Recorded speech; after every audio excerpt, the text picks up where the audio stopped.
like this in the map. Okay, so I could, Because yeah. very- Okay, let's say I flew a drone around London. I could also like the M25. I could fly a circle. Doesn't make it a ball. And the same is true with all sailors, right? When all the continents were mapped in the 1500s, none of them thought it was a globe. In fact, the first globe only comes out 400 or 500 years ago. The first Okay, none of globe them thought doesn't mean it isn't a globe. So no, but when we see that water is level in the bath,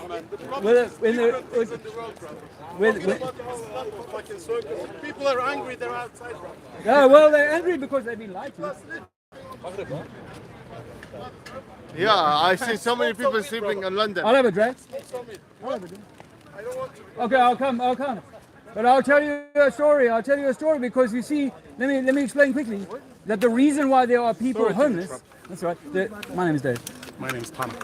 The reason why people are homeless and starving and mentally broken is because the system is designed to do that. It actually wants to steal the natural wealth of the earth, put it in the hands of the few, the corporations. Corporations are dead entities, and give it to the dead while the living suffer. And I absolutely know that. For me, Flat Earth is just a gateway to realizing that the entire game, government, religion, all of it, has been designed to harm each of us. Yeah, I think the same. It's been designed to harm each of us. And until you realize the extent of the lie, because like I was just telling these people about 2020, and I knew on day one, I knew that it was a lie. I was like, I'm not falling. Me too. I didn't get vaccination. No, but that was a year in. By that time, they'd had that chance to brainwash everybody into saying there's something invisible, frightening, and you need to go and do this thing to yourself.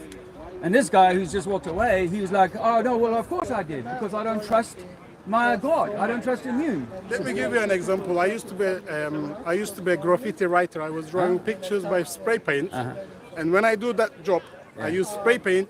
I am putting a proper mask on my face to just get avoid from the poison of the paint. But which is bigger than the... When people say there is a COVID, if you sneeze, it's gonna get you. Bruv, we're using that shit mask and it's protecting us from death. That's a lie, bro. Absolutely. That's a lie. Lovely to talk to you. Have a lovely day. I'll talk to you again. And if COVID I get is a a lie. chance, I'll have a drag. Cheers, brother. You're talking about the rock, the rock. The rockets. Ask that question. Yeah, the rockets from Elon Musk, NASA and all that. Yeah. When you see the camera going up, sometimes they got cameras on the rockets, yeah. You see the curve of the Earth, yeah. So why would it be flat and not a circle? Okay. Do you know what a fisheye lens is? Fish Islands, yeah. Yeah, so they tend to use a fisheye lens, and one of the best examples that you can test yourself is the Felix Baumgartner Red Bull jump of 10 years ago. Yeah. He went up to like as high as any human, as I believe, has ever been, about 200,000 feet, I think. And he had these fisheye lenses that made the Earth when he was on the ground look already like it was a bit of a round ball. And as he went up, the ball just continued to be that. But as he leaps out of his cupola, the camera behind him was a regular camera, and you just see the flatness of the horizon from that height, from 200,000 feet. So no, it's all fisheye lens trickery, bro. You know what they've never done with a spacewalk is they've never thrown us the fourth wall. They've never done a full 360 spin when they're doing these things. Why? Because they're in a studio. The spacewalks are done in a swimming pool. We've seen bubbles leaving the helmets. We've seen a reflection, like I could see myself in your glasses. We've seen a reflection of a scuba diver during a spacewalk. In 2015, the BBC admitted that an astronaut almost drowned during a spacewalk. Now, how is he filling up with so much water that he's going to nearly drown? And since then, they have to use like a snorkel when they go on a spacewalk. And they use the same spacesuit in the swimming pool as they do in the vacuum of space. Now, the swimming pool is pressing in. The vacuum of space is Michelin Man pulling everything out. You do not see the difference in the suit. You see exactly the same scenario. So what if it's easy enough? The only model of the International Space Station we've ever seen is in a swimming pool. We never saw them building it in a yard somewhere or in a hangar. We never saw them building it. It just appears in a swimming pool. Now we have to believe that they're testing that, but they're not actually just putting a blue screen behind that and just doing exactly the same thing. Like the guy who did the Apollo mission, he said, you know, my people watching these keyboards here, they wouldn't know whether this was real or live, because we drill it so many times that the difference between real and live is undetectable. And so now all you've got is like Katy Perry. They don't actually go up in the firecracker. They just sit in a room somewhere, wait for it to come down, and then they all pose in this little blow up doll's house that they all climbed out of. Which, if you look at that, I don't know if you noticed, but Jeff Bezos has got this big key to open up the craft that they came in on. The door opens before he gets there. The door opens from the inside. This is a basic, like, how can the door be on a little handle and that you're in like a death-defying kind of thing up at all into space and whatnot, and there's a little handle that someone can bump open the door and it opens inwards. All these sorts of things, it starts to fall apart when you really start to look at it. We've seen guys who are meant to be floating in space, in the vacuum of space. They've got harnesses. You can see the harnesses pulling on their shirt, on their trousers. Tim Peake, when he did his little monkey trick in space, did a little flip, like a 360 flip. He looked like he was in a circus doing with the harnesses. So no, there's so many things, there's so many elements. Once you're no longer looking at through the rose tinted glasses that we were given as children, then you start to see, whoa, that's obviously, how can anyone? And when I found it in 2015, I was within 6 months or 3 months, I was thinking, my friends are going to see this immediately. It's so obvious now, but none of them could. None of them could, like, no, fuck, you've lost your mind, mate. And that's 10 years ago. And I know now that, we've not got any proof that we live on a spinning rock, that this place is moving, other than there's maybe a little bit of ether wind. They did experiments back in the 1800s called interferometer. The best scientists in France and the UK were doing these interferometry experiments for decades, 30 years. And they were trying to find that the Earth was moving through space. They couldn't. They have these stabilizing cameras now, where I see it, where a guy who would just set it up like overnight or something, and you just see the Earth going around. Well, not the Earth, but you see the star trails, the stars time lapse, and everything. Yeah. So how is that explained? How's that possible on a spinning ball? On a stabilized camera. Yeah, how's that possible? I mean, it's. Let's just say I took you to the disco. You can imagine, like, you're lying on the floor now and looking up at the ceiling, and the laser lights and the stuff are doing the mirror ball. It's spinning and it's rotating and so on. If I did a time lapse, I could create that image. But if I started saying, now listen, all of those points of light are millions of miles apart from each other. They're all traveling in their own direction. And we're going to sit here for years and years and years and years and years and see exactly the same pattern form year after year. I'd be like, no, maybe this is a disco. The floor ain't moving, the lights are moving. That's where we're at. We're in a disco. And we see these lights at nighttime particularly, but we've been seeing the same formations, bro, for thousands of years. It's recorded. The same formations and so parallax is a real thing. If things are traveling at different speeds and in different directions, parallax is going to mess with what you see tomorrow and the next day. And not only that, here's a crazy thing, right? Is that if I'm standing on a globe looking into my night sky, then the sun is on the other side of me, right? It's at the back of me. Everybody else on the other side of the globe is seeing the daytime. But me, I'm looking now at you, and I'm seeing you're a star. And I'm seeing you, I'm looking straight in your face right now, right? Now, 3 months from now, my nighttime is there. 3 months from now, my nighttime is there. I saw your smile. How can I see him in 6 months' time? How can I see him in 6 months' time when my nighttime is there? And if you're into science, which you may be, here's another brain teaser for you. If the Earth is spinning once every 24 hours, and here's my nighttime, I'm going to do 180 spins of 360 degrees. Yeah? How can my night, I'd still be facing here, but the sun's in front of me now. My midnight should be full sun in 6 months' time, if the model is true. That's just that, let alone Venus. How do I see Venus when Venus is on the inside track? Venus is on the inside track, therefore it's between me and the sun. But I see the Venus at night. Not possible, because the light of the sun will drown out any other light that's there. Well, do you have a better answer? Venus is not always between you and the sun. Well, yes, I accept that. But anywhere on the globe, looking towards the sun, is going to capture wherever Venus could be in that circuit. Venus could be here or here, sun on the other side. It doesn't work like it's not constantly between you and the sun. Okay. If you claim the light of the sun will drown any other object, are you saying that the moon emits its own light? Yes.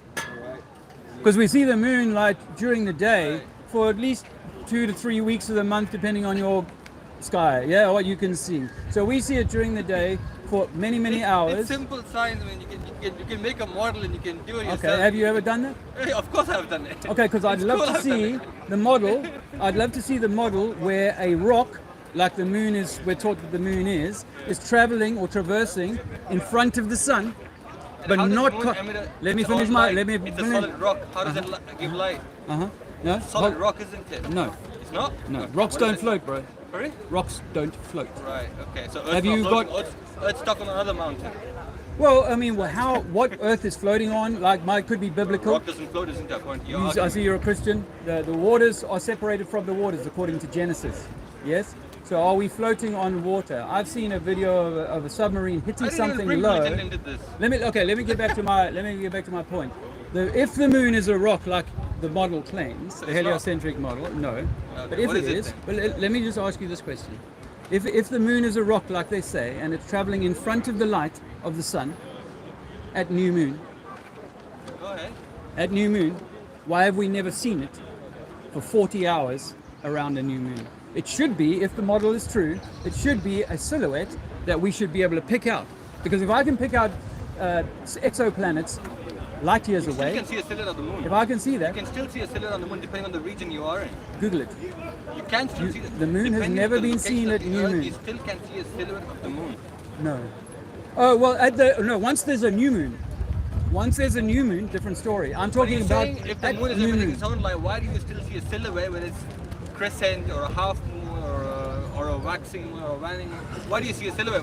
Brother, When you're it's- not wanting to. You're When not, it's emitting its own light, you Yeah. should see its entirety. it's isn't emitting it? its own light. I think I'll give it to you like this to kind of keep it simple. I think of it like a furnace. You know, like a furnace on a steam engine, on a steam train. Yeah, when the furnace door is shut, that's new moon.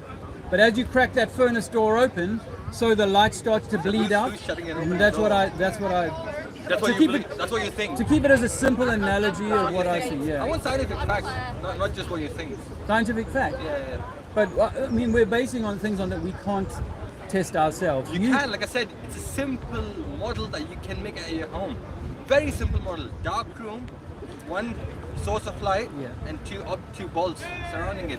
Very simple model. You can make this on your own. Okay, when we take a ball and we shine a light on it, in the example that you've just given me, we find that that light will leave a hot spot on the ball.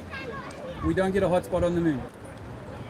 We don't get a hot spot on the moon. How close And are you actually, to the when moon we to see a it in the hotspot? How daytime, close are you to the moon to see a hotspot? when we see it in the How daytime, close are you to the moon to see a hotspot? well, the moon is. Are you thinking you can take a thermal gun and just shoot at the moon and say, oh, the hotspot over there? I'm glad you mentioned the thermal moon because people have taken the thermal laser and found that the moon is cold light.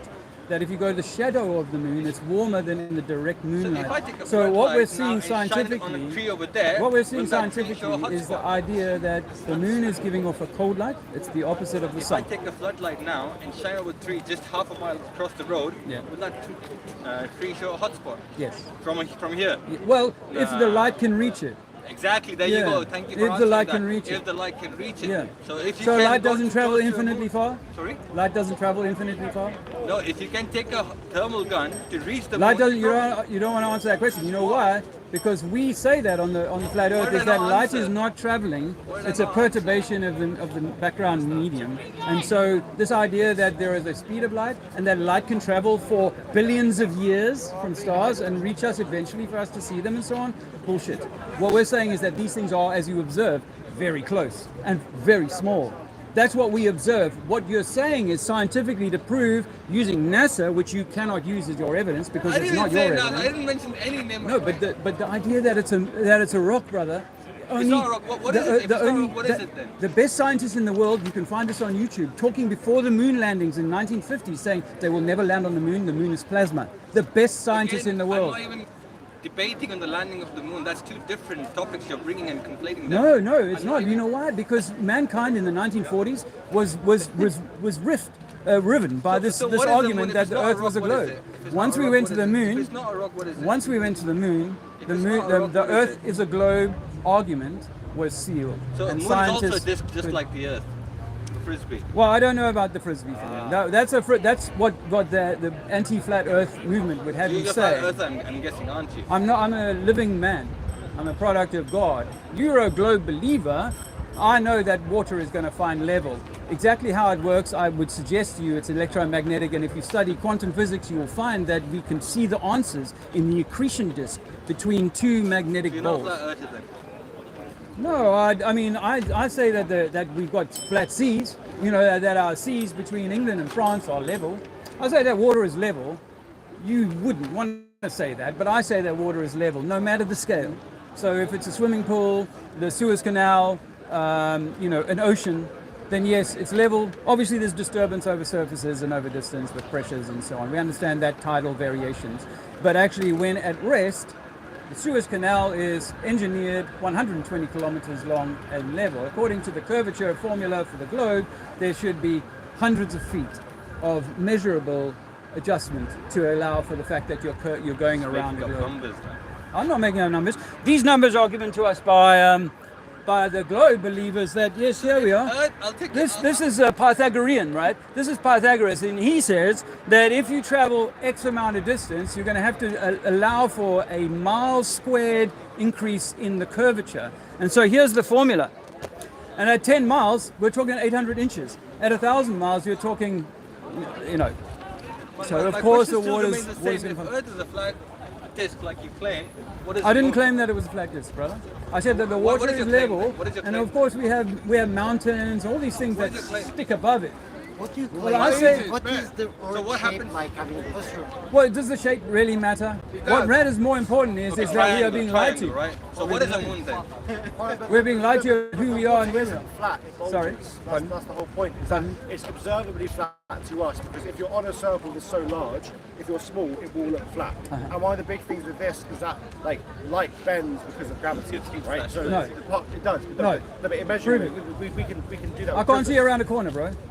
I can't see around a corner. I mean, I understand about. What you can see, because light is a wave. You can see this with waves, Yeah. and it does actually work around corners. It's called refraction. Yes. Right. And so what happens if you get a prism or if you get Yeah. a corner, Yeah. you can see it with if you get a pool of water Yeah. and put a block in it and you splash the water, the wave will hit the thing and will bend around it. Right. So slightly. With gravity is what causes the light waves to bend. That's why it bends around. No, the Earth. no, That's why we- that's that where is I what it is. disagree. You But can that's why make that take a- claim. But that's why you can take a telescope. but I that's would why have you to can see disagree. over that dip because the light bends. That's why when the sun sets, fundamentally, and when we're looking at it in the sky, it's set 20 minutes ago, but the light is still traveling to us, right? And it's coming over that bend. What? It's No, a no, furnace no, shutting no, up. no, It's a no. furnace shutting up according to him. No, not according to your belief. When you say if you were down there at the other end of this park, right? And let's say you shouted and I could hear you. Yeah. Do you think I hear you as soon as you make the noise, or do you think I hear you once the noise you make reaches me? I understand that sound has a duration. It takes a time for the sound to travel. And light has the same thing. Well, I mean, I won't argue with that over you, but I'm open-minded to the idea that actually this is an ether, and that there is a perturbation of the ether, or a shock, if you like, goes into the ether and it creates a light which will travel a certain distance. Yeah. You know, because we know that if I got a little pen light here and you're on the other side, you're not seeing me. Yeah. But if I make that into a lighthouse, you may still not see me until I lift it up higher, because depending on how far you are away. So it really isn't. I don't necessarily need to subscribe to the Do you think speed that of there light. is some distance at which you might no longer be able to see that lighthouse? Absolutely. Okay, great. So it's the That's same not. thing. It's a matter of fact that the furthest we can see a lighthouse is like 50, maybe 60 miles in the perfect. And condition. why is that? Because the light doesn't travel infinitely.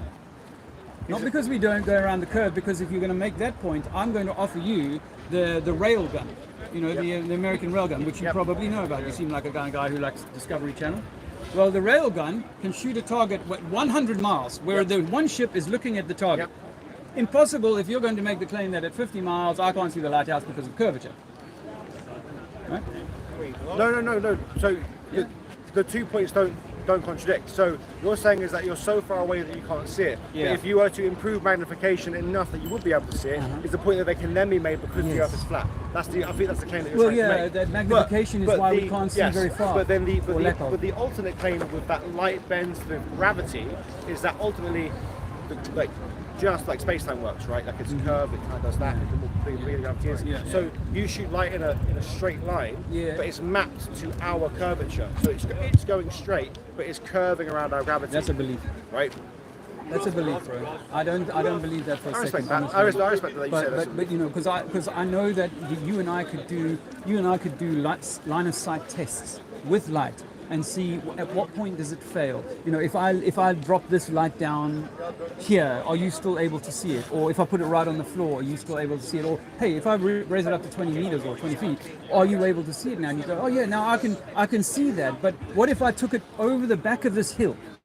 Now I know that some of my light might spill over the top of the hill at nighttime, and you go, okay, I can see a sort of aura of the torch that you're carrying, but I cannot see it now that you've carried it around. So is your claim that because we have to use certain technological items, which you and I may not have access to, therefore we haven't seen it ourselves directly, that means that it's just a belief? So for example, because I have to use a telescope from so far away to see it, that is what makes it a belief or it changes it. Okay. Because by that measure, I would argue that like does bacteria exist because I have to use a microscope. Bacteria to see it. exist, but you have to use a see them microscope. on a microscope. Yeah, but viruses, that's another conversation. But bacteria, yes. Okay. I won't get into viruses right no, it's now. fine. At least you can Because they've never taken a virus out of a thing and said, here it is, I'm holding it in this microscope. Yeah, that's the virus. They've never done that, according to virologists.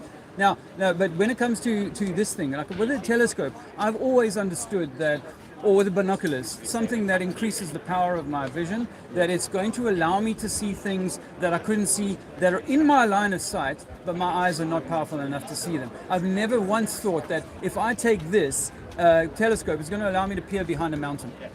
That's Never not, thought no, that's not how that works. So in the same way, do you accept that gravity exists? No.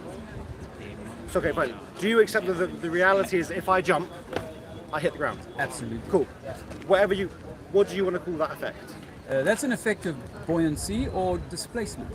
Displacement is simply that if you did that same jump in a swimming pool, you'd gain much more height and you'd hit the ground far more softly, right? If you were in a swimming pool. Hold on. What is that pulls you back down? Yeah. In a swimming pool, you don't get pulled down, bro. You float. You float down. No, you don't. I mean, if you empty your lungs, I'm going to float. You're very firm. You might. No. I mean, I know that if I empty my lungs altogether, I'll start to lose I'll start to go under the water. But if I inflate my lungs again, I'm floating, and I can lie there for like an hour. But assume no air in your lungs, right? So no buoyancy. What is it that pulls me down here now? You've just given us the answer. No, okay. So what is it? You've just given us the answer. No. So what is it that pulls me down here when I'm not floating, keeps me down, versus? Well, what if I was to say that you, with the greatest respect, my friend, are heavier than the air that you are displacing?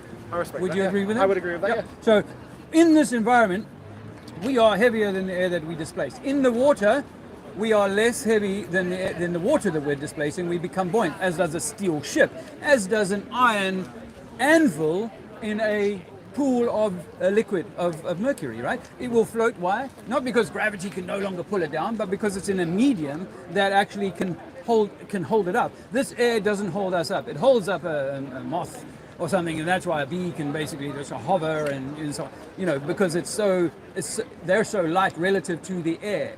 But everything changes if we change this place to water. If everything became water, we would be like, oh yeah, we're much lighter now. We don't weigh as much. If you go down to the beach, you're like, oh, my tummy was feeling heavy, but now I'm in the water, I'm like, no, it's not so heavy anymore, right? Why? Because you are... It's my average weekend. you are now being supported by a much thicker, much heavier, much denser medium. I was giving an example earlier on to, if you climb Everest, for example, as the air rarefies, so you become heavier.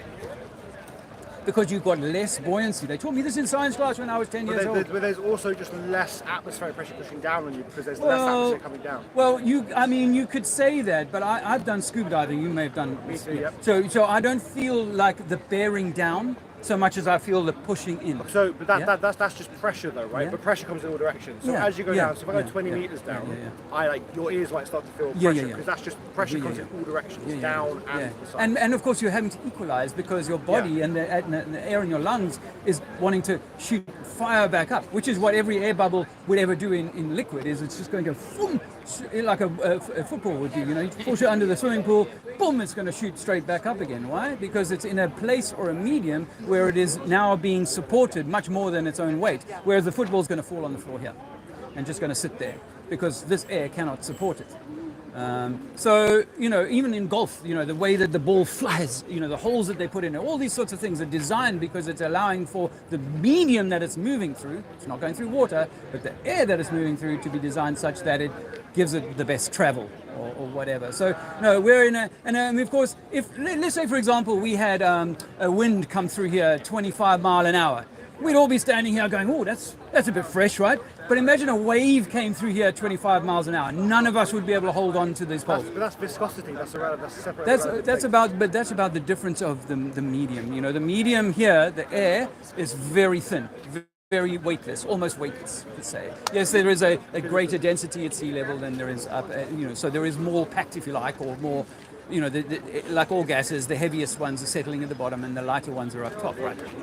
So no, it's all about the gravity thing. This is where this started. Was that gravity is really merely an expression of your buoyancy. Now Archimedes understood this long before gravity was invented. Yes, and we have ships, and we base that on displacement. Yes. Yes. So that's what that is. Because you can use displacement to combat weight. So you can, correct. Yes. Correct. Yeah. So that's all we But need. We don't it's need. effectively because of that. But just because we don't need it doesn't mean it isn't so. So No. you're saying we don't need this to move through life. Maybe No, but we can explain how the world works without the need for gravity. Remember, now what we're debating here is this thing of gravity. Now, why I have an issue with it is because gravity is then used, that magic word, when you're 6 years old or 8 years old, that gravity is now used to explain why ships are clinging to the bottom of Australia underneath the ball. You see, so that's the problem I have with it, because in buoyancy and density, everything is in strata. As with diving, everything is in strata. Okay, I think I see the mix up here. Strata. I think I see the mix up. So it's not that they're at the bottom of the ball, technically every direction. The bottom technically means the centre of the ball, technically speaking, right? In all planes, gravity pulls in. Yeah. So in all situations, the bottom is the centre. Yeah. Yeah. Well, so it doesn't matter if it's like that or like that. Yeah, The bottom yeah, is the I centre. understand There, there is no. Yeah. I understand that. Whereas I'm not going to convince you. Yeah. But, So this is no. good fun. Yeah, because I spent 45 years as a globe believer. So it was only in the last 10 years that I was like, hang on a minute, these things don't make sense. The first thing I heard was that there's a curvature formula, and growing up by the sea, I was like, I've seen things from much further away than I'm meant to be able to see things according to that formula. But in terms of, I'll get you, sir, 1 sec. And so in terms of understanding that there is only one up. For us on flat Earth, there is only one up, and that's everyone. When you're 5 years old, if you ask your child to say point up, they go like that. You say, oh, well, that's only because you're right here. But if you ask someone in Australia to point up, they'd be kind of pointing that way. They'd be pointing that way. Yeah, that's Australia's up, is that way, which is your down. It's so confusing. But actually, that's what they make you do when you're 6 years old, is believe that because your pencil fell on the floor, miss, that's called gravity, and that gravity is a special force that, because you can't test it. Could I try and explain it in a different way using a different effect? Well, let me ask, because you've had the mic for a while. Let me ask this man to. Then you please don't go away. Yes, sir. A couple of things. Firstly, I don't know whether the Earth's round or flat. If you gave me absolute conclusive evidence that the Earth is flat, I'd have to accept it, wouldn't I? If it was conclusive evidence, I would have to accept it. Okay. But I've never seen conclusive evidence. Okay, but here we go. So let's supposing that you and other flat earthers across the world can absolutely prove it beyond doubt that the Earth is flat. So what? Okay. Can we take that hypothetical question and then imagine that were true? Yes? Yeah, so this is a what, great question. What would you have achieved if you do prove it? Yeah. Yeah. Well, okay. There's a couple of things. I was saying to someone earlier on, actually, that I liken our existence here to the Shawshank Redemption. Do you remember that film? I remember it. Yeah. Yeah. It's my favourite movie. Right. So a man is locked up for a crime he never committed, and he finds out that the jailer, the warden, is Criminal. crooked. And so he has to quietly work his way out, solve his own problems, work his way out, and find his way to freedom, because they cannot open the gates to Shawshank Prison. And the reason I use that is, one, I think that we are each of us, Andy Dufresne, we are each of us that banged up for a crime that we never committed. Like the religious people will tell you, you are the sinner, you should be punished. Okay, I know where you're leading. So that's the one part. That's That's the one part of it. The other part is that if you open the gates to Shawshank Prison today, there would be bloody mayhem. because all of those criminals are not good to be out in the streets. That's true too. You see, they've been gangsterized in their prison environment. You cannot let them out of the prison. So I'm on side with the idea that you cannot tell everybody the truth. You must work this out for yourself. This is your own journey. I'm not here to change the government. I'm not here to change any of that. I'm here to say to you that you are the government. You are the so master. if I do work it out for myself and I do go, yeah, the world's flat. Okay. If I do that, Yeah. Well, what kind of so what? well, I the mean, difference- it's Yeah, interesting. no, It's I interesting, appreciate your question. but so what? So the difference between, from me anyway, having come from a globe perspective, I was a Darwinist, evolution, all of that stuff was fodder for me. I loved it. And I love the idea that we're going to Mars and we're going to prove finally that there's life on planets outside of Earth. I was for that up until the age of 47. And then I had an experience with DMT or ayahuasca. And it gave me, an atheist, it gave me an insight into my higher self that is beyond this material avatar that you see in front of you now. So I think that what is going on with the world governments and the religious orders is the intention to hide the truth of your divinity. And that's why I think it's important. Because the flat earth, knowledge that this system, the Vatican and all of their systems, the governments, the royals, all of them, they have engineered this deception. If that be true, then then there's an important agenda to hide the truth of you from you. And that's what this is And what about. would be their purpose in hiding that truth? So, I understand everything you're saying, but now, what would be their purpose? now we're getting into the esoteric. On the simple side, I can steal your life energy. I can make you a taxpayer, and I can ensure that you spend your most active years of your life chained to a desk, working to my ends. So their That's purpose is power. That's okay. that's a very sort of entry level. But I also believe there's an esoteric level. So that's exoteric. But this esoteric level is that your divinity, your higher self, set itself on a mission, and that mission was let's say a hike up a very treacherous mountain with all sorts of hyenas and traps along the way, and it says, like in the Bible, are you going to let these deadly sins? Are you going to be pulled off, as Matthew 24 says? The majority are going to be deceived by this Satan or by So their this purpose system. is evil, to corrupt you in some way. I believe that, and actually even to demean our creator, the creator, is to say that this wasn't created for you. This house just happened to be here, and no one built it for you. This is just Okay. like So their purpose all is about an evil agenda. anti-Christ, Is an evil I agenda suppose you to could corrupt say. you so that they can have power and probably money. and something beyond that. Maybe even afterlife. Yeah, maybe they've got some control over your soul or something Perhaps, like that. yes, Okay, yes, okay, yes. I understand what you're saying. Yeah.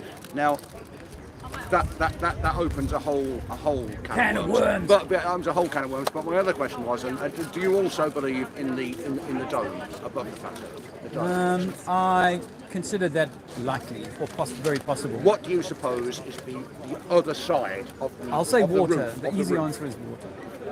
Water and underneath Water. the flat Earth also. Yeah, I would say that we're a bubble. Therefore, Therefore, no was it John space, Lennon no who- planets, no suns, no. They're all there. Everything that you see is there. But within the dome. But within the system, yeah. The Not dome, outside. within the dome. Well, I mean, I don't want to be tripped. I don't want you I'm to not hold tricking me you, to I'm the just- term dome because it could be a firmament that is like it says in the Bible, stretched like a tent, which could be flat. I was saying to someone earlier on, everything works in strata here. The gases all settle in strata and so on. But is it a dome? Yeah, possibly. Like they built us this Millennium Dome. But there is that. But the dome is not never ending. It's there is. I mean, I'd prefer that. I've seen something on YouTube where somebody went up in a balloon and clunk hit the roof of the dome. Clunk hit the roof. I of think the that's an dome. advert. Was that, No, it that wasn't they an were advert. taking I didn't. Oh, I've seen that rocket. It's called the Go Fast Anyway, rocket. whatever. I've seen that. I can't quite remember, but somehow something, because you heard the clunk. Yeah. Somehow something hit the roof of the dome. Yeah. So my question was, and you've answered it, it's water. What is the above the roof of the There's dome? something- Water. Is that water infinite? And is there life in that water? Well, as a former Are believer there in- sharks and fish in that water? Well, that's Yeah. a great one. Actually, there could be. There's stories from ancient times that when the waters broke, when the roof broke, and the waters flooded, like the Noah story, that There there are were holes in beings- the dome. Holes in the dome. Yeah. Okay. That there were beings, large, gigantic beings that came in what they call a plasma event. But I so God separates the waters from the waters. The Beatles sing, "We all live in a yellow submarine," which I think might be a clue. I don't think so. I don't think the Beatles have got that much brain. Well, the Beatles were Tavistock, right? You know that. Have you looked into these conspiracies? Like Paul McCartney is said to have died in '61 in a car crash, and they replaced him with a guy called Billy Shears. You can read about these things. Actually, they were such an important But I don't element believe in of those things. messing with society. They were. I mean, what about the easy stuff like 9/11? Have you looked at that? Well, I know about the conspiracy theories surrounding 9/11, Yeah. but I'm not a conspiracy theorist. But have you ever seen a building? You know, you're a man who's been around a few years. Have you ever seen a building hit by nothing, fall down? Hit by nothing Yeah. and fall down spontaneously. Yeah. Building 7. No, I haven't actually. But Well, you should look into that because Building 7 coming down 50 stories, it's taller than any building in London, falls down in 8 seconds, and it's scientifically it was poorly proven. built. It just collapsed. It was poorly built. It was built as the mayor's bunker. It was a hardened building that was built as the mayor's bunker, and actually they've proven scientifically, it's even part of the official report, that for 2.8 seconds it fell at free fall speed, meaning that there was no structural support beneath it. All right. So when you start to really look into these things, No, it's. no, we're still density. Still density, right? I'm joking. The claim made around. That's why I said. But I mean, your theories are. I won't use the word outrageous, but because they're not outrageous. But your theories are a bit out there, and if you know what I mean, they're a little bit out there. There's And plenty of engineers who will say that Building 7 had to have been a controlled demolition. And if you haven't looked at that, I won't be offended by anything you say to me. I'm not dismissing out of hand anything you're saying. Because I don't have proof that what you're saying is incorrect, but I don't have proof that what you're saying is correct, and that's why I asked. But we've had a great conversation. I hope it doesn't matter that you can't see what I'm saying. I can see what you're saying. What is helpful? Well, that's great. But what is helpful is that your question, your hypothetical question. What if I'm right? I think the answer to that is so significant that you may still have to go to work on Monday. That's what people say. I still have to go to work on Monday. Yes, you do. But once you start to take this walk for the years, we've been 50, 60, 70 years being programmed. Once you start to take this walk, you become sovereign. Can I just say the last thing I'll say, and then get to this chapter? Okay. The last thing I'll say, because I don't agree out of hand with everything you say. I don't disagree either, but because I don't agree out of hand with everything you say, doesn't mean I misunderstand you.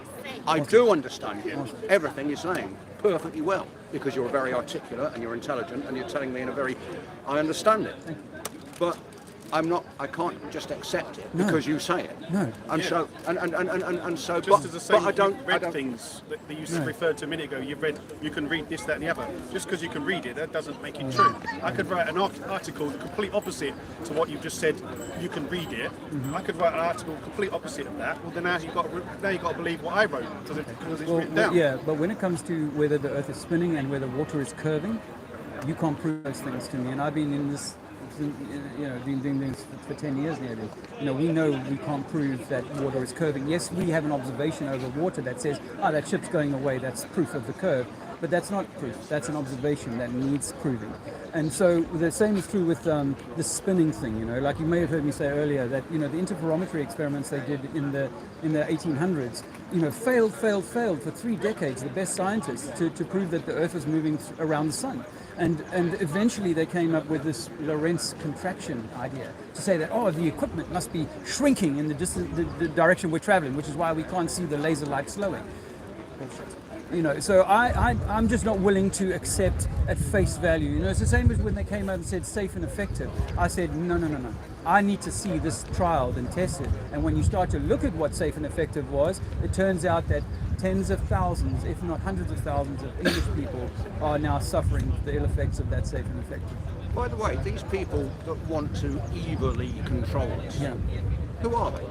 Well, so we get into some interesting conversations. Well, I mean, let's just say the easy answer is they're not lizards, are they? They're not lizards. No, I have no way of knowing whether it's simply powerful men with greed on their hearts who are just doing all of these things because they simply see a profit model. But we know that Prince Charles, not Prince Charles, his father, Yeah. He's on record saying there's too many people on Earth. It would be great if we could cut. I'd come back as a virus, he said, and wipe out a bunch of people. Bill Gates said, and at TEDx or at TED, he said. Yeah, but I could Bill say Gates that said, about "Let me finish." 3 p.m. today. That doesn't mean You're not Bill Gates. You don't have the ability to He might be a effectuate. I could Yeah, knock on Tony Blair's door around the corner and get to know Bill Gates or Elon Musk. Don't You mention could- Tony you Blair could- here. could You know, message- Tony Blair took us to war with the Yeah, I know Middle all East that. on a lie. I Do you know know that. that? Well, Do you that's- know that he said that that's on Tony, Saddam not on us. Hussein I had know all weapons that. of Yes, mass yes, destruction, and then in 45 minutes he could unleash anyway. hell on us? We Turns mo- out that was a lie We too. move away from So the who flat do you Earth trust? thing. We move away from the flat Earth thing. Who do you? Let's stick Yeah. with the flat Well, Earth. I mean, but the thing is that what if the governments are merely like a public relations department for the people behind the curtain? Now, the people behind the curtain, I look at it like this. There's either, like the biblical people say, this is Satan's world, and this is 1,000 years of Satan's rule, and so through that, through archons, through lizards, or whatever you like, there is a human to Satan arrangement going on here. That's the one Do thing. you believe in God? Yes, I know God. Okay. I don't believe. I Okay, know. well, all right, okay. And I know that we are the expression of that, although obviously fractal. And God is magnificent and everything, and we are Hey, connected. I just to all asked of you it. if you believed in God, and you do. Yeah, You absolutely. referred Absolutely. to that earlier on, and you was Yeah. referring to our existence being somewhat akin to prison or something like that. Didn't you say that? Yeah. But so if that's the case, Yeah. and therefore we're being lied to by people that we don't know, they're on layers of way above our government or lizard Yeah, people, yeah, whatever yeah, the hell yeah, it is. yeah. Why does it matter to you? Because, for example, I don't believe this is the case. I don't see the world like this. But if the world is the way that you're describing it, like we're all being puppets and controlled in this evil particular way, Yeah. away from religion and all that sort of stuff. To you, to your mind, that's because of Satan and whatever else, Yeah. and evil in general. Well, So there's that's nothing one you of the can- answers. there's I never nothing- got the other There's answer. nothing you can do about it because human beings alone are I don't believe Powerless. I don't believe in Satan You are or powerless. Satans. Yeah, by you the are way. powerless. But there's nothing Is what you you- can, what there's you're nothing saying. you can do against a Satan figure, and your God won't get rid of Satan either. So there's nothing you can do about the setup that you described. No, well, so in my And it's not your fault. Okay. either. So in my So what would be the That's problem? gratifying for him to know. So in my perspective, it's not only that there is just the answer that it's all Satan. My other answer is, because there's two, I keep everything on the table, but the other big answer is that this is a test or a school. So you set yourself a test to come here and see whether you I know would about the be test. trapped Yeah. by that. So in some ways you need the antithesis. You see, Satan used to be Satan, used to be opponent. The word Satan means opponent. So to become a better tennis player, you need an opponent who's going to match you, yeah, who's going to cause you to raise your game. So I believe that yes, perhaps it's not bad. No, you're just news. looking at one And side. so It isn't just raising your game. If your idea of Satan is true, he fucks everything up for everyone else. And your God that you believe in allows the Satan figure to do that. yes, So because therefore, God is therefore Satan it is isn't even within your God. fault if you disregard the religion or Yeah. religions Yeah. because they talk about flat earths and the Bible does, and not just the Bible but other religions too. And that isn't the only reason that people disregard religions. By the way, there are other things. Yeah. But let's say, for example, you disregard your religion because you think the world is a globe. It contradicts the Bible. The Bible's Yeah. been disproven, Yeah. and all the rest of it, right? This wouldn't be your fault because this would all be down to Satan or all be down to you being a fallible human. How can you expect to know about life and the meaning of life and existence and everything? You can't. Particularly if you because can't you're just a mere human Yeah, being. particularly but when you're you gonna can't you, hear. you're gonna get you think it's right that an all merciful being that isn't merciful. An all merciful, all intelligent. Wait a second. You're using It's religious neither- terminology, bro. I'm I do using not your terminology. subscribe to religion. I'm getting you. I'm No, that's asking not you my to compare terminology. your Well, words. you never heard me say that. Sure, but you're in using general. Yeah, you're And using the all words that the merciful, religious all- people talk about, which I do not Right, so let align me just finish myself my with paragraph. religion. Yeah. Usually, the 99 time, and I'm here every weekend, right? Yeah. Tonight, it's been religion for the last 18 years, Yeah, right? Every yeah, weekend. yeah. I've never heard anyone say that God isn't merciful or all intelligent. So we'll go back to that. 99.999% of the time, the God concept. If it's all intelligent and all merciful, he would know that you're not. Yeah. But you're supposed to know Yeah. the same level of intelligence, etc., that he has about how the world come about. Yeah, it's a When clever you've trick. got this Satan figure Yeah. fucking you up, Yeah. making you disbelieve in your religion because it says it's a flat Earth when actually it's a globe or vice versa. Yeah. That wouldn't be your fault. Yeah. That would be the Yeah. Satan's Yeah. figure. So therefore, you know, No, but hold on. So what's the if point I in if trying I to- said to you, I'll give you an example. Let me give you an example. even if you did figure If it I said out, to you- could still say okay. whatever your new thoughts are. That's Satan's making you think all that right. as well. Paragraph is Can't win. ended. Yeah. Now, if I said to you, you should go and drink 3 liters of Coca-Cola every day, and other people are saying to you, listen, that's going to give you diabetes, man. That's not a good idea. And you're, no. I've been told 3 liters of Coke is good for me. I'm just going to keep doing that. And you're not listening to either your inner voice or those that are kind of trying to say to you, hey, listen, you've been deceived. Be careful. Now, I think that my purpose is to simply be a watchman on the wall, saying, "Hey, listen, there's a threat here. You need to be aware of that." Now, the villagers, just like they did with the Sodom and Gomorrah, said to Noah, "Back off. We're not interested in what you've got to say." And that's where mankind is. Matthew 24:24 says the majority will just go along with it, be sheep, and that's fine. I have to come to terms with that. I've been 10 years going. By the way, I was a strong atheist. 2011, my mother dies, and I'm like, there is no God, Mom. I'm 44 at that time. 3 years later, I run into ayahuasca or DMT, and until you have that experience yourself, you can't understand what I'm about to tell you. But when I had like a near-death experience, it lasted 7 minutes, and in that time, I saw my higher self, and I was immersed in a field of You may have love. been hallucinating.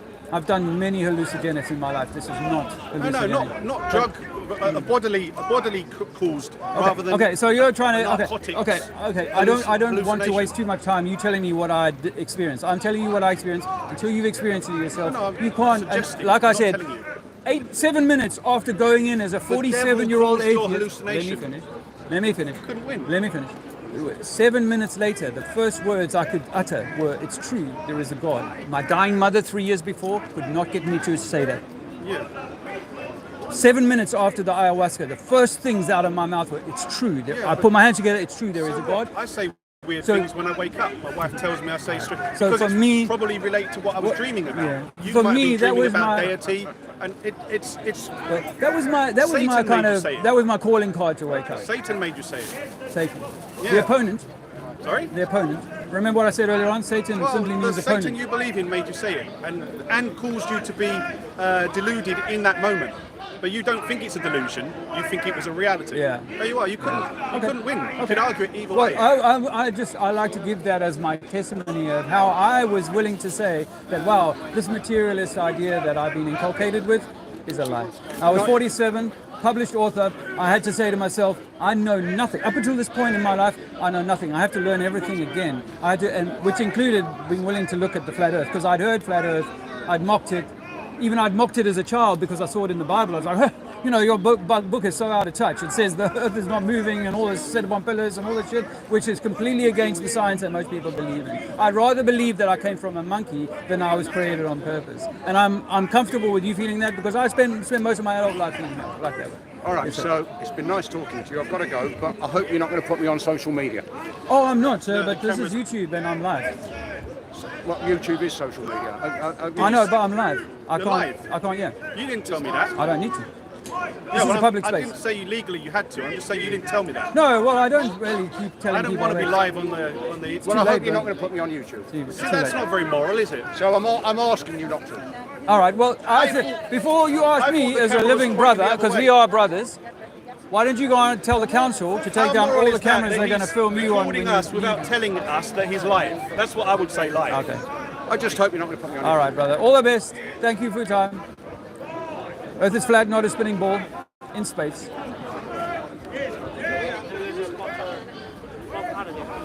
I need to say hello to you guys. Oh, wow. Sorry. I haven't looked at this for a while. Thumbs up, yes, if you don't mind. I was going to give myself a smoke break. Tough crowd, ladies. Hey, Tony Whitcomb. Thank you so much for your very generous 100 pounds the other day. It really felt nice to feel like, oh, I've got the money, I can go on the train today, I I can get all of this done and I don't have to sweat about the funds. So thanks, Tony, for that. Tony sent us a PayPal, $100. It's not the first time he's done that, so thanks so much, bro. And thanks to Matt Ricketts for your tenner for the coffees for today. Andrea made me a really nice one, which I brought with me, so I've had that. Bit of a tough road, but I've actually had some amazing conversations in this stream and in the previous stream. So I'm sat here, and actually you won't have seen this, but I got a surprise for you for hanging around. Is that wrong? Look what I brought. I brought these out of retirement for today because I thought, how nice to come into London. These are the Harry MacDonald, Jason Disbury, 2017, 2018, 2019. He's really did their thing then. And Dubai, well, he's still around actually. He hasn't found out his Earth is not a globe. Earth is not a globe. He hasn't done that Jaren thing and gone flippy flop. Earth is flat, man. Not a spinning rock in space. I've got some chalk here. I haven't actually put any down here. I did it earlier on at the top of the park, but I haven't done any here. So we've got a little bit of chalk here today. Yeah, all I would say, mate, is just put, just like you've got signs about all. Yeah, all I should sorts say. of I used to have a sticker that says I'm live. I'm not being facetious or arrogant. I do mean it. I don't mind speaking with my face known to the 15 people that I can see. Don't keep pointing at me. I don't mind. You see, I've got a microphone attached to this, so you've got to be pretty dumb not to realise that I'm recording. Well, you might be recording. I'm okay with that. Yeah. I don't want my face. Well, we're in a public place. You've come to me I for a chat. understand that. I understand the law. Thanks for coming back. Give you a suggestion. Yeah, thanks for that. I mean, I do. I have had a I'm live sticker on here before. You've got plenty of that signs. kicks people off. You've got plenty of signs. You could put one right there in the middle to make it really obvious. Yeah. And that's all I'll say on the matter. Thanks, mate. Cheers. All the best. To make what obvious? That I'm filming. Oh, okay. The fact that I'm holding a camera on a stem with a microphone attached. Apparently What's your name? My name is Dave. Dave, my name's Richard. Hi, Richard. I know that you want to talk about flat Earth. Not really. I mean, this is just to spark a conversation. Okay, let's have a conversation. Okay. Richard? What is it that you're... Well, we're saying that the ancients knew that the Earth is not a ball. This idea that we live on a ball is very modern.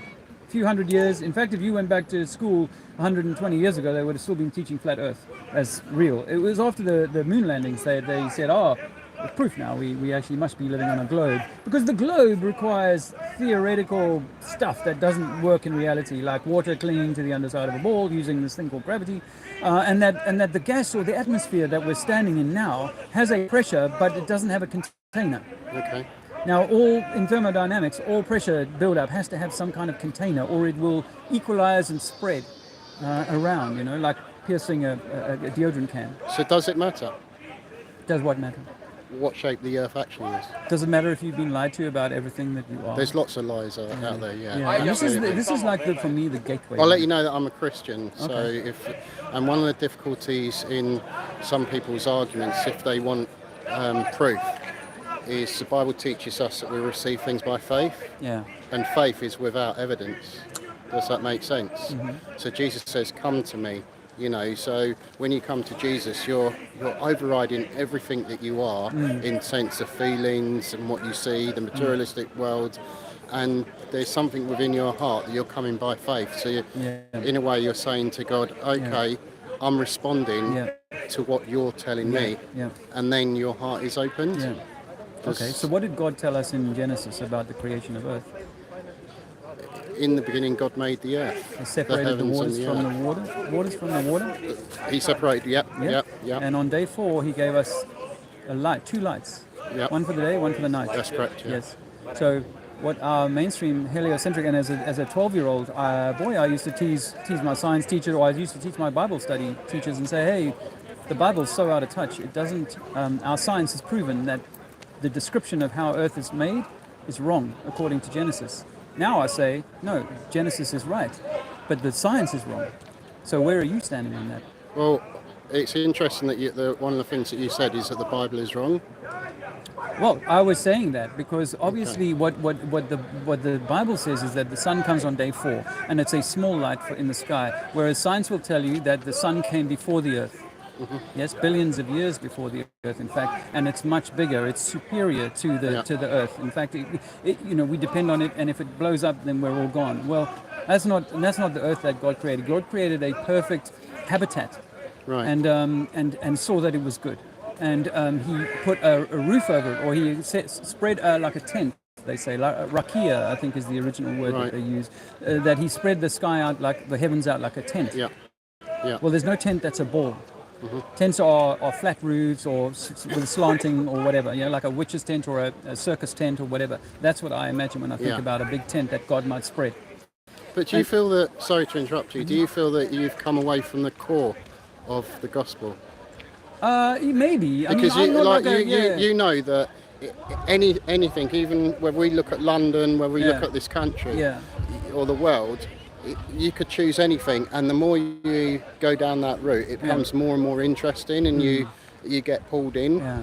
But if you look at the gospel as a whole, it's about a relationship with God. It's about God created us, and it's about that He wanted to walk with us just as He walked with Adam. Yeah. Now, to be honest, whether the earth, I'm only going by what people are telling me, that the earth is round, so I've got no physical knowledge, but it doesn't really matter to me because I know what's going to happen in the end. Whether the earth is flat or round doesn't really matter, but what matters is beyond the earth, because it says that God will make a new heaven and a new earth. But so, sir, if I may interrupt. Yeah. If I'm saying, if it's true that the powers that be here, that is the religious orders, the governments, and so on, have concocted or been part of a massive cover-up, deception, conspiracy, then it is your duty to seek that truth. Yeah, and Matthew 24 says that the majority, even amongst the elect, will be deceived. You know the verse. And I believe that, and although I'm not like a doctrinal type of Christian, I believe that what Christ was trying to tell us was that these powers in the Sanhedrin and so on, they are not your friend. Mm-hmm. They are doing everything, and yet I've had a black man in South Africa tell me that the Bible says I must follow the government, and I say to him, but do you mean that was apartheid, which the white government brought in, was okay because the government said so? Yeah. No, of course not. Mm-hmm. So just because the governments are man, the governments are not of God. The religious or the queen and the king and so on, they like to say that they have been given their kingship by God. No more so than you. We are meant to be. In my view, it's God, you.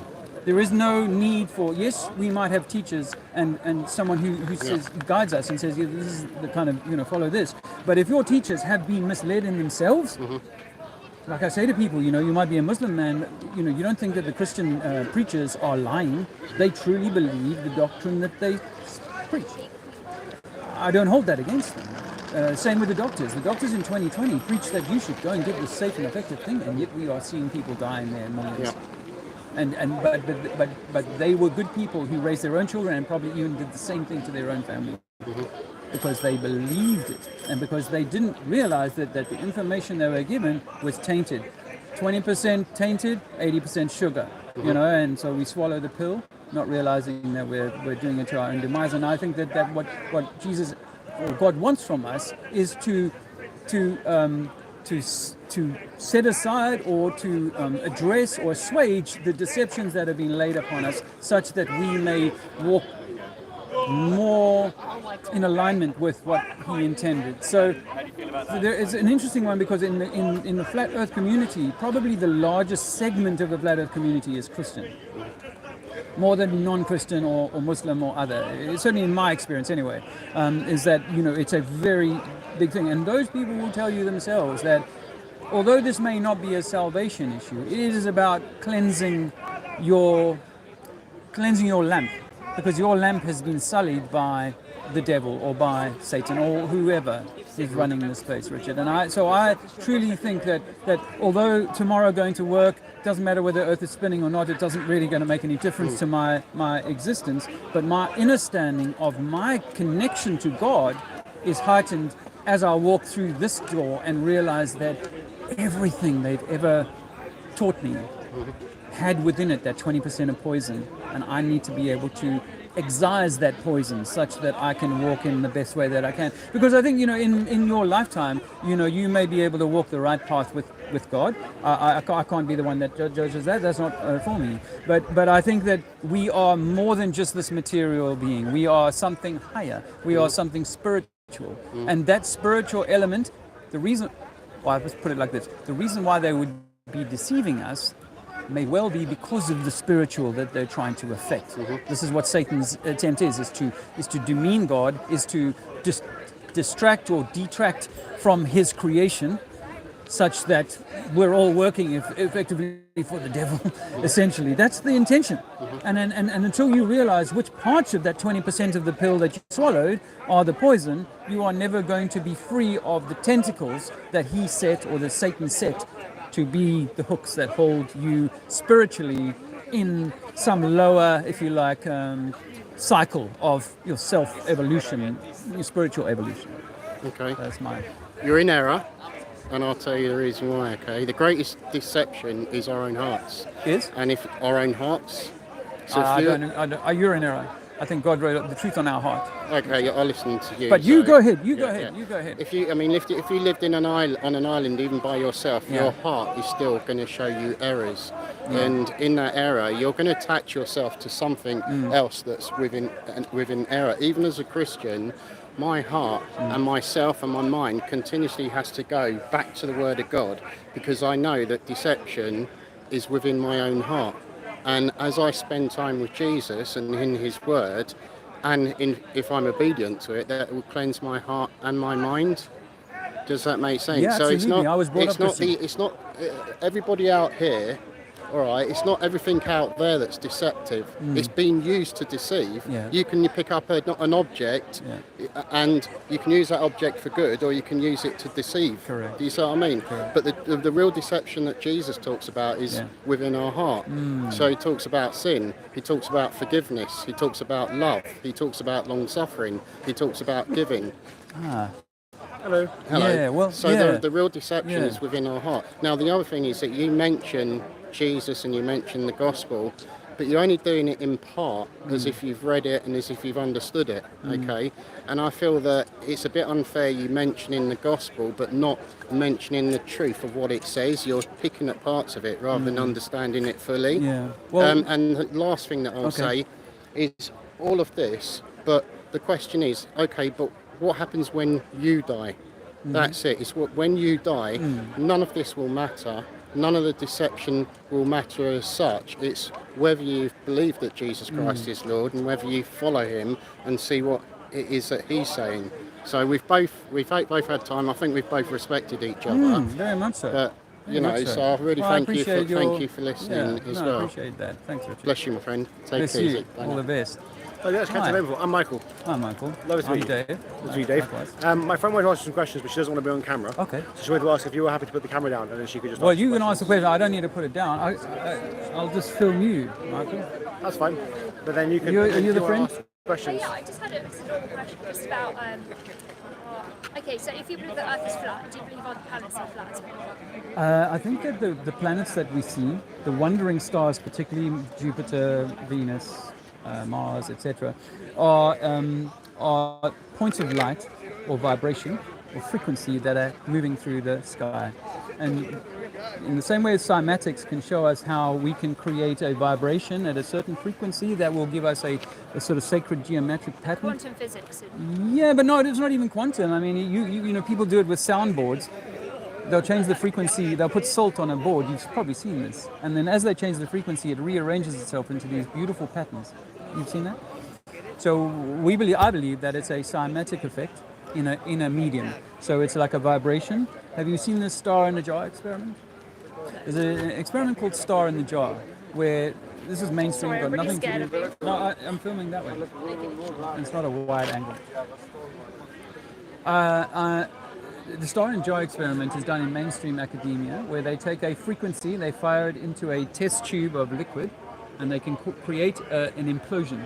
and that they call that the star in the jar experiment. You can go and Google that, YouTube it, whatever, when you get home. But it's mainstream science that and as Nikola Tesla said, if you want to understand the secrets of the universe, think in terms of frequency, sound, and vibration.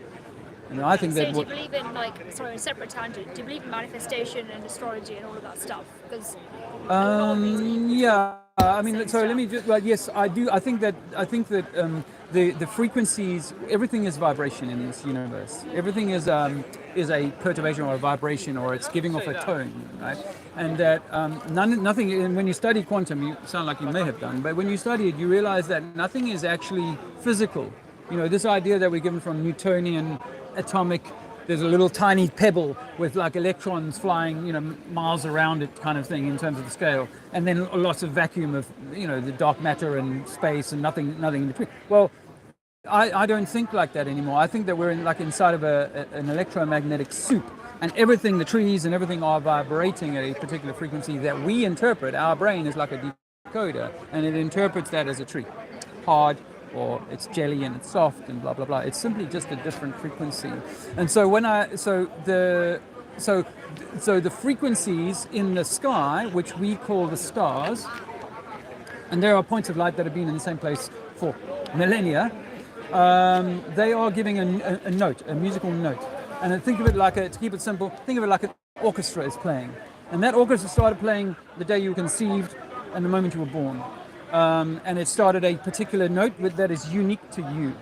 And then at certain times in your lifetime, at age 28 or at whatever point, then there's going to be certain moments where your system comes into alignment just at the right time, that a certain point has been achieved, and maybe this is your time to step through to a new level. So when the newspapers do you are Pisces or Aquarius or whatever, that's a very simplistic, watered down, thing. But when you understand it from from this perspective, that we're standing on a flat plane, and then this orchestra is playing above my head, and it's going around my head, and every year, every month, every whatever, and then the moon is doing certain things at certain times. We understand that the woman her cycle is attached to the moon as well.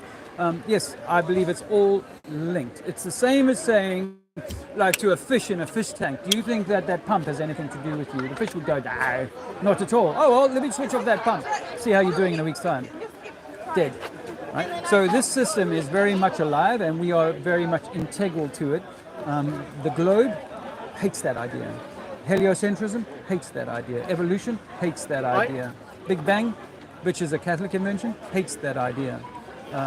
We are the center of creation. In fact, we are the center of the universe. You are the center of your own universe. There is a prevailing philosophical argument around this idea of, like, consciousness is what makes you the center of the universe. Like, this idea that because you perceive it, you are at the center of it. Yeah. One thing I wanted to come back onto was just a point that we were talking about earlier about this idea that, like, if I'm pointing up here, but someone's at the bottom of the earth and they're pointing up, they're pointing down. Yeah. The example I wanted to give you was, like static on a balloon. Yes. Okay. Now, just for the same way that I'm accepting all the things you're saying is true. So just assume, if we've got a static on a balloon that's like that, assume this is a person, right? They're facing up. If I put with their feet on it, but they're stuck to the balloon there, from their perspective, it's still up, right? Do you understand how that might look? So from there, No, I understand. Yeah. Remember, I raised children to university level on the globe. I believe all that stuff. Yeah. So, there's nothing about the globe I don't know. But that's why it's like, it's all about perspective. So where I'm challenging what you were saying about when I put up and they put up, they're actually pointing down, but they're only pointing down from your perspective because you're here. No, I understand. But that is the fundamental idea of a globe, is that ultimately the bottom is always the center. Yeah. And it's always going to feel like you're on the top. That was when I was a child learning relativity, and I was like, but how does that work? How is it that I'm always on the top? I grew up in South Africa, and of course, when you look at the globe, South Africa's not on the top, right? So how am I on the top? Well, because if I'm on the top, that means that I have to invert the globe and make you down below there. But that is what it is. But then on a flat Earth, we're always on top. But is that a value judgment? Because a lot of it seems that what you were talking about today comes from a very big distrust of government, and also distrust of the things that I used to remember, before you're much younger than me, I was much older than you, and I still trusted government. I actually worked in elections in the city. Yeah, I used to work for Westminster Council. I assure you, I am not someone who I trusted government. I assure you, I'm not someone who trusts government. I went to a war in 1987 in a country called Angola, because my government was white, and said, and we got to go to war against the communists, and the communists are coming through Russia, through Angola. So I did my 2 years national service and ended up 3 months on the front line in 1987. I wrote a book about it 15 years ago, and a guy came to me and said, you know what, Dave, I was in Intel. I got to tell you that your battles, and they were real, they were the biggest tank battles in Africa since World War II. Your battles were staged. Your battles were choreographed by the Americans and the Russians. Now, I knew the Americans were on the ground, even though they were denying being on the ground. We saw CIA operatives on the ground in Angola supporting Jonas Savimbi, who was the guy that we were supporting, the rebel, the terrorist, versus the government. And the government was being supported by the Cubans and the Russians. And they were all choreographing where our battles would stay. And I couldn't believe it. But I was at that time going for a haircut. I was using a barber because I was going to all these book launch events, So I wanted my hair to be decent because I normally cut my own hair. So I've gone to this barber and he's from Kurdistan. So you said that Angola was South Africa versus Angola? Was that the war? Well, it was UNITA versus FAPLA. When Portugal left Angola in the 1970s, they left behind 3 parties and they fought with each other for years. And then there were 2, Jonas Savimbi and UNITA, who the Americans in South Africa were supporting, and then the communists, who the Cubans and the Russians were supporting, which was the government and they were called FPLA. You can look it up. My book is called Battle on the Lomba, 1987. Now, I believed all of this stuff, and I kind of went along with the narrative. But my question is, because I'm someone who also has a natural distrust of of a lot of the things. I even a lot of conspiracies. For me, it's like you knew about Building 7, didn't you? Yeah. So a lot of like conspiracy is not this, so the war for independence in America was a conspiracy before it happened, right? Like they were planning it. So if you say you don't believe in any conspiracies, that means you just 100% trust the government. I think that's just not a true. Like the government has at least made mistakes, if not done. It's not even right? government. Like, we know Boeing covered up safety data, right? And exactly, then their planes crashed, right? So we know that this is conspiracy happens all the time. We know that institutions do their best to protect their own interests. And so my question is, do you think that in the case of flat Earth specifically, do you think that there is a reaction from the level of distrust you have then felt from other institutional things that it's gone so far into the globe thing, and you think it's a pull through from that? As someone who is naturally distrustful of a lot of things, I think there's enough proof that it is the globe for me personally. Maybe not for you, but do you think it stems from fundamentally that you've got such a big distrust now of systemic? I think it's more that I have a trust of my own system. You see, Michael, what we all lose at the age of 7 is trust in ourselves. When your teacher says to you, you're too small to know that the earth is spinning, you're too small to see curvature, you're too small to understand these things, you give up your own inner voice. Your own inner voice is told, no. Because trust me, if you said to a 3-year-old child, or if you went to somewhere where they haven't had books, in the world where they haven't had books, and you say, by the way, the earth is spinning 1,000 miles an hour, they would laugh you out of the room. But you're also but when you're on a train, you're 100 miles an hour. In a sealed container. Once you're up to that speed, but in a sealed container. Technically, because everything is moving at that same speed, right? Sealed container. Sealed container. You can run your train, take the roof off the train, run it for thousands of miles. You will still not get the atmosphere to go with it. But what I'm saying is that what you're saying is wrong. No, but you can't continue. No, you do get that in a car. If you go over 200 miles an hour. No. With the roof off, if you are in the rain driving 264 kilometers or miles per hour, you, because of the updraft that you create on the vehicle, you create your own internalized bubble in the vehicle, right? Now you can argue you've got a windshield. You can argue take the windshield off. But then you're driving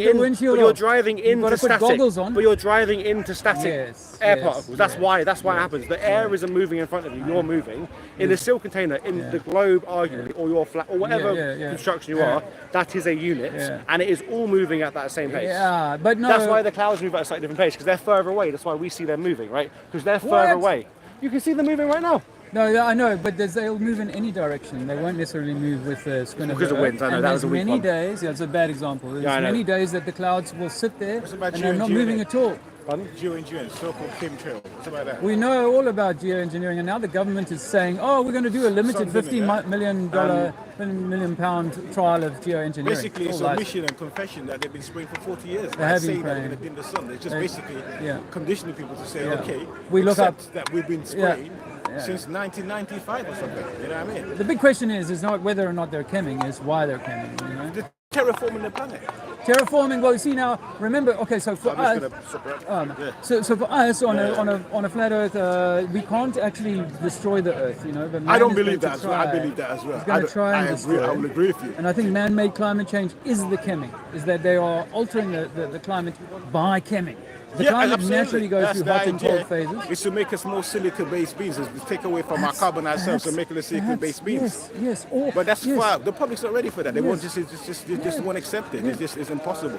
We can give all the facts. I've been talking about this since 2008, 2010. Now they said, oh, we're going to dim the sun. And people are like, oh. They're talking about immigration or something, or the boats. Yeah, they got people distracted with all sorts of stuff, you know. But yeah, I can see. He's like a scientist, you know, he's a physicist. But yeah, I'm not the flat Earth thing completely. You know what I mean? I'm like, I'm not really. But if it's true, brother, it's true, then it means that the poison that I injected into your mind when you were 7 years old is still holding fast, and that's why I think it. That's why I think it matters. I'm not saying. No, I'm not against. I'm just not being convinced either which way, but I will accept. I'm not closed off to it. I've got friends who very much of the flat Earth. I'm very much curious about Antarctica and what happens in Antarctica. That's my kind of curiosity. Like this mystery continent. You know what's going on there. So have you listened much to Admiral Byrd? Yes. Yeah, I'm aware of Operation High Jump and all of that. Okay. So did you hear the bit about his son releasing his private journal? Yes, okay. This is an interesting one because Byrd talks about in his book about in his journal about eventually getting to a point flying far enough inland to where some craft came alongside of him, took control of his plane. Yes. Yeah, and then actually landed his plane, and then he spoke to a civilization that is eons ahead of where we are. Like New Schwabenland or something. Well, I don't know about. I mean, that's the German thing, right? Yeah, and I mean, it may be that. But it's saying there's a connection. between New Schwabenland. Yeah. That's why I'm very curious what the hell goes on there. It seems like a lot of going there, and you're saying that's a possible interest for the inner Earth. Yeah. So I definitely think there's something going on in there. Yeah. And as for disclosure, they have this. Obviously, they don't want to disclose. They just cannot. Yeah. And my belief, the sole reason for not disclosing all of this, the agendas, whatever, all of these things there. ETs or whatever, because of anti-gravitic travel, anti-gravitic technology. Anti-grav, that's the sole reason. Because once that comes out, then we're going to get free energy, and it's going to be actually all of the fossil fuel. You know what I'm saying to you? So that's why I believe the evidence is overwhelming, and people are kind of ready for it. Like, okay, you sound like you're from sort of the West Caribbean. Yeah, Caribbean. Yeah. So in South America and in Peru and that, they found structures in the jungles that are mind-blowing, right? And they rewrite the whole history of what was happening a few thousand years ago. Now, I belong to a sort of school of thought that says that the Noah's flood wasn't 6,000 years ago; it was hundreds of years ago. And that we lived amongst giants just a few hundred, maybe 500 years ago. And these giant people were able to build structures that today we look at and we go, how do we do that? How do we build that? And that's why they hide them from us. Would you say the Bigfoot and the so-called Sasquatch is part of the giants? It could be. I mean, I don't discount that. But what we've seen is that bones, big bones back in the 1800s were being excavated, where like a man's femur bone as tall as you and me, just the femur bone. The Bible talks about there being giants. So who's hiding all of this? Who's hiding all of this stuff? Well, the same. Let's just say that you knew that this Earth was like a terrarium that every 500 years an event occurred that completely changed everything. What would you do? Like, say you were the powerful with the Bill Gates or the Rockefellers and whatnot. You would build underground bunkers and you would stash the knowledge from the height of that civilization. The people who built cathedrals that we look at today and wonder, those same people had technologies that we still think, how could they build the pyramid? How could they do this? This talk of Tartaria? Tartaria comes up. Now, Tartaria is an interesting one because we see Greco-Roman buildings in Africa, in South America. It's like, whoa, you're telling me that these people were bushmen, like throwing spears, and yet they are around these massive buildings like this? No, something doesn't add up. So when I walk around London and other cities like this, what I see is lots of building beneath the road. Windows, doors, things that are beneath the road, windows at street level that no smart man would build. you'd be like, oh, they need that for basement, a little bit of light for their cold. No. The water that's running into those buildings, because they had no plastic. Well, they're still digging up to today. They're still digging and building underground today. They had those boring machines that's as big as houses, and they could just drill 7 miles of tunnel, and that's all part of the kind of you call it secret shadow government or whatever. So it's it's happening with China, with Russia, with the that's West. what I would do. Like if I was this, I can't take everybody with me on the boat, as it were. So I'm going to let people know that there's something they need to be aware of. But in the meantime, I'm going to put all this technology in my prep bag, my go bag, and I'm going to hide it underground. And then when this shit hits the fan, after 50 years, 10 years, 100 years, whatever, What do they I'm call going it? to start bringing it back out again. They're called the pre-civilizations, when civilization is destroyed, and it's like Lemuria and Atlantis, those sort of things. Yeah, I believe in it. I definitely, because I know they're hiding all this stuff, and we know who's hiding it, and it's just. Because on a flat Earth, the continents could be floating. So actually, we could change sea level. So do you believe it's over flat day, with a dome over it, or it's just flat or something? I think it must be enclosed. Yes, but I can't be sure about that until I can test it for myself. Because I listen to a lot of globists who were previous globists who's all of a sudden come over to the so-called almost like the kind of like part flat Earth, where they're saying, okay, we're enclosed in a dome or a shield or something like that. So, but they want it to be a magnetosphere, like a magnetic dome, rather than a physical dome. But where thermodynamics demands that if you want pressure in that deodorant can, you've got to keep it sealed. Yes. And if you want the plane to be safe, you need to keep it super sealed. So do you believe that we've gone beyond, we've gone to the moon and stuff like that? No, we can't go to the moon. In fact, I think the moon keeps moving as you move, like it moves, yes. So the moon is a light, and the sun is a light. And exactly how they work is an interesting but deeper conversation than simply the Earth is flat. I've heard the sun is a light. I heard that from Dr. Delbert Blair, and he's the one that got me interested in sort of metaphysics and the sort of light. He's the one kind of opened me up, and he was always said that he talked about 3 suns. He's passed away now since 2016, I think. But he talked about the 3 suns, and he talked about the sun being light, it's not solid. So I've never heard about the moon being a light. Moon is a light, definitely, and you know what? We can prove that it's cold light. If you take a digital thermometer, if you ever have one in your hand at night and it's full moon, go around in the shade of the moon, around the back of the tree, and you'll find that it's 2 degrees warmer than in the direct moonlight itself. The moon is the opposite of the sun. The moon is cold and blue. The sun is hot and orange or yellow. I haven't seen you on any podcast. You know your stuff, man. Like you appear on a podcast and stuff like that. Yeah, I've got a channel, but I don't get invited to talk. But I don't know why. Because you're well spoken. You know your stuff. You're eloquent. Because I listen to all of them. Eric Cassidy, I know of Eric Debay, but. He said some stuff recently that I just thought, I think, you like kind of like. Well, this banner we had made like 7 years ago, and we took it around Europe in 2019 before the lockdowns. What's the English guy who's with megaliths? Hugh Newman. You don't know that? What? Mario Wheatley, Hugh Newman. These are the guys who've done. They've all been at ancient. You want to YouTube? I mean, he's English. I don't know if he lives in the UK, but he's done all the megaliths and stuff within the UK. You want to email these because you know what I mean. You're well spoken, and Thanks, brother. because a lot of people are interested in this. I've obviously heard this stuff 10 years ago, but a lot of people are coming into it now. So you're still relevant. It's very much where before it was just crazy. Now it's like they sun them in. So I mean, for me, why it matters is because I believe ultimately you are the center of the universe, and that we are equals in that game. So I cannot be a black or a white guy. I am say like I spent a lot of time during lockdowns in South Africa, and I was walking along talking to the homeless people on the beachfront. That's why I did a lot of my street work. And I would be like, they would say to me, Dave, we have the same blood. We have the same blood in our veins, and we are of the same creator. But we are at war with each other. Why? Because of these man-made I tell you, Cape Town looks nice, man. I've never been, but I was watching a couple of vlogs of Cape Town and Durban, man. That just looks like paradise, bro. I'm like, damn. Awesome. I grew up in Durban, and I can't wait to get back. We left after 11 months. Very Pacific kind of vibe there. It looks like a Caribbean Pacific vibe. Yeah, the palm trees. I watched all the vlogs, man. I would never have back on all of this. I would never have none of this. We just get sick in this. This is hell on earth in the UK. I can't wait to get out. But my little boy, he's 5 years old and on a British passport. And they banned him for 5 years because when we left South Africa, we'd overstayed on his visa. And because he doesn't have a birth certificate, I couldn't get him a South African passport. So we've just had that overturned. So I'm hoping to go back in the not too distant I wouldn't- future, I wouldn't- because I there wouldn't. are brothers there Yeah. that I can connect with, particularly the Africans, because Yeah.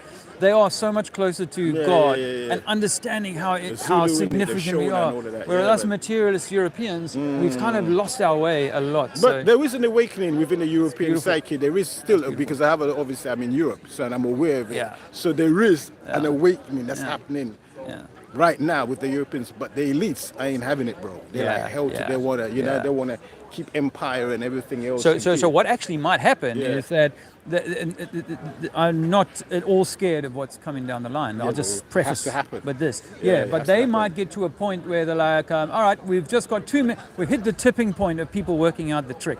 Now we pull now we flush. That's the, what pull content was the- all about. That's just the beginning of it. Yeah. It's like if we can't have it, we're taking everybody down with them. And World War III possibly. Yeah, no, that's You know, the integral part of it. Yeah. Because basically it's just another human cult. Yeah. You see what I'm saying Yeah, to you? Carl? Yeah, yeah. And also, if I put you under distress, then you are no longer thinking for yourself. You're in Word fear. up. You're running around, headless Just chicken, and you need help. Perfect. Well, you see it with Moses when they created. You see it. What happens in this country? Yeah. And it's necessary. It's necessary when we're going for that kind of revolution at the moment. But the wake, like you said, people are. I mean, the elites are held to the no, but the normal public, which is still, you know, although this.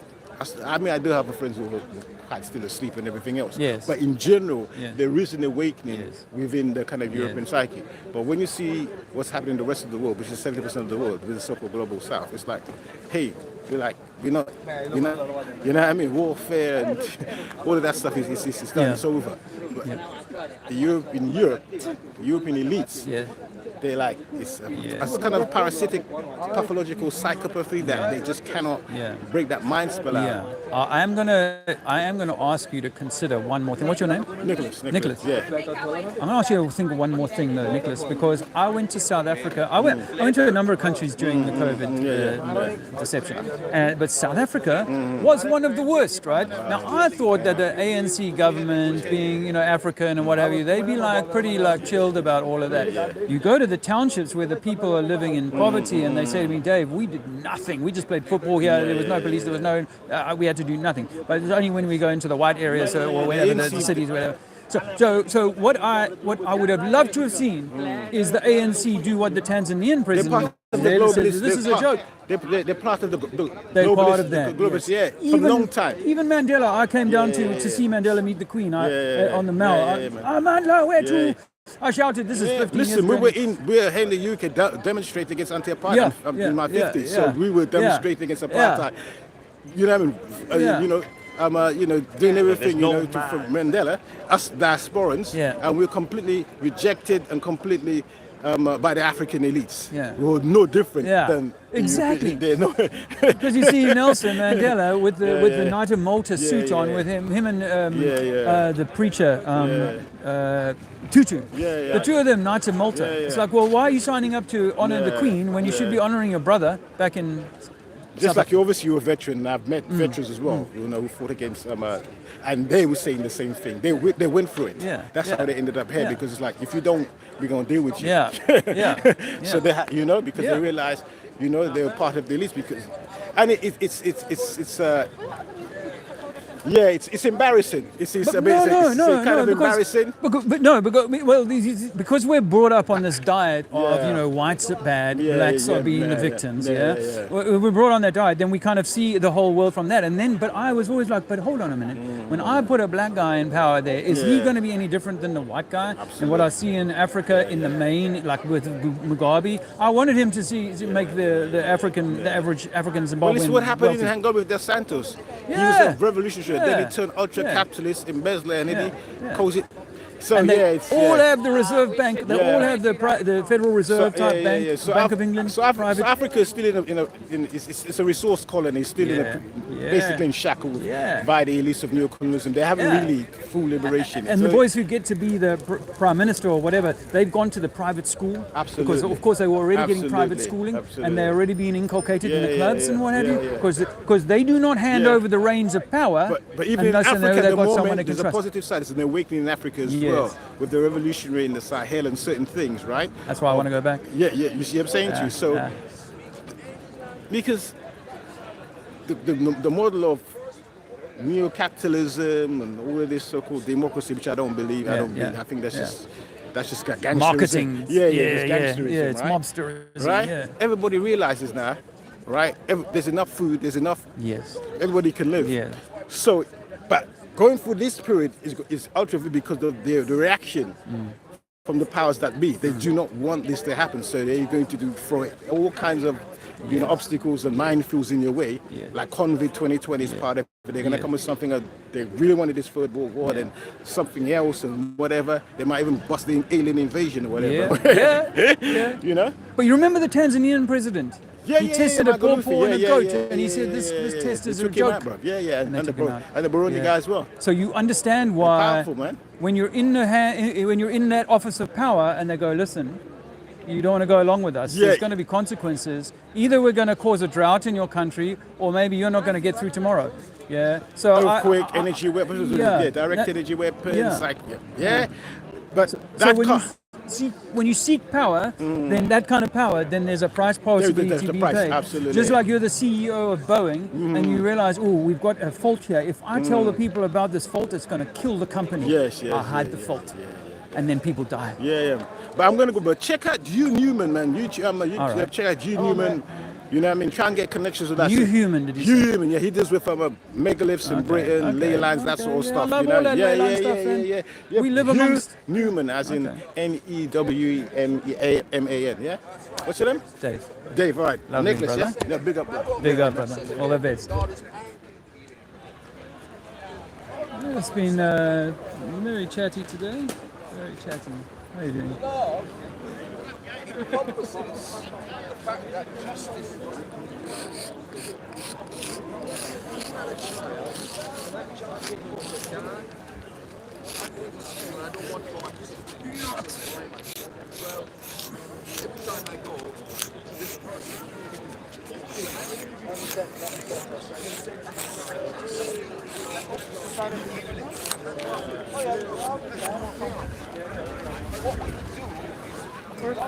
Don't worry with this. Hi. Yeah. Hey. Oh no. That's not good. Hi, sorry, can I just ask, is this your, Yeah. we're filming a documentary basically about Speaker's Corner, about like the right to free speech and why places like these are so important. Would you be okay if we asked you a few questions? Of course. And heard your thoughts? Oh, thank you I'm so here all much. day. But now is great. Yeah. What are you? Who are you doing it for? Is it? I'm a student, and okay. it's for a student magazine, basically. Okay. Yeah. It's called Artifacts. It's online. What uni are you at? At University of the Arts. Oh, is that? Yeah. I think I know it. Is it on the South Bank? Yeah. Do you know which? Oh yeah, sorry. It's. Oh, those are fancy. Yeah. They're nicer than mine. Yeah, no idea. Yeah, water's always going to find level. It's incredible. And yet we believe we live on a ball. Sorry, would you mind? Oh, I'll stay wherever you want me to. I don't have to be. Here's great. Here's great. Is this good? Would you mind if you just held this and then speak into that one, if that's okay? Thank you. Sure. Thank you so much. You don't want me to attach it? No, well, we can if you want. Okay. What brings you here today? I'm here today to tell people that they've been lied to from cradle to grave about who they are and where we are in the world. I believe that we are divine emissaries of some creator. I don't have a name for it. I don't have a religion. I just know that we are integral to this world. We are the center of the universe, not some insignificant and random lucky Big Bang floating in the vacuum and void of dark and cold space. This world was created on purpose, by design, possibly by your higher self. I don't need a frightening sugar daddy up on a cloud somewhere with a long white beard telling me that I'm good or bad. All of that comes from my own heart. The truth is written on our hearts, and we should go into the world as masters of our own ship, not servants of some other mad creation. And most of us are designed to come in here and simply be good sausages and come out the end of our schooling and work in the corporations and be good citizens, as it were, rather than divine sovereign souls, the expression of whatever God is. Now, the hardest part of my message that for people to accept, I mean, a lot of people today are quite atheistic. I used to be atheistic up until about 10 years ago. So most people don't really like to hear the idea that there might be something higher than simply this experience. So that's hard. But what's even harder for most people is to accept that water is level. Do you know that in your bath, in an Olympic swimming pool, over a lake, the Suez Canal, 120 kilometers long of level water? In fact, if we could take 10 Suez Canals back to back, the water would still be level. We don't live on a spinning ball in the vacuum of space. That's the extent to which the governments and the religious orders have controlled our minds over the last few centuries, such that we do not know who we are and where we are. So how important are spaces like this for you, where you can come and freely speak about what you feel passionate about? Massively important. You know, I think that every town or every place should have a space for people to be able to come and say whatever they feel they want to say. You know, we live in an increasingly time where you know, the sort of community has gone online. So a lot of our communication nowadays has gone online, and that's very easy to control, as we see today. You know, now I talk about flat Earth, and in America, the Congress asked YouTube back in 2018 if they were going to do something about censoring flat Earth. Now, if flat Earth is such a, you know, I'm not talking about children, I'm not talking about doing harmful things or anything to do with being unalived or any of that stuff. I'm just saying, hey, you know, the evidence is that NASA is faking going to the moon, that water is level, that we can't prove that we're spinning. And so there's something great going on, but they don't want us to speak about that kind of thing. Whereas here in the street, and I sometimes go to other cities, and I'll just stand in the street for a few hours with my banners and try and inform people, because I know I can break the algorithms in that way. Do you find people are willing to listen and willing to agree? Or? If I had to take a poll out of 10 people, I would say maybe 1 or 2 want to listen, if that. The majority are caught up in the version of reality or the lens through which they observe reality. And for a lot of people, you know, understanding that we are something more than just this, you know, everyone identifies by the job title. I'm an accountant, I'm a banker, I'm a doctor, I'm a lawyer, I'm a builder. You know, I'm all, this is how I identify with myself. I'm a flat earther. No, you are a divine essence, something far greater, and the way you perceive yourself in the world has a lot to do with the society and your social construct from whence you come. And so all of these things have been created as sort of layers or veneers over the truth of who we really are. But I think that people are so distracted with their football, with their fashion, with Elon Musk, all of these sorts of things, that they don't really want to hear or have their reality spoiled. And I'll give you the example of me visiting Disneyland. If I went to Disneyland today and said to some 7-year-olds or 5-year-olds that this is all fake and that's not really Mickey, it's some drunk, you know, who's got a $7 an hour job, you know, wearing a suit. And I didn't mean to be unkind about that, but you know, if I went around doing that, people would say, hey, shut up, just leave the park, please. Don't spoil their day at Disneyland. Well, that's true with this world that we live in. It is that the entirety has been created or curated by systems of governments, religion, the Royal Society of this and the Royal Society of that. They have curated your sense of who you are and where you fit in the pecking order. Rather than there is no pecking order, you are the creation. You are a microcosm of everything that is here. And in the same way as we should not spoil our earth, we should try not to spoil our own inner earth. And I like to remind people that earth and heart are the same word or the same letters, just rearranged. Oh, yeah. And earth is the center of creation and heart is the center of your creation. And if you treat your heart well and trust your heart, it will nourish you. If you treat your earth well and trust your earth, it will nourish you. But they want you to believe that this earth is so fragile and that we bad humans are ruining it and spoiling it, and we need to be taxed to death for even moving around in it, and no longer have cows because they're farting in it. All of that stuff is designed to weaken and harm your earth. And ultimately, this idea of Barbie and I'm this doctor or I'm this whatever is also about putting veneers over your truth, over your heart. Do you ever worry about upsetting people? That's my final question. I don't like upsetting people, and it does. I know because I've even had police have attended. Well, I can't remember the city right now, but they attended because some people had made a complaint. And even while the police lady was standing there talking to me, she said, "Wow, how much abuse you get from people walking by because they do not want to hear what you have to say." So I don't relish that. It's, part of what I prefer doing is talking to people who have already gone, wow, COVID was a huge psychological operation. 9/11 was nothing like they told us it was. The moon landings were definitely fake. And yes, maybe the Earth isn't a globe like they made me believe. So tell me more. What else can I learn about myself? I love teaching people like that. Whereas here I'm right at the beginning. I'm right at the door of Disneyland telling space that we were seeded from space. That gives us all of space travel doing CGI.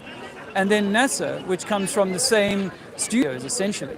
And we look at the British guy, Stanley Kubrick, who claims to have filmed the moon landings himself.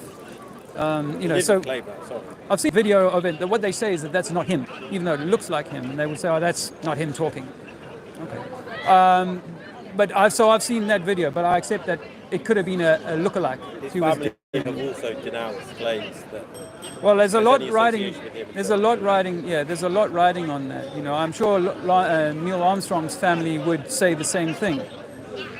But Neil Armstrong, certainly Buzz Aldrin, has given us clues to say yes, we haven't been. There's two Russian, well, one of them's Polish astronauts who claim we've never been to space. So when we see these, most people will, like you're doing, squash their eyes and go, "That's a load of shit." But when you really critically look at space travel, you can start to pick holes in, oh, look, that guy says he's floating, but I can see a harness. When Tim Peake did his 360-degree spin in space, you can see that he's wearing a circus harness around his waist. But you've got to be willing to look. You've got to be prepared to go, damn, why is there a reflection of a scuba diver during a spacewalk? Could they be, like the flat earthers are claiming, in a swimming pool and creating neutral buoyancy in a swimming pool rather than being in the vacuum of space? Is it true that their spacesuits have never been successfully tested in a vacuum chamber here on Earth? You've got to go and look these things up to find out, wow, so you don't know that your spacesuit is going to protect you? You've not even gone into the NASA's own vacuum chamber to test your suit before you go up into space? I'd say that's a bad idea. What would be their benefit, though, to claiming that there is, that it is spherical when it's not? I mean, it's like, say I'm going to offer you an answer. I'm going to offer you an answer. It's not just yeah, I'm going to offer you an answer. But the thing is that I've stumbled across a murder. It would be unfair to ask me to say why did that person get murdered? Well, I don't even know who did the murder, so I certainly do not know the reason. I could kind of come up with some hypothesis. Okay. He's got like a bag of cocaine in his pocket or something. Phrase it a different way. Why would you say that independently throughout history, human beings in remote societies that have been disconnected from one another have all concluded that the Earth is spherical? That's not true. Don't get me wrong. I know that there have been people who hold your position throughout all of history, but even the people who mapped all the continents. Yeah, all the people who mapped the early continents, the sailors who went around the world in 1500s. I'm talking before that. Hold on. Sorry. 500 years ago, when sailors were mapping the Earth, they were doing it on a flat ocean. The first globe was only invented in the beginning of the 1600s. I'm not sure that's true. Google it. Okay. Google it. And by the way, the Vatican has it. The Vatican has their fingerprint on everything, including the Big Bang. The Vatican invented the Big Bang theory. George Lemaitre, look it up. He's a Vatican Jesuit priest. He comes up with the Big Bang, which is counter to religion. You've got to ask yourself why. No, The Big Bang isn't. George Lemaitre. No, but the Big Bang isn't antithetical to religion. Of course it is. Of course it is. These religious people who walk around here believing, they're talking about Jesus, they're talking about Muhammad, but he allowed for a Big Bang. billions of years ago to then let fish become monkeys, become man. Well, no, all of that stuff is a If you think that the Big Bang is the beginning, then potentially, yes. But it's not necessarily, and scientists don't say this. You throw a grenade into a scrapyard and get anything that resembles a car or a plane to come out of it. Never will happen. You know why? Because you need a designer, and designers who have got in meticulous detail in order to put that Ferrari together. You cannot throw it into an explosion and just hope that a Ferrari is going to drive out the outside. No. So there is a link between flat Earth and so let me get back to your claim that cultures not connected to each other came up with the idea that the Earth is a globe. Not true. Actually, the globe, as I said, is less than. Thank you so much for chatting with us. We've got to go, but Thanks. that All the was best. thank you so much. All the best. Yeah, you too. What the globe is really only a few hundred years old in total. The concept of spherical Earth isn't just a few hundred years ago. Well, I'll be willing to accept your claim, although I have to say that I think that's not true. I know that they say that Eratosthenes 2,000 years ago put sticks in the ground and established that the stick's shadow's length were different, therefore Earth must be a globe of 24,000 miles in circumference. That's incredible, really. Because as I was saying to a man earlier on, I could go, he was saying, well, it must be a globe because if I took a tower here in London and look at the shadow length, and then in Edinburgh, same tower, look at the shadow length, I'd find that the shadow was longer in Edinburgh. True, but that's because we're further away from the equator. From over the horizon. Yes. That was observed by people who were in the Navy. Absolutely. You saw the sails first, and that was because it was coming over a curve. That's because of the angle of resolution. Sorry? Your angle of resolution will determine how soon you see something. So the tallest man walking across the field will be the first one seen. The midget will be the last one seen. We know that.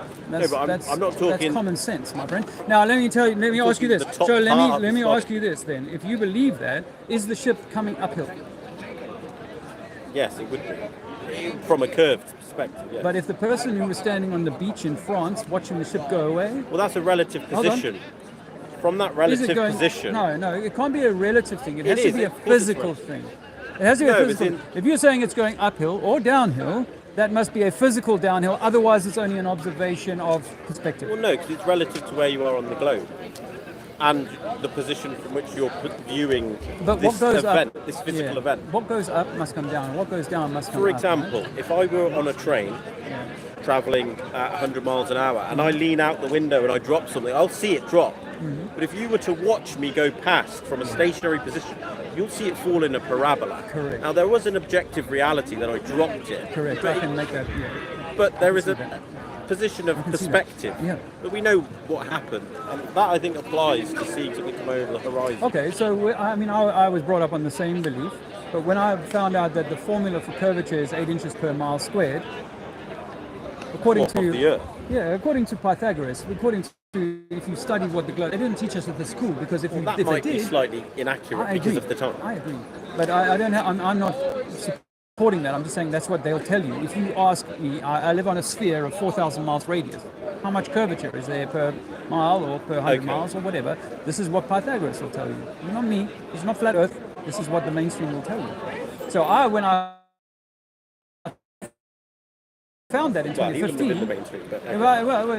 When I found this, it means it has to have some curvature, right? You accept that if you're on the ball. Yeah, it must be bending. If I travel just 6,000 miles to South Africa from here, 11 hours, I've traveled 90 degrees around the sphere.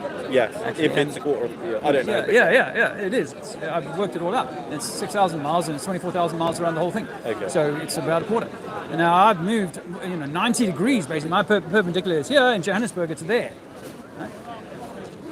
I'm not sure if that's the correct interpretation because again, you're moving relative to the surface of the Earth.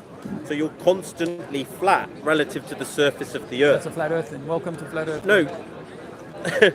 Because if you're hugging the Earth, but the Earth curves, then relative to that movement, you've not moved 90 degrees. Wow. Because I have to. I get that, but having hugged the Earth the entire time, Earth is flat. There would never have been a moment where you shifted 90. It would have been incremental. Absolutely. No, I don't. Movement. I have no problem with that. Although the gyroscope should show me that, or a spirit level should show me that. What, whilst you're travelling? But again, it's relative to the... No, if a plane... Because a plane doesn't adjust its... Well, potentially does during flight, but not necessarily... No, unless it only wants to change altitude, yeah, for weather or whatever. But once it's at cruising altitude, it's going to keep its nose at 1.5 degrees in attitude up so that it maintains that level. Relative to the Earth? Yeah. The Earth and if the Earth is curved, then it have will to curve with constantly... it, yeah. Correct, yeah. But because the increment of the curvature is so large relative to the size of the plate, like a plate like the car, for example, it looks like it's flat, but it's on a curved surface, which is the Earth. Same with the plane, the movements are so infinitesimal but in 11 hours... this is why it's such a difficult thing. Yeah, in 11 hours. Yeah, that's why they've been able to convince us. So no, I mean the other way. That's why we've taken lasers and done laser experiments over 20, 30 miles, and we can see the originating point, or the flash, or the laser from 30 miles away in the right conditions. You know? The world record photograph over water is over 200 miles. People have taken infrared cameras up at altitude and they've filmed. You're saying that wouldn't be possible if the Earth was curved? Is that what you're saying? Yeah. So and then depends on high above the ground then. Sorry. Surely it would depend on how high above the. For example, if you took a photograph from the Eiffel Tower, you're going to get a much greater range. Exactly. Yeah, of course. But now a guy's taken a infrared camera in a plane at 30,000 feet, granted, but he's taken a photograph all the way down on the coast to Mexico, all the way down California and down to Baja, and they say that's 1,000 miles that he can see. That's impossible on the globe. Another guy recently went up. But if he's doing it from a plane, surely you'd agree that is possible. No, not according to Neil deGrasse Tyson, one of the priests of the religion. Yeah. So he says, and he's on record saying this. You can see it on YouTube. He says he's got a beach ball. He says. You do not see curvature from your 2 millimeters. He's talking about the Red Bull jump, by the way. He's talking about the Red Bull jump, which is higher than any human has been, higher than any Concorde, higher than any of these things. Yeah. At 2 millimeters above this beach ball, you do not see curvature from up here. Those are fisheye lenses. He's telling us that, but the sheep, they just keep believing. I've seen the fish, I've seen the curve from those fisheye lenses from the Red Bull jump. No. Now, according to mainstream science, at 200,000 feet, I can't see curvature. But you're offering me that at 30,000 feet, because of curvature, because of 30,000 feet, I can see all the way around this ball. Not possible. And not on the scale, because now you're saying now the ball you've gone from the ball is so big we can't see. Now you're saying no, it's so small I can actually see around the corner. Well, that's to do with photography. And at 30,000 feet, right? If we're at 8,000 miles across, right? That's the diameter of Europe. 8,000 miles across, 30,000 feet is 6 miles. You cannot, at 6 miles above an 8,000 mile object, see shit around no corner. Okay, so no, that has been debunked. And by the way, a guy went up into the highest point of Wales recently. So then, does that mean? Let me make this. Sorry. It went at the highest point of Wales and took a photograph into the range of the Alps, and he can point out 7 peaks in exactly the right positions that they should be. Now they just look like little snow-capped clouds, if you like. 700 miles is how far away he can see these things. But they are significantly above ground level. Yes. You would expect that. But you would also like I used to believe, that the globe, if you shrunk it down to a billiard ball, would be smoother than a billiard ball, many times smoother than a billiard ball. So actually, why would it? Because those over an 8,000 mile diameter, 5 mile mountain is nothing. It's once you shrink it down, surely you're talking about smoother than a billiard ball. I believed that when I believed in the globe. Thermodynamics kills the globe, by the way. That Coca-Cola only has pressure because you're keeping the lid on. Once you take the lid off, equalization of pressure, second law of thermodynamics. There is no fixed barrier between our atmosphere and the vacuum of space, making space impossible. This is the only space that is real, the space between you and me. Next question. Next question, ma'am, sir. Then does that mean that you believe the Earth is the exception and that the firmaments are spherical? Everything that we see, yeah, well, just like the apple is a sphere, almost a sphere, right? Would you agree with that? Yes. But the fruit of the apple is inside the skin. And that's why I'm saying that the fruit of the universe is inside a skin. And so we're inside of that. The other celestial objects within the solar system? They are points of light, but they're not balls, they're not rocks, they're not gas giants. Gas giants, listen, have you ever farted in a lift? I Okay, you don't have to that's answer an that appropriate question. analogy. But you know what I mean, is that No. gas dissipates instantly into the surrounding environment. You probably wore a mask in 2020. You didn't wear a mask in 2020. Well, they have an internal gravitational force that fart? attracts Oh, the gas giants. So we're told, yes. So we're told. But we have that. And an that has to be taken. electromagnetic The electromagnetic force I'm with. I think it's all electromagnetic. Just like Tesla. Nikola Tesla said that. It's all electromagnetic. You want to understand the universe? Do you think you in would terms agree of, that the Earth's flat, Nikola Tesla? I think there were some interesting clues here. And in fact, the best scientists in the world, if you look at their writings, you'll find that all of them say, we can't determine whether the Earth is spinning or not. And when we look at observations like they used to do with WMAP, which is the background radiation survey that they would do every year, they would always find that Earth was in the center. But philosophically, that's impossible for them to accept, because they cannot accept that Earth is the center of the universe and that you are God's creation. They cannot accept that, so they would have you you. believe in a creator? Oh yeah, I know there's a creator. Stephen Hawking said it's impossible that the universe had a creator, a beginner and end, because it means that the entity must have been in existence prior to its own existence. He says nothing is external to the totality of what we see in front of us. I think the universe as a totality has always existed in something, always will. Yeah. I mean, that's like infinite. But I believe also, if I could add, that not only is the universe infinite, but that we are. But not in the mortal. This is only an 80-year or 100-year cycle that I get in this body, right? If I'm lucky. Less if I take all the needles and stuff that they keep pushing on us. But I say that I think that we are the emissary. We are the. If I dropped a stone into a pool of water, that one droplet that left the pool of water for a brief moment of time is you. And then it returns to the pool. But I mean, I've read Origin of Species, and also Professor Steve Jones almost like, well, Darwin said that all organisms modified to their environment. I mean, the development of ears and eyes took millions of years to develop, and the pressure of number one environment, the pressure of climate has caused these things. I mean, natural selection. Why isn't the countryside overrun with rabbits? In every litter, so many die. Yeah. I mean, a whale is a sea-dwelling version of a hippopotamus. A hippopotamus is a whale basically with legs. Right. There is no difference. Well, I, if I may, so offer slightly different, because I used to be a Darwinist, and I was very strong into Darwin. I raised children on Darwin, so I know and understand that, and I believed all of that stuff. I have quite a different approach now, which is that there was a creator with an intention to create an environment or a habitat that was self-cleaning, self-maintaining. It fed itself and so on. And so I think that although I accept that there are genetic similarities and there are things that our scientists will say, yes, you can see how this leg shrunk to eventually become whatever, or my coccyx was once a tail as part of the monkey and all that. I say, well, maybe, but what if it was all designed on purpose? Could it have been refined over epochs? Is it possible that previous beings that lived here were of a much greater size because the environment, in fact, in mainstream science, they say that if you go back a few million years or tens of thousands of years, the oxygen levels were way higher, like up into the 30% than they are now in the 20s, right? So in that environment, plants, animals grow much larger. I also subscribe to the idea that, we found a pyramid under the sea in Japan.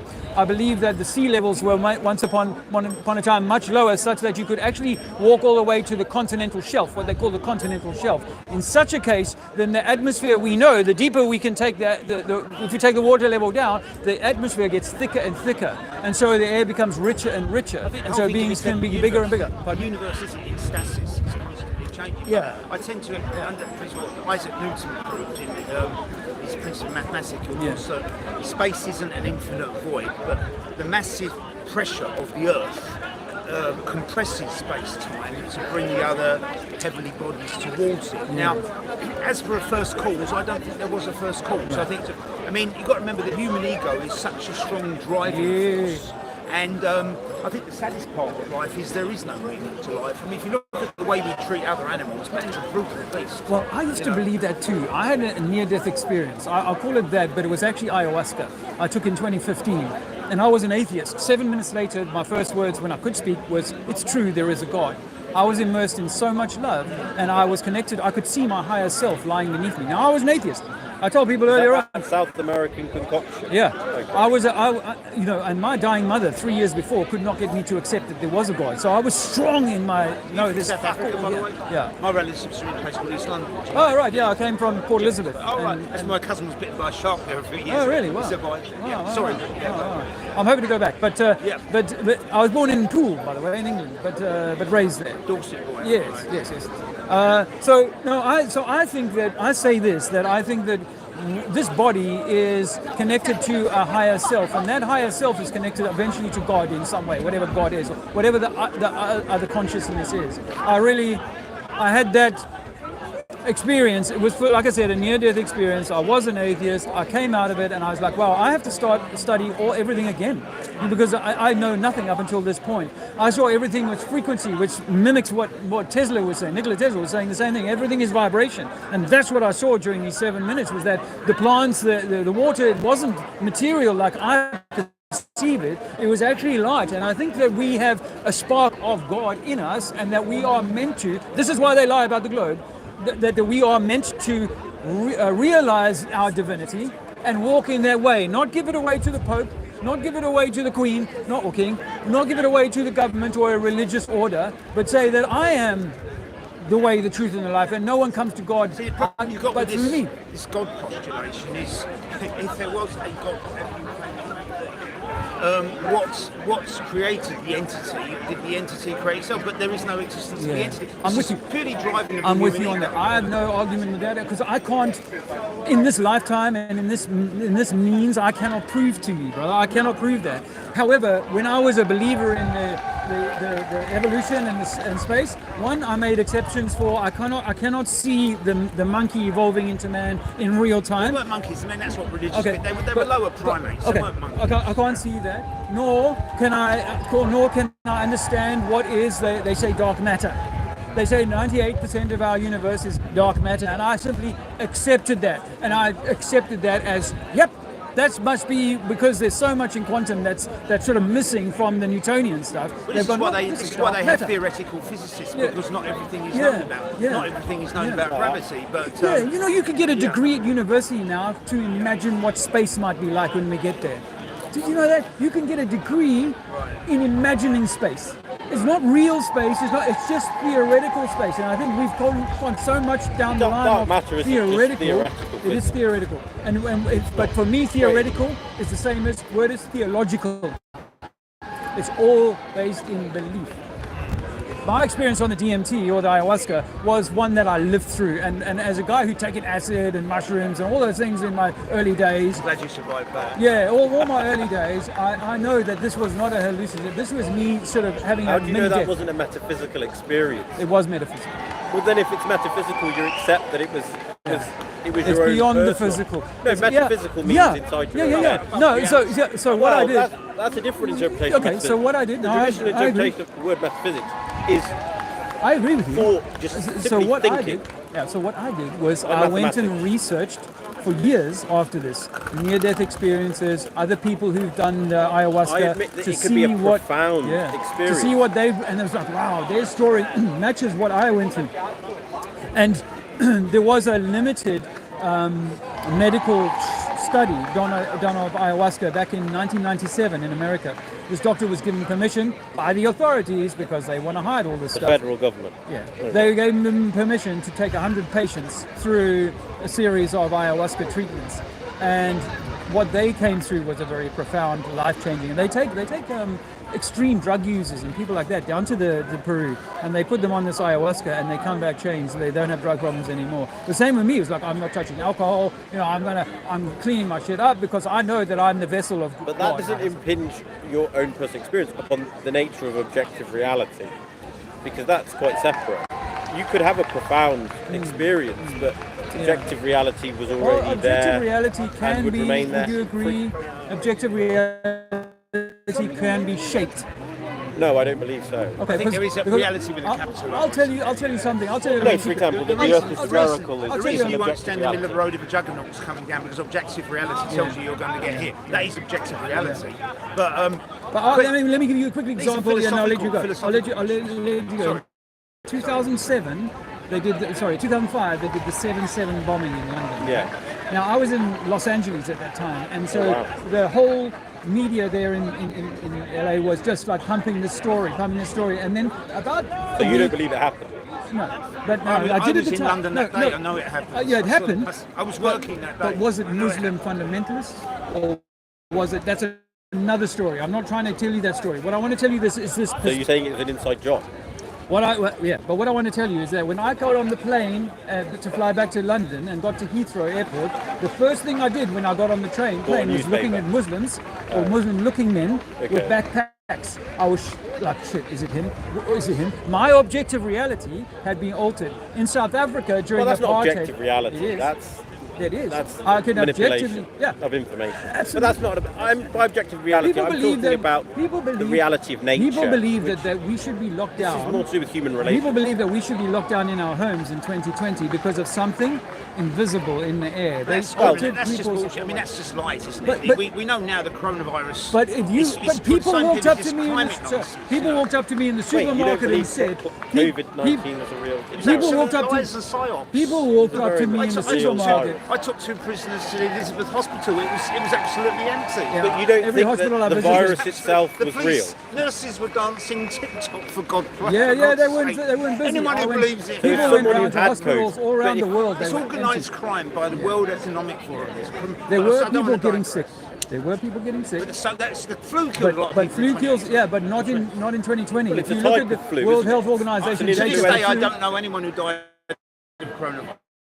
Yeah. And they died of whatever's in that fucking injection. Well, that's another story. That's almost like saying no one dies of HIV or AIDS. Well, you don't actually die from HIV. You die from something like pneumonia. Correct. Yeah, but that's coronavirus. But is it a Just saying, to expand on what you're saying about objective reality, these are often philosophical questions. Do you see what I see as a colour blue? Do you see what is a colour? These are philosophical questions. Well, no, these are conventionalisations. Blue isn't part of objective reality. Because that's to do with the spectrum of light and how you can see it. Other creatures wouldn't see necessarily blue. The dog just sees black and white, isn't it? Correct. So that again is how that's just our own experience. An objective reality is outside of humanity. That's what I'm referring to, the nature of reality. Like, for example, the Earth is a spherical object. Okay. If it is, or if, let's say, the Earth is a flat object, then the objective reality, regardless of what the consensus opinion is, would be that it's a flat object. That would be an example of an objective reality. No, but that's the thing is that I can shape your reality. You know, like you look like you come from like say like an Indian type heritage, right? So even in like India, you know, where they created Bangladesh or whatever, they create these like little, you know, like they create this pocket, and then those people are at war with these people, and you grow up with that. When I was a youngster, that's not an objective reality. That's just the history of nation statehood.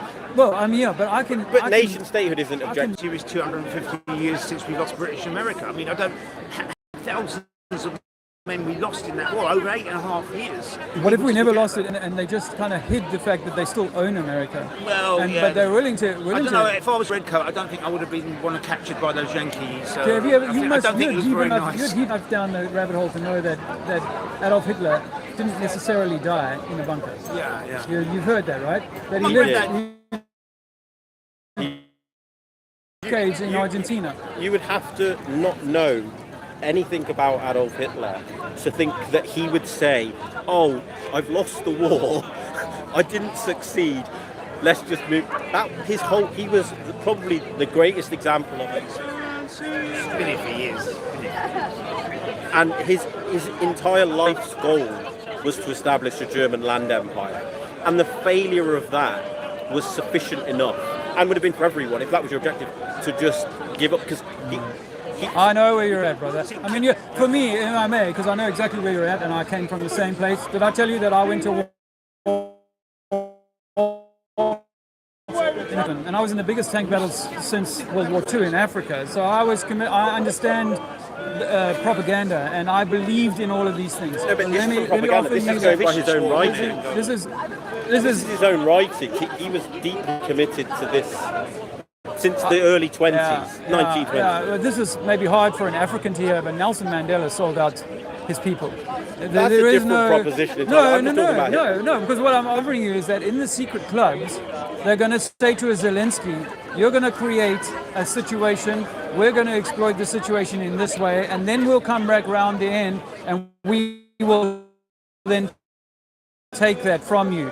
And you will say, well, I had no choice, and that's exactly what happened to the Germans. Now, have you read anything of Morals and Dogma? I've heard of it briefly. Morals and Dogma is written by a guy called... you're on about Frederick Nietzsche? No. Morals and Dogma is written by one of the most revered Freemasons of all time. Don't want to trust him. George Washington? No, my chap might be... Who wrote Morals and Dogma? They will tell me in a minute. I forget now. But this guy who wrote Morals and Dogma, which is like an 800-page book and like a Bible for the Freemasons, he writes to the Italian Premier in 1890 and says, we're going to create 3 world wars. And he describes how the Russians, then the Germans, and then the Christians, Muslims are going to be brought to each other's throats. And so, no, I think that it's too easy to say that, for me anyway now, to say that Hitler was just all bad. No, I'm not saying he was. And that's a separate. My grandfather spent 6 years in a British POW camp. Was treated very well. He even became friends with some of the officers who I went to see when I was a baby. What, in Germany? In Germany, yeah. And 2 in Poland and 1 in Deutschland. But Anglo-Saxons were treated better than Russians. Well, because they were deemed part of the superior race. They considered us Germans that migrated here much earlier. That's according to my granddad. You know, but he didn't like Germans. It gets very murky when you get into what Stalin was, who he was, who they were answering to, whether or not they have. Okay, carry on. Stalin and Hitler, these are all puppets. It's as people will say. Puppet. Oh yeah.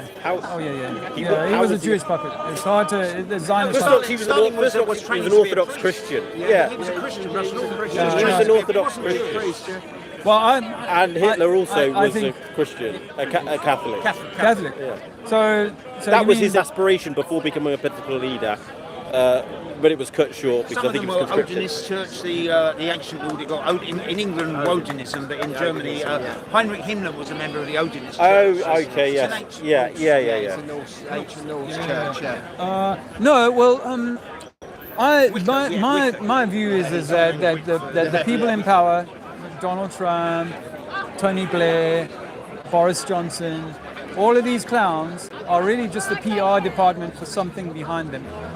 So that is metaphysical speculation. Well, it doesn't have to be metaphysical. Well, by metaphysical, I mean it's just you coming up to a conclusion without fact checking it. Not fact. I don't mean to sound patronising. God, I've heard that somewhere before. But without fact checking. Yeah, good term. But without.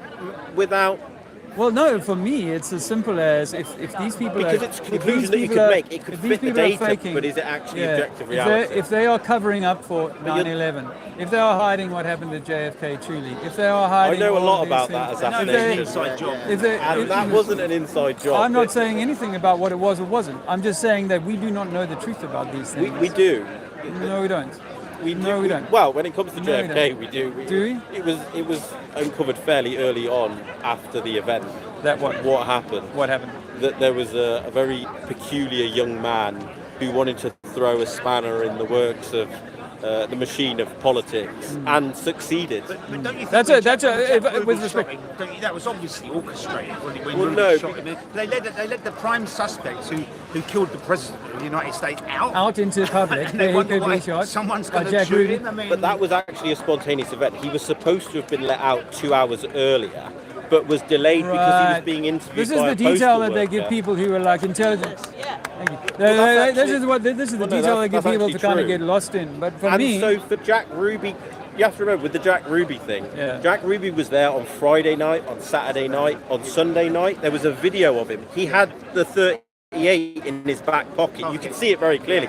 If he really wanted to kill Oswald, based on some conspiracy, he would have done it on Friday night because he was there. So you mean that people saw this guy with a gun and didn't say that's how lax Dallas security was? But so he now was. So it's the shrug of the shoulder. That's because of that. Do you know that where he's killed? JFK is killed in a Masonic square. Are you aware of that? Dealey Plaza. I don't believe Plaza. That. Oh well, it has a big Masonic. You can go and still on Google. You can go and look it up.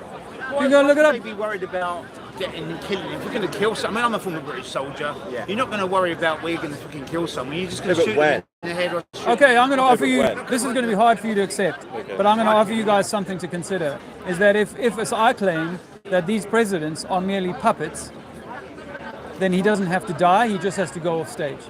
And somebody else has to die. And by the way, a guy who gets killed, a policeman who gets shot twice in the head in Dallas J.D. on the Tippit. same day, who is known in his shot in the police, head. He was he was known by his police pals as JFK because he was such a close lookalike. Right? So this guy gets shot in the head. If an autopsy is done, it's very easy He to wasn't shot in control. the head. So I'm just offering you don't have to agree with me. I'm just offering you that I don't think that JFK had to die.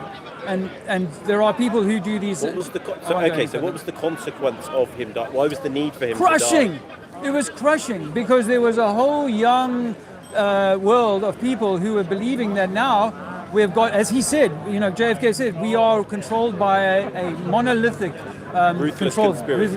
Yeah. He says that. They're going close. But even that isn't getting close. Even that, it's like Julian Assange.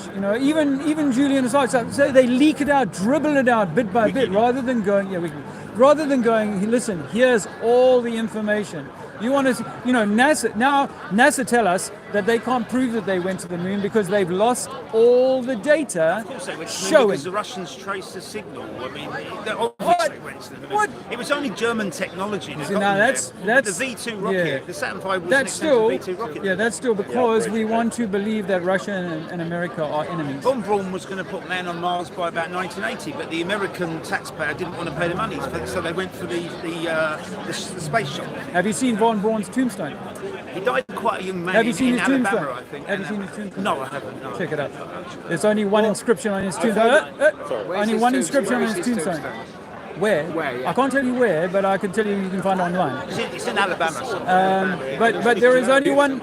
There's only one inscription on his tombstone. Other than his name, it says Psalms 19:1. Can anyone tell me what Psalms 19:1 said?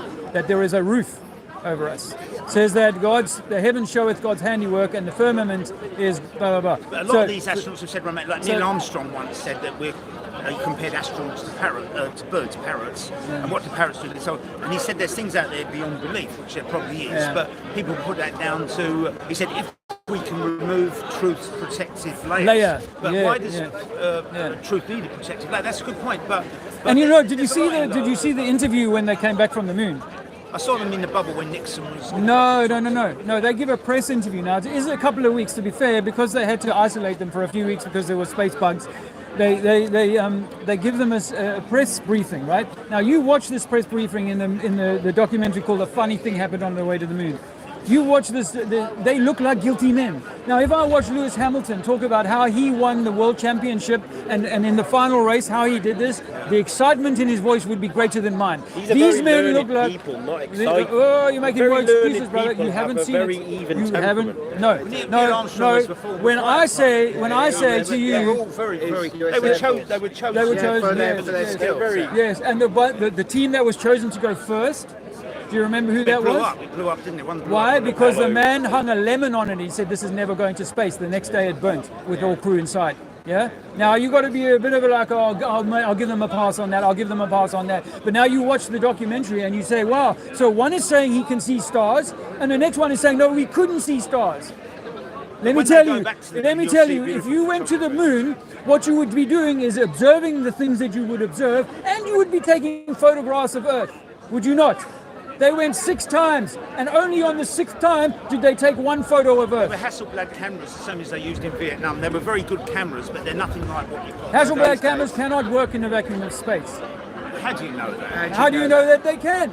Well, how do Have you know you they tested? can't? Well, because we know that. So we know that if we put things in a vacuum, the operating conditions are absolutely different. But aren't they taken not only from that, inside? Not only that, They're taken from inside. Not only inside a vehicle. What? No, they carry the Hasselblad on them. Oh, you mean the astronaut? The cameras carried them on them, and not only that, the suits had Surely zips. it's inside There a is no protective- zip known to man that can keep a vacuum out, and there is no material that we can make that can endure going from freezing minus 200 to boiling. You don't believe that any man walks on the moon? No. I mean, none of them. We got rocks don't float. That's the first thing. It's not a rocket to light. The best scientists in the world in the 1950s. NASA employs about 22,000 people. Yeah. Wouldn't one of them spoke up by now? And why would you? So if you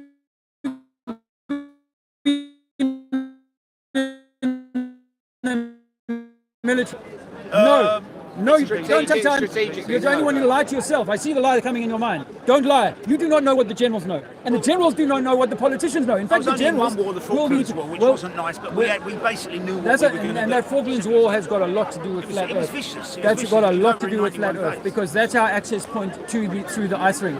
I believe that. That's why Britain put so much on having this tiny little insignificant island. 250 dead, terrible. Well, we've both been in war. We've both lost people, and people have died in this country. Hundreds of millions of young people do not live today because their grandparents never came off the battlefield of World War I and II. That's true. So there is a genocide going on, and while you continue to bet for these same genocidal motherfuckers who run this world, you're actually doing their bidding. You might as well be putting the needle into your child's arm, as far as I'm concerned. While you continue to sponsor the government and the lies that they have told you. I think the World Economic Forum is ahead of this. The World Economic Forum is a creation that is almost like the Club of Rome or like the CFR, Council on Foreign Relations. These are organizing bodies that get to do. Thanks, brother. They get to control what it is we see, but we as sergeants and field operatives do not know what the boardroom and Tesco's is going to do. They're losing control now anyway, because the thing is, sorry Mr. Speaker to stop you there a second, you're talking about these powerful entities behind the throne and everything, yeah? But at the end of the day, you can only take a system so far, whether it's good or bad, and it ceases to exist. The Roman Empire, the Vikings, look, each person has a shelf life, including these people. Yes. Yeah, they have a shelf life. Correct. You can't be in charge of a person or a group of people for indefinite. It doesn't happen. Nature won't allow this to happen. I agree with you on that. But I would disagree and say that the Roman Empire never went away. It just changed its stripes. It just changed its color. It came up with just in the same way as religion used to. Religion used to force people by harm to join, right? Now they're like, no, we can't do that anymore. We're doing the same thing. You see, that's what I'm saying. So now we have government that does that. It says, right, I must go to do 2 years national service because I live there. Or you must do this. You must pay 40 years of your life. You must pay 30% of what you earn simply because I said so. Well, that makes me your master, brother. Yeah, but that's corrupt. And so I agree with you. I am in agreement with you that I think that this system ends. But if this system ends while the sheep are still running around stupid, then what happens? Then they are easily to corral, or they do not know how to take care of themselves. Mr. Speaker, sorry, I've got to stop you there, Mr. Speaker. The thing is, the problem is, we are creators of our own destruction. You can't blame everything on governments or the high older. We are our own responsibility. When you teach a child as a baby, you say, when auntie comes, don't say this in front of her. You're teaching this child to lie. When it lies to you, you take offence. You see? So the brainwashing's got to start and stop from the home before it even goes. That's why I won't teach my little boy about Santa, because that's a lie. I told my son Santa's a paedophile. I said, anyone that comes down the chimney and offers you sausages is a stranger, sits here on his knee. And my wife went ballistic. Okay, we don't need to go quite so extreme like on the Santa thing, but I know, I agree with you. Like if I teach my child, when he grows up, he's like, would you lie to me about that? Oh, it was a soft lie. Don't worry, it was a soft lie. Well, the same is true with all the globy stuff, and that you're a spinning ball, and that you evolved from monkeys. They teach you that when you can't argue. My brother. It's like, no, I don't know if you watch these. Long time. I don't know if you watch these disclosed files. They say the CIA disclosed files and all this rubbish they do in the telly, But it's all a form, right? See, the thing is, if you put a lie in front of someone, then they might spot it. But if you put it behind him now, he may not spot it. But the thing is, if you bombard him with it, he won't know if it's a lie or not a lie. I think Hitler said, tell a lie big enough, and eventually, and repeat it, that eventually they'll... There was one that comes off the cross and comes back 3 days later. I mean, But for me, these are allegories. You see, the stories of Jesus are meant to be taken allegorically, but the simple children, and I don't mean to be disrespectful, but that's what they give us in church, is they say, well, no, this says he walked on water. He turned 5,000 fish, blah, blah, blah. They want you to believe it, that's exactly what happened, rather than what I say to people is that but maybe, doctrine, isn't it? but maybe there's some truth in that for us all to understand who we are, not who he was. Because we are the... Shall I tell you who we are? If I was to get all of us here, every one of these guys here, and get an axe, stick us in a container, 2 barrels of water, shut the door, and we were not allowed that, then you know who we really are. See, but that's, we go to our carnal instinct. See, human beings, we're designed, right? I don't know by who. Even the Bible says the gods, it doesn't say God. Yes, true. It says the God. Right? I don't know how we're created. I don't pretend to know, but all I know is this. One thing we're very good at doing is destruction. It's easier for us to destroy something than to be creative about that something. But every now and then there comes a person like Leonardo da Vinci or someone like that that is a creative, and what did they do to him? they cut off his ear. No, let me offer you this. Let me offer you gentlemen this. What if I've got 10 puppies here right now? Yeah, 10 puppies. They've just been born, all good. I'm going to take 5 of those puppies and love on them. I'm going to take 5 of those puppies and starve them. And I'm going to hurt them. I'm going to burn them. I'm going to do terrible things to them. You tell me, which of those puppies do you want your children playing with? The happy ones. The happy ones. Now, what happens if you, mankind, and your grandfather and your grandfather's grandfather were put in the cage of the puppies where they're going to hurt them? Then you are going to be a bad boy. Yes. Then you are going to hurt your neighbor. It's survival mode, isn't it? It's absolutely. That's why they stick a needle when a baby is born today since the 1960s. They take a needle and they fucking ram it into his foot, in the leg, into your groin, which is your seat of security. So right from the moment you come from your mother's womb, they are harming you. And before you even have consciousness to understand it, you're in a world of pain. Then they circumcise you and they do all sorts of things to you to harm you before you're even beyond puppy.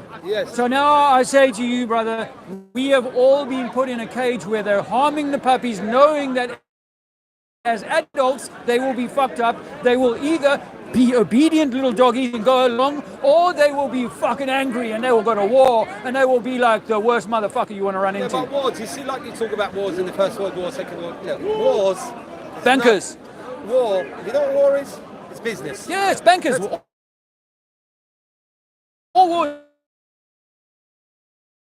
Business. Well, who controls it? Who controls?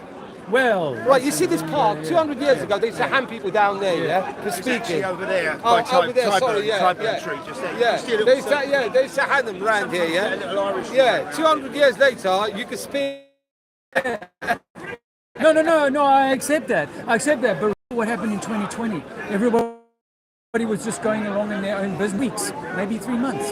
They had 90% of people going frightening out there. You know, I would go around in the shop without the face nappy on. People would tell me off. They'd be, "You're going to make me sick." How do you know that? Because you've got a TV. If you had no TV, like I went to the townships in South Africa, they had no TV there, so they had no virus. You know, so the problem is that I say to people, this is like we're in Shawshank prison of the Shawshank Redemption. You know what I mean? Now, if I've kept you in prison for 50 years and I throw open the gates, you're going to hang yourself like Brooks. You're going to go around causing mayhem because you are so broken from being the prisoner, right? So I do think that we are being controlled, and they cannot. What you started saying about the system will eventually end like Rome did. I agree with you on that. But Klaus Schwab, we were talking about a World Economic Forum. He said we are entering a new world age. And when Elon Musk took a photograph of him and his little boy and Donald Trump just having been inaugurated, he put above it Novus Order Seclorum, new order of the ages. And this is Freemasonic. This is Freemasonic. So let me tell you, part of I think, this is my belief, and I hope you're not into crypto, but I believe that crypto was invented as a part of and to get people to put their life energy into crypto, some who have, and inflated this beast, which is just hot air. You said one important thing. Hot air, let me just finish. To say that this crypto is part of the stepping stone as we move into a new age. And the digital age is going to be one in which your body, not only your fridge and your fucking washing machine. I was just in a house recently where the washing machine can be monitored from overseas, from another country. And they're like, I can start my washing machine from America now, right? But your body in the New World Order is going to need, because you are so sick, that's not with all the original. shit in the This is air. what I'm trying to tell you, Mr. Speaker. What you're talking about is not original. It's happened before. Yeah. It's happened. Look, But sorry, the people maybe, who organise but it. Please hear me out. Please hear me out. I'll tell you. The people who organise it are right. organising. You see when you go into the pyramids and stuff like this, yeah? Yes. And they say, oh, these aliens came, Anunnaki, this, that, and the other, and they've done all this bollocks, yeah? That's rubbish. Every 10,000 years, we'll get to a state of enlightenment, we'll blow ourselves up, and we'll start back all over again to the caveman. That's my belief. I tend to agree with That's that. my belief. Have you studied Seriously. Tartaria? Yeah, a little bit. Okay, so I You know think. what I mean? We Now, go to Tartaria- the state to shelf, yeah. you know, that's the ceiling, Yeah. and we start on the bunga all over again. Well, when, I mean, what I might debate with you, or I would maybe, is that who pulls the plug? Is It happens that by some say accident. it's God, It's a great some story. say nature, like just, you know, you get like seasonal high tides. Well, what if every 500 years we get like a seasonal high tide that fucking freezes everything, washes everything over? When you're ill, you get a temperature, don't you? Yeah. You get a fever. Meant to. Yeah, that's the body trying to burn that. Yes. The Earth is the same thing, Yes. right? Yes. It's not. We don't blow ourselves up like, oh, this country, that. Because, like I said, you can't be a dictator unless you've got someone to dictate to. But Chernobyl is just a small little example. But one day, it's either a super earthquake or some accidental computer misfunction. You had the broken arrows. The Americans, where they've lost nuclear bombs. Planes are falling down in the sea, and they've got nuclear bombs all over the world, right? They're falling broken arrows, yeah? So accidents do happen, and it's going to happen again. We believe that actually in the last 500 years there was a flood that has, if you go around our cities with a critical eye, you'll notice that many of the older buildings are deep underneath the ground. The mud flood that we have. I've been into buildings, because I've been studying this for 8 years. I've been into buildings where there's doors that are 10 foot below the dirt. That's like, there's no way you'd have a door into dirt or windows into dirt. It's all under mud. It's like a cake, it goes in layers and layers and layers. So I think that there have been epochs that have gone before. The men who walked the earth were bigger than us previously. We are at a, you know, they tell us we're evolving. Perhaps we're in a devolution cycle rather than an evolution cycle. But I think that no matter the material, we are still these highly divine, sovereign souls, like at a metaphysical level, and we are carrying that in this epoch, in this time, in this small body as we are now. Have you heard of the Anunnaki? I have. Right. Now, they like to believe that the Anunnaki were aliens. They weren't aliens, they were enlightened people. Atlantis, right? This place did exist. There are loads of places, because if you look, right, across the world, there are these Incas, Mayans. Great civilization. Where's all the bones? Where's all the bodies? We're great civilization. Where have they gone? Where's all their bones?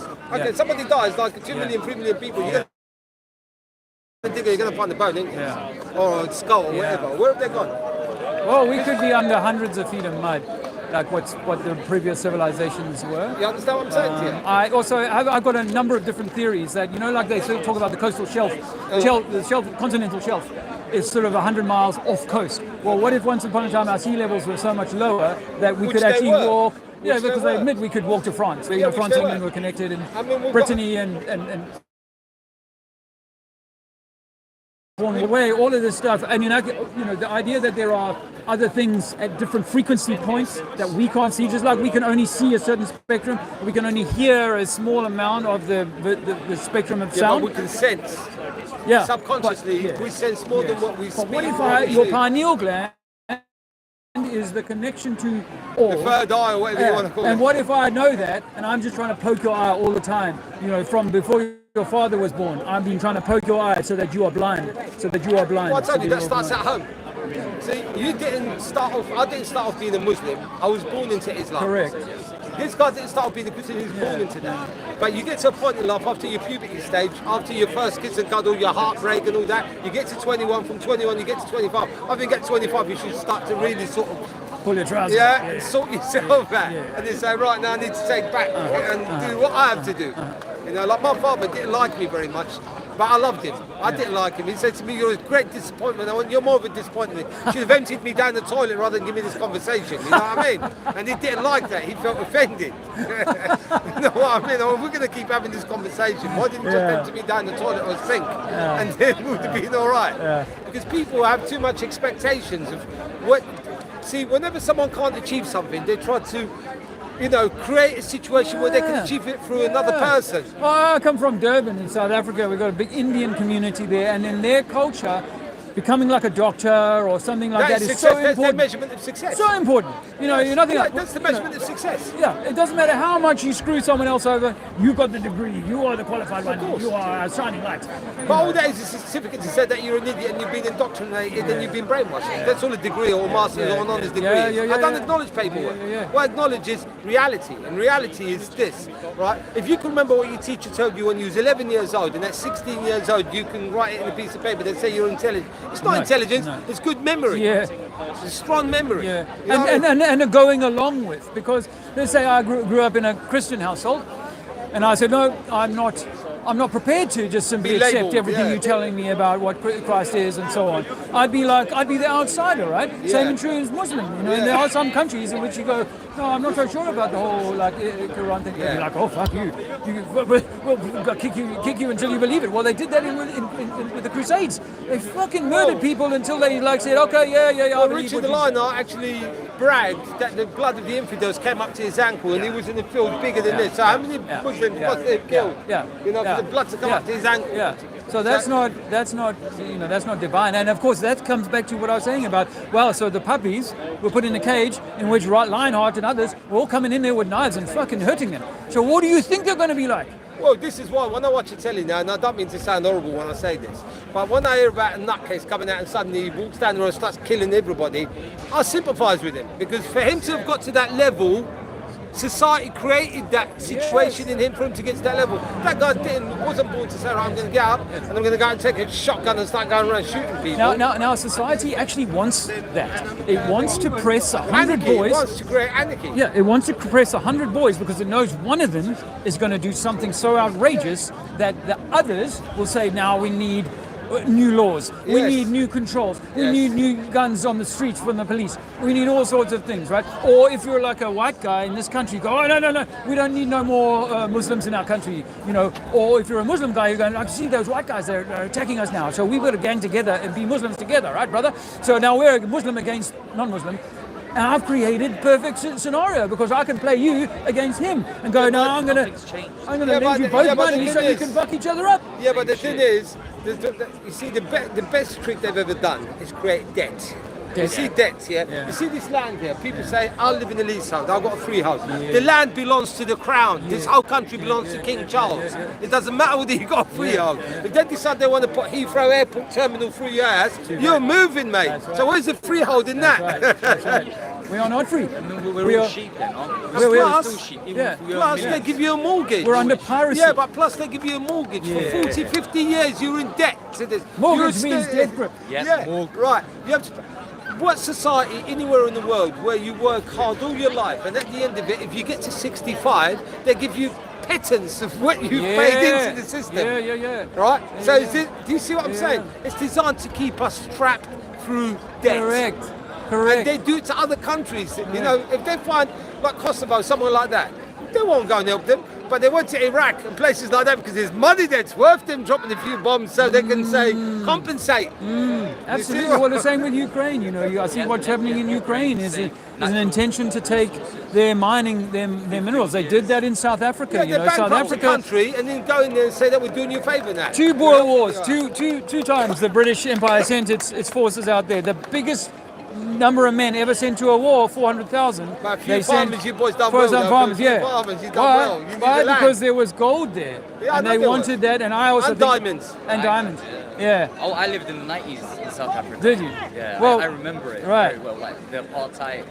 I was classed as a white person. Yeah. Even though I've got like a Middle Eastern background. You just remember some of the things. Yeah. You look too close to. But no, I think that diamonds. They create the wealth by creating scarcity on diamonds. They've got warehouses full of diamonds. Diamonds are just like cigarettes. Yeah. They just make loads and just up the price. Yeah. It should be almost free. Something that we've given value to. But I think Ukraine, we were kind of in agreement there. I think Ukraine, part of the war reason there is so that they can create, now you owe us $300 billion. How are you going to give us that? You're broke. So you're going to have to give us your mines, or you're going to have to give us something else that we want, right? They've made a lot of companies as well. There's a lot of Ukrainian companies, like security companies. I think Europe's just going to take over those companies. Yeah. X billions of dollars. Yeah. And Russia gets its bit, like Russia's bit is now they get Donbass, they get the other part, the other region, and it all kind of becomes part of, blood. All They're fighting for now. Yeah. I mean, it should be resolved. Yeah. It shouldn't be. It should be an enlightenment. But it's 2025 is enlightenment. Yeah. Oh, is it? I mean, this summer looks a bit dangerous. A lot of morons going on. A lot of idiots. I think we were talking because it kind of got a little bit off track, but I think the enlightenment has to be an individual, personal thing. It is. Rather than me expecting I can't blame my father, other than question and carry on. It doesn't matter, I can better myself. Yeah. It just carries on day to day, and I can just change a person's outlook by saying something, by sharing something. And it's just these little things. The light will always prevail. And if you are in the university doing a degree in mathematics, you can't go to the 5-year-old or the 7-year-old and say, I need you to understand these concepts. It would be wrong to kind of do that. So I'm happy that I'm where I am, and I'm comfortable that they're where they're at, But I do like, obviously, to come out and stir the pot a little bit because I can get beyond the algorithms out here in public. Hey, can I ask you one question? Yeah, this flat Earth thing. I mean, probably Kiwi? Yeah. Yes. They locked you motherfuckers down, didn't they? Yeah. Sorry. They locked you down. Hey, in 2020. That was one of the worst prisons in the world. New Zealand. Jacinta Ahern. What's her name? Jacinta. Yeah, if you don't take the jab, we'll throw you out of the country. All right. Okay, a different question. Okay. Sorry, I couldn't help myself. Where's the edge? Because when it's always important to, I know when someone's coming at me with like I don't believe what you're about to tell me kind of thing, I like to remind them that we were all deceived by our so-called leadership in 2020. Okay. Hopefully you know that by now. Different subject, but where's the edge?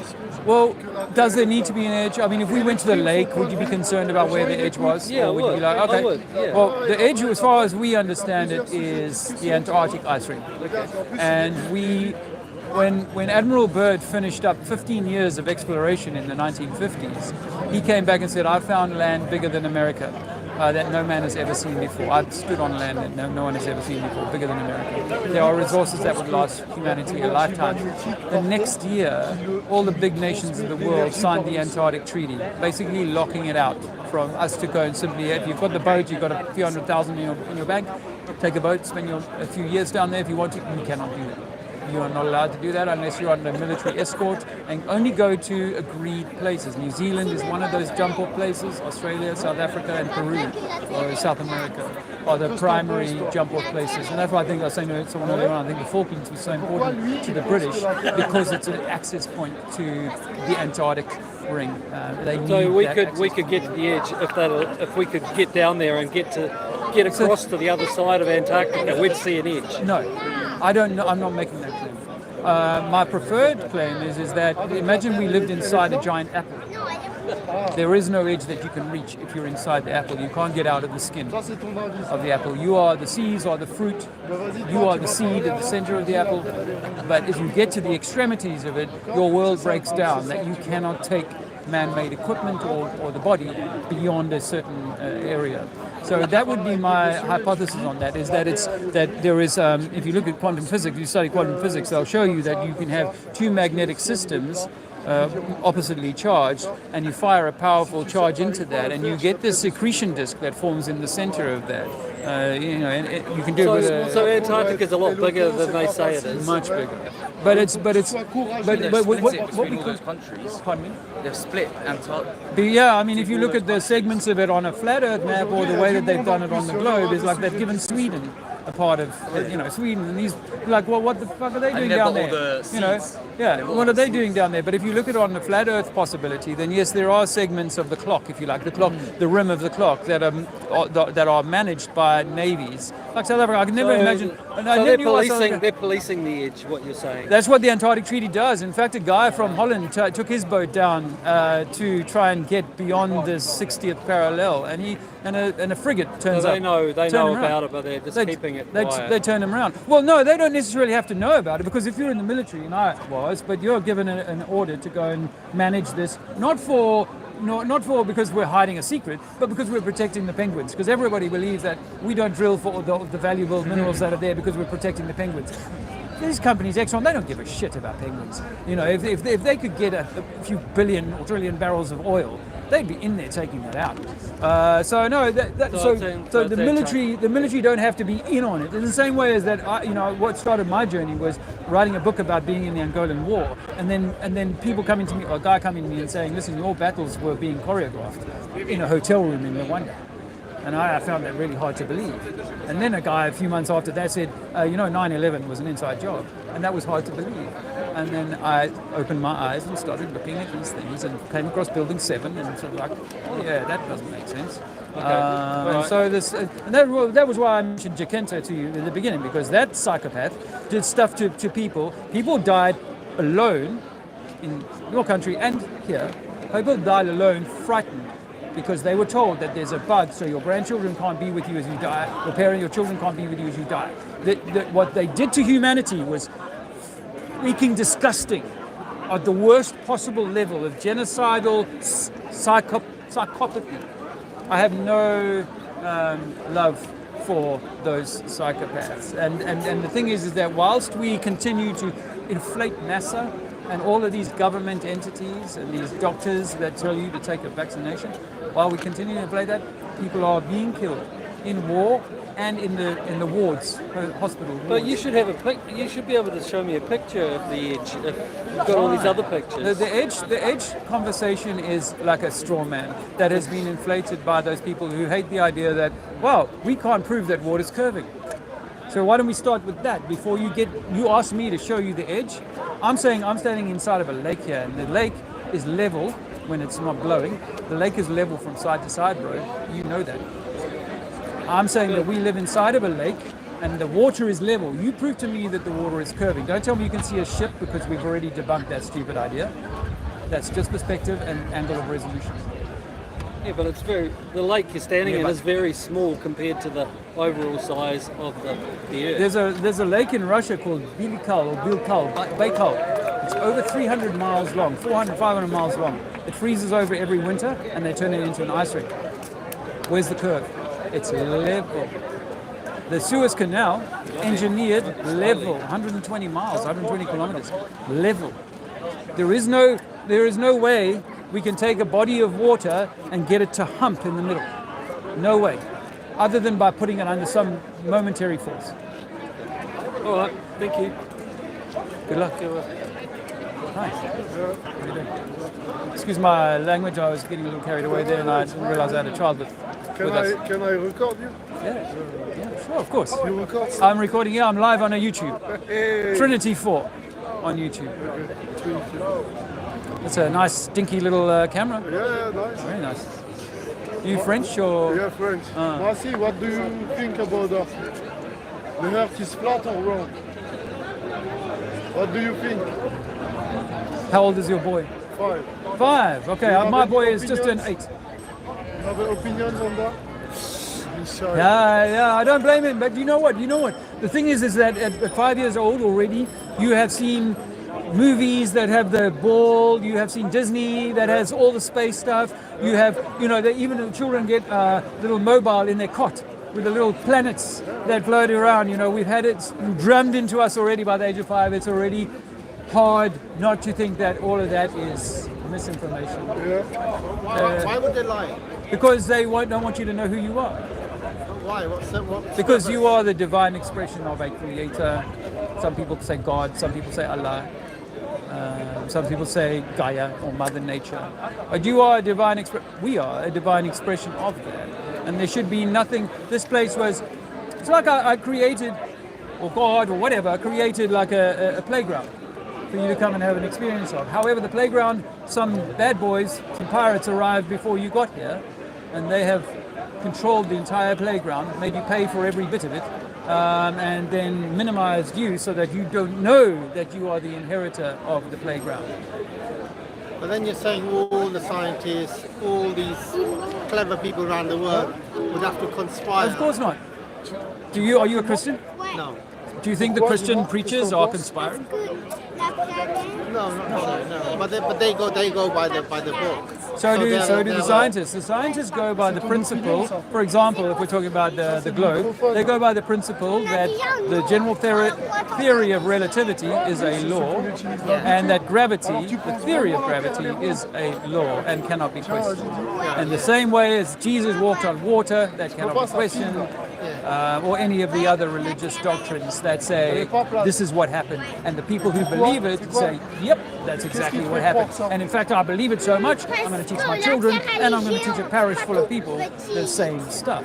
It doesn't mean I'm lying. It means I truly believe it. The same is true in 2020. A lot of good doctors have killed people because they admitted something that they believed was in their best interest, and it wasn't. They believed it, but they were wrong.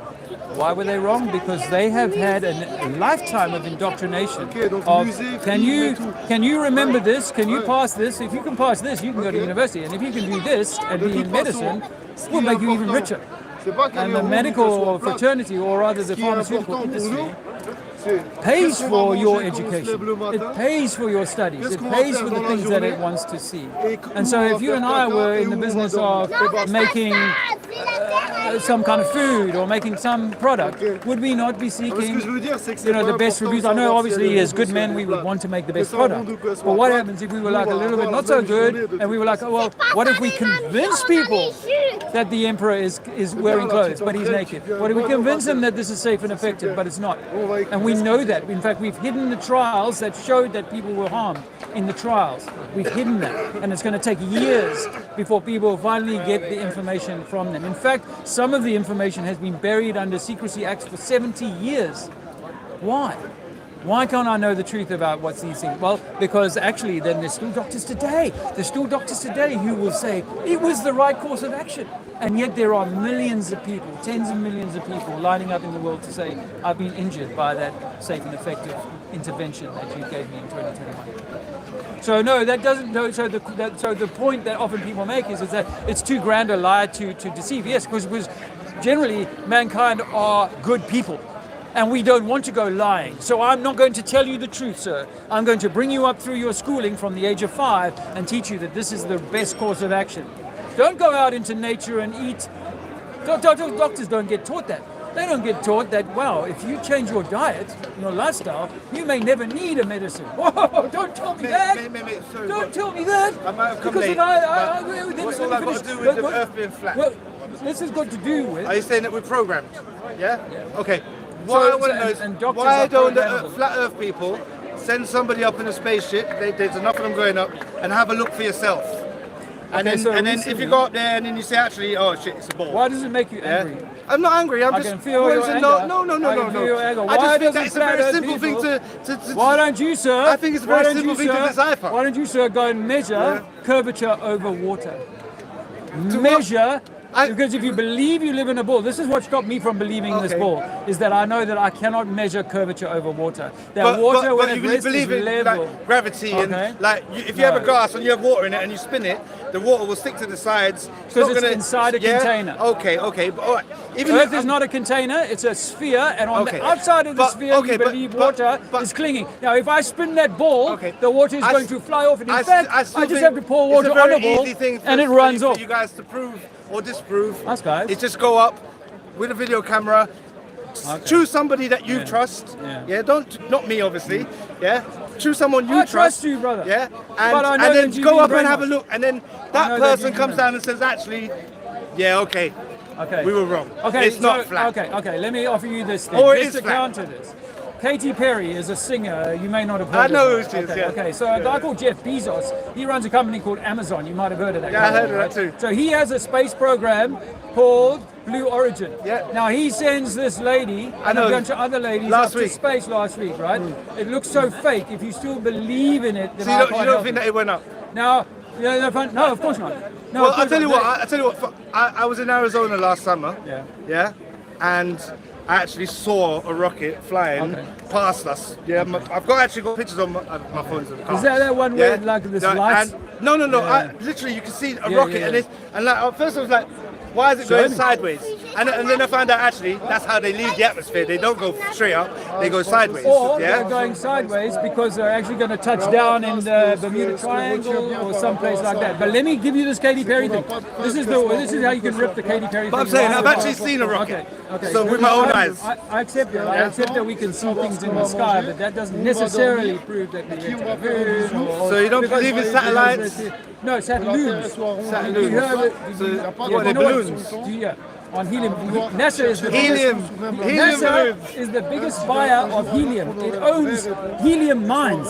NASA owns helium mines and is the biggest, matter of fact, the biggest consumer of helium in the world. Why? Because they float these satelloons. Google Loon, you heard of Google Loon project? Google did a project for 10 years where they're like, okay, what we're going to do is we're going to float in Africa balloons with satellites on them. So people believe that their phone is talking to a satellite, which is of course stupid. But when I travel into the countryside, I've got no signal on my phone. Why? Because there's no ground towers nearby for my phone to reach. Our phones are all running off ground towers. But here's the thing, right? Is that the TV, when Jeff Bezos walks up to the craft where this woman, jumped out, right? He goes to he's gonna unlock it now with a key. But before he gets up there, someone on the inside opens the door. And then they quickly rush up, close the door, and then a few minutes later they finish that. Yeah, that might have been done because they wanted him to be there at the time. I'm sure that there's a way to get out if you're in a spaceship. Obviously, no, it has to be locked. It has to be locked from the outside. Well, that makes no sense. What? Have you ever been on a plane? Yeah, I've been on an airplane. So but you can open the door from the inside. Outside? Maybe not when it's pressurized, but when it's not, you can open. No, you can't. You can open a door on an airplane from the inside. Okay, but it opens which way? It opens outwards. And which way did theirs open? Inwards. There's so many things.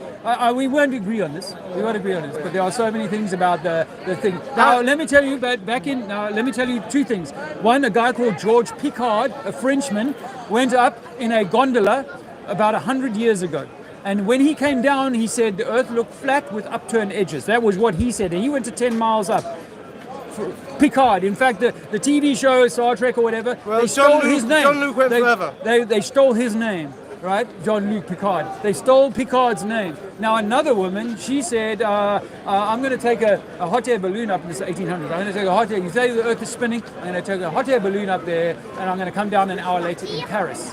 Of course, that's not what's going to happen. Like the guy who went on the Red Bull jump, he spent 2 hours up in the air and he came down 45 miles on the other side of where, if the Earth was spinning, he should have been. So the fact is that... but you're still spinning in the atmosphere, aren't you? You're not outside the atmosphere. Far enough away from the Earth where you're not connected with its gravity. Have you ever spun a wheel? Yeah, and have you ever spun a wheel and thought, wow, all of the air is just going to keep going around with the wheel? I don't know if a wheel is like a flat thing, but there you go. But so no, I don't think that's a fair. So when you kick a football, if you spin a ball, you kick a football, that's more. Do you of a think better the air example. that's around but then the football? but then you got to be spinning that football in a vacuum. So I don't know if you can really. You can't really. You know why? Because if you had a vacuum and then a pressurized system, you would need to have a barrier between the two, the physical barrier. That's what our science of physics shows us. But you can't have a deodorant can without the can, man. You can't have a pressurized Coca-Cola without the lid on. Yes, you've got to have the lid on. It's not pressurized, but it's still fizzy. Yeah, if you take the lid off it, or not forever, but it's still. Exactly. But it'll stay on the shop shelf for a year and not lose the fizz. Why? Because it's sealed. Because it's sealed. Everything has to be sealed. The aircraft, the car, all these things. So you have think to the be Earth sealed. is a sealed flat disc? No, I didn't say disc, but I think it's sealed. Yeah. Do you think are there any other discs in the sky? No. So why do you think that of all the things in the universe, how do you know the only thing that's flat No, is the one come we're on, brother. You've got to do your own research. All you're doing is reciting bullshit. No, I'm not reciting. This is exactly what people say to me. Unless you've been in the same meeting as them. I don't know. How is it possible you're reciting if you're saying the that same bullshit? we live on a flat surface, and then you're looking at the universe, and then the universe has got spinning balls everywhere. Balls? How do you know they're balls? Are you Well, you can- fixated you by can balls, see them. sir? Yes, do you have a yes. fascination with balls? Balls are my You've been life. spending too much Yes, time yes, listening to yes, the yes. science boys. Yes. No, what I see, because I Basketball, believed in the balls to like be you. precise. I used to be a ball boy, Yeah. just like you. Now what I see is a disc of moving light doing this. So, all right. Is it a ball? So nothing in the, you don't see any round objects in the I sky? see round. But round is a frisbee, is a Okay. table, is a is not a ball. So you do think that the moon is also a disc? The moon looks like a like say you're looking down a And the hose sun. pipe. Let's say you're looking down a hose pipe and you see straight down to the light. All the planets, they're discs. They're points of light. It's all frequency. Like Nikola Tesla said, if you want to understand the secrets of the universe, think in terms of light, sound, Tesla and is my vibration. guy, yeah. Okay. I love Tesla. Okay. Yeah. So the but whole I don't world, think I don't think he thought the Earth was flat. Well, you don't know. Well, You I'm don't pretty know. sure he didn't. Well, I'm not sure that he Yeah, did. I've never read that he did. Didn't. But now, that what matters more interestingly to me You with would read Tesla is that he's saying that nothing is material, and quantum physics is proving that. Actually, that nothing is actually material. This idea of Newton that there is an atom with like a little molecule, tiny little thing with electrons flying around it, all of that is being debunked by quantum physics. Actually, we're inside of a field. So and what, are we not everything made is of atoms? vibrating. No, we're made of Jelly. I mean, atom is like Adam. You know, everyone says we come from Adam. The scientists say we all come from atom. It's all the same stuff. They're actually just giving you the same light. So what are we repackaged. made of? We're made of light.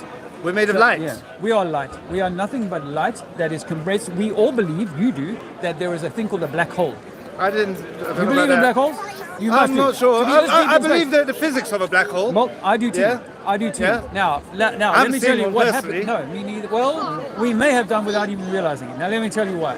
Because what I believed when I believed in space and all of that stuff was that there are black holes into which light is drawn and spaghettified and crunched down so much that a tiny black hole like this will weigh more than like the Earth. It's like so much weight inside of that tiny black hole. Well, you have taken light and given it weight. What if, and this is the big what if we are light that has come through a black hole, densified down for a brief moment in time, whether it's 100 years, 1,000 years, as a tree or whatever. We've been densified down, the light has been densified and compressed such that it now resembles what you and I interpret as matter. Well, we see it as matter, but actually it's simply perturbations or light. But when you look at the I know science, this is a long way into when you look at the science, there's like 50,000 tons of science over here, and then your smidgen of that idea over here. It's not really. Because part of that 50,000 tons. Yeah, is it dark doesn't really matter. measure up. Part of that 50,000 tons is dark matter. I don't think we know everything. No one knows what dark matter is. We absolutely don't know everything yet. Okay. We're let's be still honest infants. about that, but and not what so we do certain. know is a Water bit is more flat. than I think that the Earth is flat. Brother, water, when at rest, you know this, where you can measure it is level. That's why we build using water. Yeah? I could build a trench 400 meters long like they apparently did with the pyramids and fill it with water. And I will know exactly what is level because the water will prove it to me. Same with the Suez Canal. Yeah, it's but 100 kilometers long and the level. physics are different though. Look at this man's water here. Yeah, the You see physics that? the physics are different though. It doesn't matter how he holds that bottle. When it's at rest, it will always be parallel to your water bottle. Even if your water bottle is down here, it'll be parallel lines. And guess what? You can take that to the beach, and the horizon is 100 miles across. It's like, whoa, they're level to Yeah, each but it's other. also from. Yeah, but in space it won't be like that. In space it'll just be a blob. You're in space now. Yes, but now we're affected by gravity, which is why you have a parallel line there. No. In space, where there's less Yeah, there would be no. gravitational It would effect, just the water disperse. has no form. So It you just might just blobs be around. telling me about how in the Disney Kingdom they can fly and stuff like that. We can't go to space. That's the argument. Is that if you could go there, like I can go over to test a pool of water. You and I can actually go and we can take a laser over 20 miles, and you can go onto that beach 20 miles away, and I'll flick it on, and you will see it on a clear day. You and I can do that because people have been doing that. What I cannot do and you cannot do, and you've just cited something as though it's scientific, and it's not, it's science fiction, forget about is that space. I can go to space and test that. I cannot. Forget And about nor can you. space, go to a tall building or in a plane, and if you fall at the same rate as gravity inside that object, the water forms a blob. Because inside that object, since you're falling at the same rate of gravity that exists, there's effectively no gravity for a brief moment of time inside a closed container that's falling, and for that brief moment of time, water does not behave like that. Can I ask a quick basic question? Yeah, go ahead. If One question, I've got a question. One question. You have lots of time. Let me just one basic question, yeah? If the world is round, why do they have to teach us that it's round at school? If the world, Do you know what I mean? That's a good It's like question. why are they going? Oh, the world is round. Why do they want us to think it's round? If it is round, if it's round, it's round. So shall it be. Why are schools programming? Yeah, but they're programming us with their concepts. Yeah, that but the remember, world is round. when you're this age, when you're this age, there's 5-6 years old. They teach you about, like in my case, what Jesus was. So you believe that because you're like 5 years old. When you're 6 years old, they teach you, well, this is how the world works, and you're like, but this is where you got questions. You got, I've never seen curvature over water. Yeah, but then you get detention. And they're like, you get detention. no, Go to detention because No, you're you get questioning. explained. Or you get a good teacher. A good teacher will explain the reason that is because your eyes don't see far enough. Exactly. So now 50 years later, and now 50 years later, Teachers, curriculum, you get punished. Or as he offers, they give you an explanation that's like, oh, okay, that's why. Then you get a gold star because you're very conformative. You answered it right in the test. You're indoctrinated. So you get a gold star for being indoctrinated because you don't question. So now, what we do 50 years after you were indoctrinated with that idea that your eyes are not able to see, we then... My eyes are not able to read that, bruv. Yes, Nikon invented a camera called the P900, right? About 10 years ago, and this P900, Nikon. This P900, I know it can see further than 85 times zoom. It's like, so you can say to people, right? Let's watch that chip. Watch that chip. It's still not far enough. It's gone. Now I pull up the Nikon P900. It's like, whoa, that chip's still there for another half hour. Yeah, apparently because it exceeded your vision. But it didn't exceed the length of distance it will take for it to actually disappear around the Earth. But people use because you can't. The Earth is what? No. 25,000 miles across. Brother, people from your religion tell me. 25,000 miles people across. from your religion tell me that if you're going to see something dip over the other side, you need vision of like 20,000 miles. So Wikipedia is nobody wrong. can see that far. The sky is different. So Wikipedia is wrong because Wikipedia will say that the ship will go over the horizon at 5 miles, and yet I can see it for 10 miles. You can't believe everything on Wikipedia. Most people like you and me write Wikipedia. I write Wikipedia. It's been nice chatting to you, bro. Likewise. Have a good day. Yeah, all the best. Thanks for your time. Cheers. So you're saying the Earth is a disc? Is that what you're saying? I'm not, but that's to give people an introduction, like a watch face. You know, imagine your watch face. So that's that it's all enclosed with a glass on top and a bevel around the edge and so on, and then the sun sort of like the hour hand just sort of moves around that. So that's a conception. Then everybody sees the same sky, right? No, not quite. I mean, maybe from a different angle, but everybody sees the same sky. Not true. I mean, globe believers keep telling me that. So in the how does southern area, Australia have a different set of stars that it looks at night? The Southern Cross cannot be seen from this latitude, but you can see it from the underside, from down under. So on the flat Earth, the stars are very close to us, right? They're not millions of miles away. They are within 100 miles of us, maybe 200 miles of us. So very, very close inside of this system. And that means, like, just say Wembley Stadium is up the road from here, not very far as the crow flies, but we can't see the stadium lights from here, Hyde Park. But as we get closer to Wembley itself, now I can see those lights. That's the first thing I can see is the lights. And then as I get closer to the stadium, now I can see more of the stadium. Now I can actually see my seat. Right, now I'm right here in my seat, right? So that's really all that we're saying is that if the lights in the sky are hundreds of miles high, then the further you go away from them, the more, just like the hot air balloon, believe it or not, there's hundreds of hot air balloons in the sky over England right now on a Sunday. But we can't see any of them from here. Right, Why? because the Earth is curved. And they're over the horizon. Is that what you think? Well, that's fair enough. No, but the truth is that I could do a hot air balloon test over the flattest part in the world. Say you sound like an American. Maybe Kansas. I can go over to Kansas. It's like the flat as a pancake, and I can have on today being a Sunday. I know that there's probably a hot air balloon setup somewhere in Kansas right now. Do you think that all Kansans can see that? No. But if I'm 30 miles away, I was like, damn, there's some hot air balloons on the horizon. Yeah, and I'm going over this flat, acknowledged, scientifically measured flat plane, and as I get closer and closer and closer, eventually they'll come to my zenith, and I'll be right underneath them. They'll be like, damn, they're all the way up there. Well, that's the same as true, is that if I go another 500 miles in the other direction, I won't know they're there. Yeah. And the same is true with the sky, is that if I'm over the equator, then I'm getting a particular view. If I'm north of the equator, then I'm seeing lights that are relevant to me here in the north. And when I'm in the south, I'm getting a different picture. Now, one of the things I love to tell people about is that when we observe the moon, day and night, you can see it slowly rotating like this. You have to observe it over 6 hours to really sort of say, oh yeah, it's moved, So it's moving like this across the sky, rolling at about half the speed of your hour hand. And you can make this observation every day, and as it goes over there, you'll see it doing this, right? Now, it's a clockwise rotation for us here in the Northern Hemisphere. When I'm in South Africa, it's anti-clockwise. And that doesn't make sense on the globe or necessarily a flat Earth model. I can mimic that for you. If you and I stood on either side of a door, and I turned the handle in a clockwise direction, you would notice it turning in an anti-clockwise direction. Because I'm oriented opposite to you. So yeah, and so if I was actually facing the same direction as you, it would be turning in the same direction for me. I just can't see it because I'm not looking at it. It's behind. It's the same direction. And also, how do you explain the seasons? Like if we're a flat disc, anyways.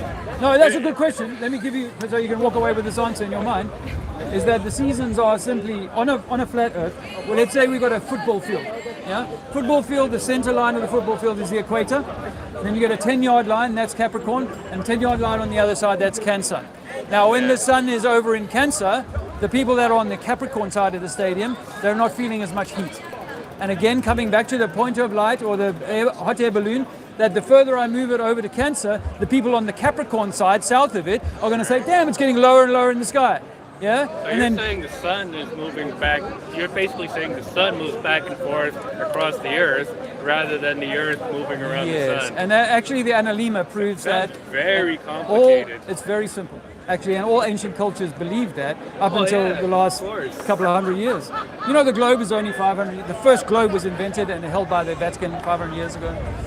That's the first time we've got a globe. The Greeks knew the Earth was round, and they knew roughly how big it was. Round too, or just spherical? by doing a little trigonometry. Round or spherical? Because I don't mind round. Spherical, I have these. Yeah, well, spherical. They knew it was. Because round is, we can sail around England on a boat, or around Scotland and England on a boat, right? Circumnavigate that. Doesn't make it a ball. Right. And then they circumnavigated Europe, Africa. Doesn't make it a ball.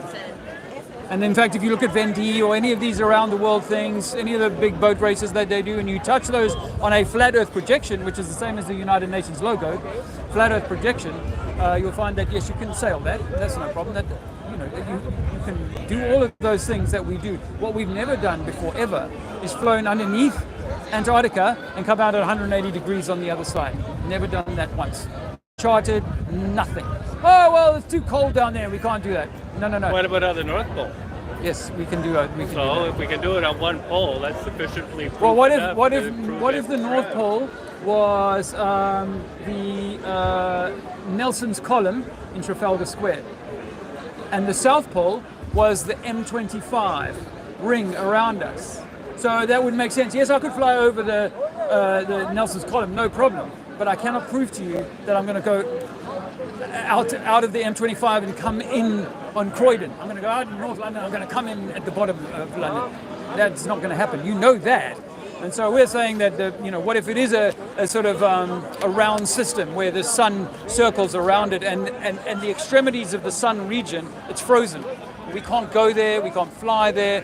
Admiral Byrd, American, very highly decorated American admiral, spent 15 years. He had a whole fleet He had an aircraft carrier, a whole fleet down there in the 1940s, 50s, and he said, I found land that no man has ever seen. You can still see the interview of him on the Longines TV show in America saying, I found land no man has ever stood on. The next year, Russia, China, all the big countries, America, signed the Antarctic Treaty that prevents us from going to explore it. Yeah, and you think that's a conspiracy? I know it is. But do you, I mean, are you aware yet that 9/11 wasn't done by us? Are you aware of that? Yeah, you know. Building 7. Who brought down Building 7? I gotta go, but Building 7. Interesting talk. All right. All the best, brother. All right, take care. Good luck. Cheers. I've traveled 33 states, by the way. 30 states. I'm from Canada. Oh, okay. I've been to Canada, but my mother lived there for a while. 10 provinces. Lovely. Oh, lovely. I was in Quebec side for a bit.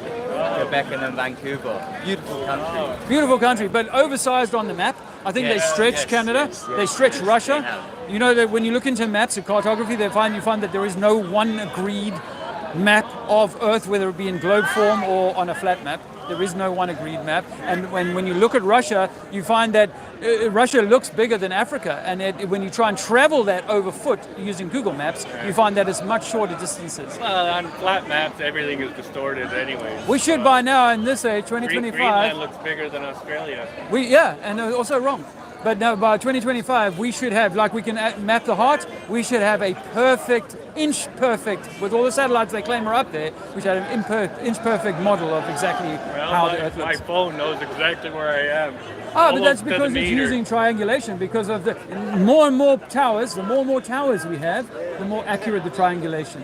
And that's what 5G is about. So they can fly these drones and deliver things from Amazon to your doorstep. But that was possible before 5G and even without cell phones, actually. No. Actually, I mean, I know that they've had satellite balloons. You know, NASA is the biggest user of helium in the world. They have their own helium mines because they are floating devices that can receive and send signals. I think they also use the planes for that. But I know that if I go driving around England or in South Africa, I get away from the city, I try and refresh my phone, sorry, no signal. And it'll be the same, it's true in Canada. It'll be many swathes of land that do not have towers. And for that, they might have some local relay station that they call a satellite.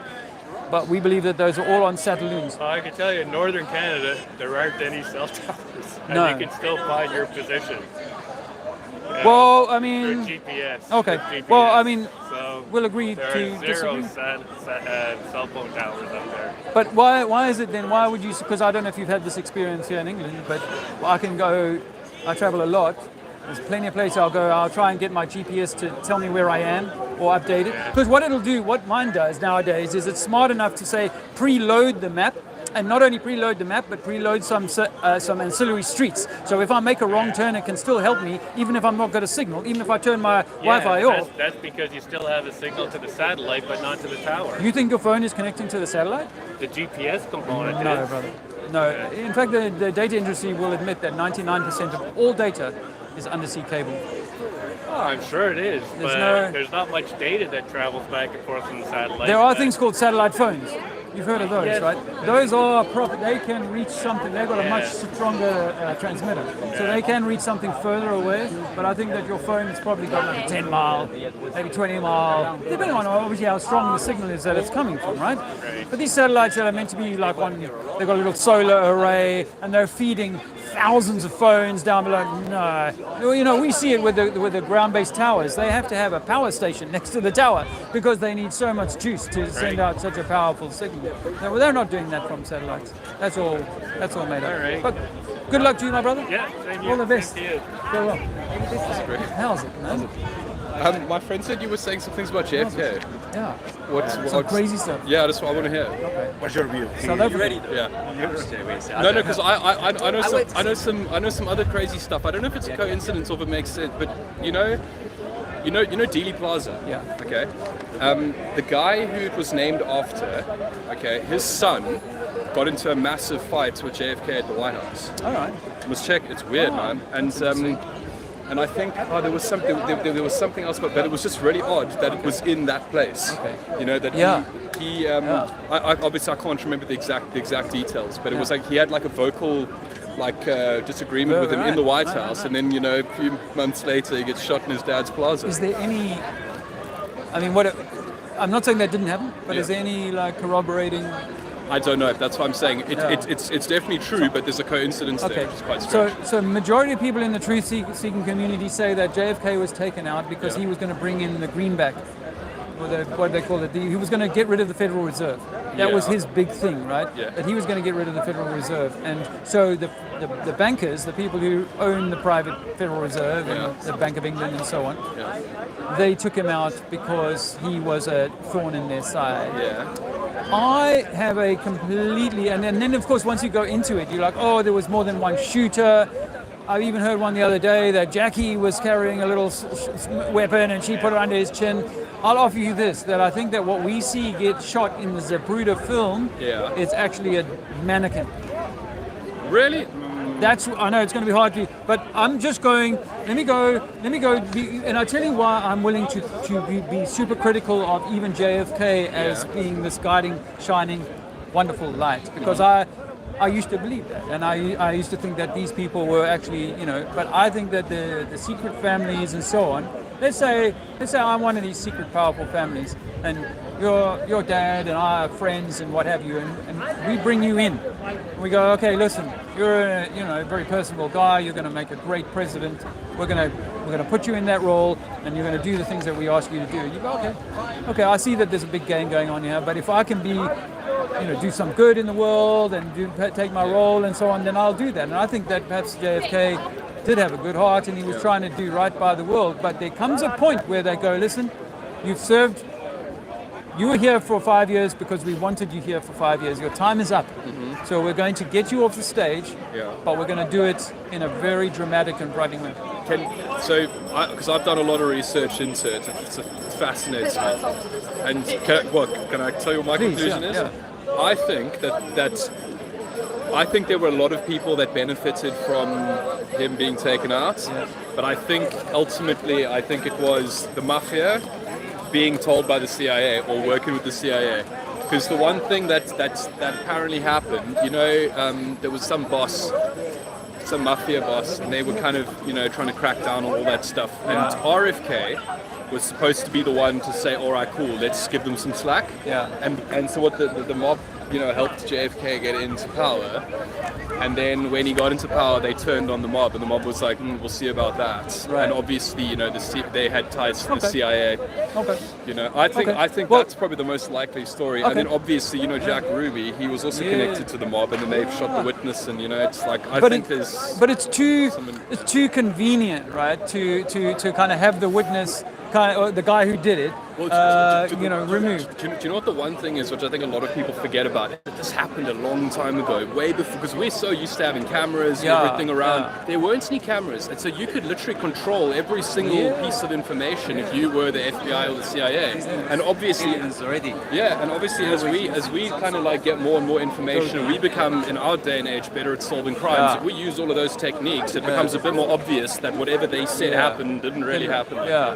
So, like with false flags, you understand false flags. Well, if I was to do a false flag in London, on a bridge, say, Parliament or whatever, one of the things that I would do, aside from having my crisis actors keyed up and ready to go, is that I would be very quickly, as I push the go button, I would be wanting to control the whole setting. Make sure that bridge is closed off. Do not let any people in, and then the action will go down. So Dealey Plaza is a good place to stop any traffic for a few hours. They wouldn't necessarily know, it's the presidential thing that's coming through, so we've had to kind of stop that. So we... Sorry, I told you there was another fact that I forgot to tell you. The book depository building? Yeah. Okay, the guy who owned it, I can't remember what it was called. It was this little cadet thing, okay? And Lee Harvey Oswald and another one of the CIA guys were part of that cadet program that guy started. And then, so if you want to control all of those all of those variables, they could say, if someone was involved, be like, I own that building, let's do it there. You remember when Trump was shot in the ear recently? Yeah. The guy who did it was on an advert for BlackRock. Yeah, I know, man. It's not good. And it's like, that's a bit of a number of times you see coincidences like that. You go, no. Yeah. So now a policeman was shot in the same day. Yes.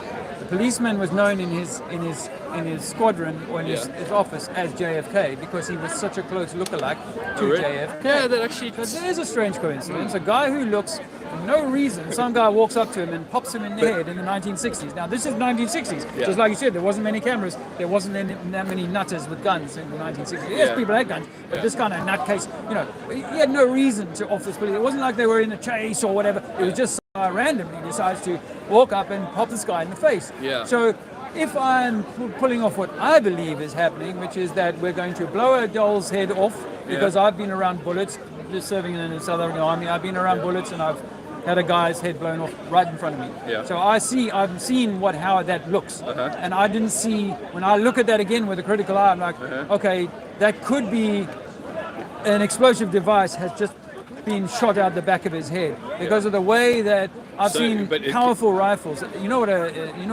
.50 LMG is, light machine gun. It's a big one, fucking big gun. Right? I'm doing a training op one time, and the guy who was holding the LMG pulled the trigger while we were down in a waiting position. And the guy in front of him took the bullet in the back of the head, and his head didn't. It was right there with a most powerful rifle, and it did not blow in the same way. But that's just one of many things that I would say. I don't know, I'm of the opinion that there was definitely somebody shooting from the side. And I mean, the thing that I just can't get over is that, because I mean, obviously if you say it wasn't really him, I don't necessarily believe that. I haven't seen enough evidence. That's fine. But I don't put them on a pedestal, that's why. No, well, I mean, it's just, I just look at it and I go, okay, well, the dude, the brains went all over the back of the car, not the front of the car. Well, I mean, they did, but I mean, it's like they went all over the back, and he went like this. That happens when you get shot from the front, man. Yeah. You don't get shot from the back. I know, but I'm also willing to. So you know that it's a setup. You know that what we've been taught is not true. So I'm just keeping all the options on the table. So I, with respect, would say yes. How sad that a shining light for mankind was taken out. Whoever, whether it be the mafia or whoever, CIA, whoever, that is sad. However, I'm also of the opinion that there are no heroes. That they say this, that when they need a hero, we will provide them with one. Yeah. When they need like a Trump or a whoever, Julian Assange, Jesus, whoever, we will offer them one. And I think that that's what he was, and that to give you this savior and then to rip him away in such a dramatic fashion is a psychological wounding that society may never have recovered from. And it also says to people like you and me, hey, don't speak out of shock, because that's what he was doing. He was talking out of turn. The mafia got to him, right? There is, you know what I mean. So it achieves a lot of things. I don't need to be absolute that he didn't die, but I just offer that on the table as go. Remember, for me as a flat earther, that he was perpetuating the deception of going to the moon. We will go to the moon within the decade and do other things. And I'm like, there are scientists, the best scientists in the world in the 1950s, saying they'll never land on the moon because the moon is plasma. So there was plenty of people saying we can't go there. So for him to perpetuate the lie, which they must have known by that point, Werner von Braun, paperclip, it all happened. They must have known that they couldn't actually get to space, and he pressed that lie. And for me, that's one of the reasons why I'm willing to say maybe he was just an actor. So you don't think we went to the moon? No, I used to. Do you know? I do believe we did, and I think it's the greatest achievement that mankind has ever really, bigger than anything else that we've done. I mean, for thousands of years we looked in the sky, went, what the hell is that? And then we went there. So if that were true, let me just offer you this. If that were true, that was the greatest thing, and I used to believe that too. Then why have we lost all the data that proved we went? You think? NASA on record. You can Google this. Well, it's the same reason. It's the same reason why they forgot how to build the pyramids, because they just didn't do it for so long, and then we probably could go there again. 50 years ago. But there's no reason to go there. Every president since Carter has said we're going to go in the next few years. We're going to go Clinton. There was no reason. All of them. The only reason to go was to. I used to say the same thing. But so they've lost it. They admit there's a guy called Don Petit. He's an astronaut, and he says, well, we'd go back in a nanosecond, but we've lost the technology, and it's a difficult process to build it back up. And yet I'm holding more technology in my hand than they had for the entire space program. Maybe. They admit that themselves. Your mobile phone is smarter than the computers they use. I was going to say something to you, because I saw that little thing over there where it says CGI. Yeah. I have seen those videos of them doing flips and stuff and getting tangled up, and I'm like, oh man, come on, they're really not making a good case for themselves, are they? Do you not think that would be the outcome? Like, they would want that to come out. So folk won't even question it. There's going to be 50% saying that's fake, 50% saying that's real. Sometimes you think they're putting it out there to kind of wake people up a little bit. I mean, did you see the Blue Origin thing the other day with Katy Perry? How the door opens, he's meant to be unlocking it, and then the door opens by themselves. And it looked like it was about that. Yeah, I saw that. That was a bit weird. You're thinking, whoa! And not only that, the craft that they're in, when it first touches down, the craft that hits the ground, Bezos is seen running around it. And the windows are up here. He's like, the windows are up here. But when he comes to unlocking this thing, he's as big as the windows. It's like two completely different craft. And the idea, like someone was saying, like these women are being propelled up at Mach 6, Mach 5, because they have to accelerate up to 2,000 miles an hour, which is faster than a bullet, right? So they've just, for a few minutes, been put under the most fucking worst kind of ride that you can imagine. They trained for 2 days, apparently. And they've been put on this extreme, like pilots trained for years to handle Mach. I think that might be bollocks, but the real astronauts, I think maybe they did. Well, but I mean, I think that was just a bit of PR, I think. I'll offer you a documentary that helped me. It's called Funny Thing Happened on the Way to the Moon. Now, have you seen it? No, but that's a good Funny title. thing happened on the way to the moon. This guy called Bart Sobrell. It's on YouTube. He's not a flat earther, but he put together. He got hold of some NASA original footage from back in the day. Right? It says NASA stuff on it and so on. And no one's contending that it's not NASA's footage. And in it, you can see Neil Armstrong and the other guys sort of showing that they're halfway between Earth and the moon. And there's the Earth and the thing. And then they say, all right, cut the camera. And then they pull away a little thing from in front of the moon. And then a little cabin light goes on. And you can see these guys all moving around.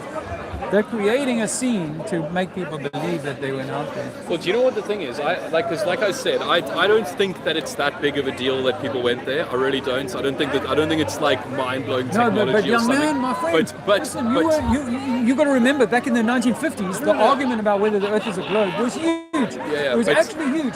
That settled it.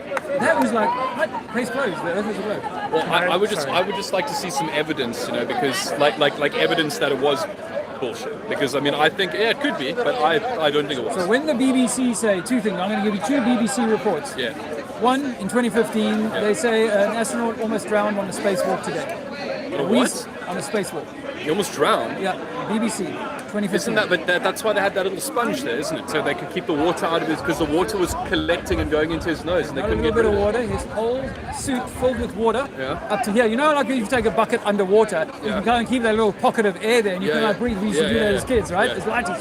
So we used to do that. Well, that's exactly how this guy survived, because there was a little bit of air in the top of his helmet. Since then, they use snorkels. Now, we say that they were doing it underwater. It's sweat, though. It's all the sweat. How much sweat are you going to drown in? You're making a lot of excuses. You must see how much F1 drivers sweat. They sweat 3 kilos. That's 3 liters. 3 liters. Yeah. So now you know the spacesuit. It's going to go in the vacuum of space, right? Yeah. So it's going to be like the Michelin Man. It's going to be the vacuum is going to pull on the spacesuit, whereas when they go in the swimming pool, it's going to push on it. I've seen a spacesuit before. I can't remember. They took it on a tour around. It was in Cape Town. Where are you from, by the way? Durban. Durban. Oh, nice. But I lived in Cape Town. Whereabouts?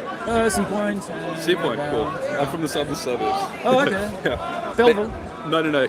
That's northern. Constantia. Much nicer. But they had, when we looked inside, they had these little pipes to circulate cold water around to stop them from sweating so much. Yeah. So they couldn't have been sweating if they got these cold pipes. No, what their excuse was, it wasn't sweating. You give them some good ones, very quick off the cuff. But they said that it was this cooling system that had a leak, and then it filled up his suit with water. That could be true, Surprising. But here's the thing, it's like, okay, so you've got an intelligent mind, go out and try and find video evidence of them testing the spacesuit in a vacuum. What's the thing? What's called a funny thing happened on the way to the moon? Funny thing happened. Is that the one where you said that they turn off the thing and then the lights go on and then they... Okay, I'll have a look at that. And he does a second one. He does a follow-up one called Astronauts Gone Wild, where he interviews 10 of the moon landers. Astronauts Gone Wild. Well, this is the one where Bart Sobrell punches him in the face.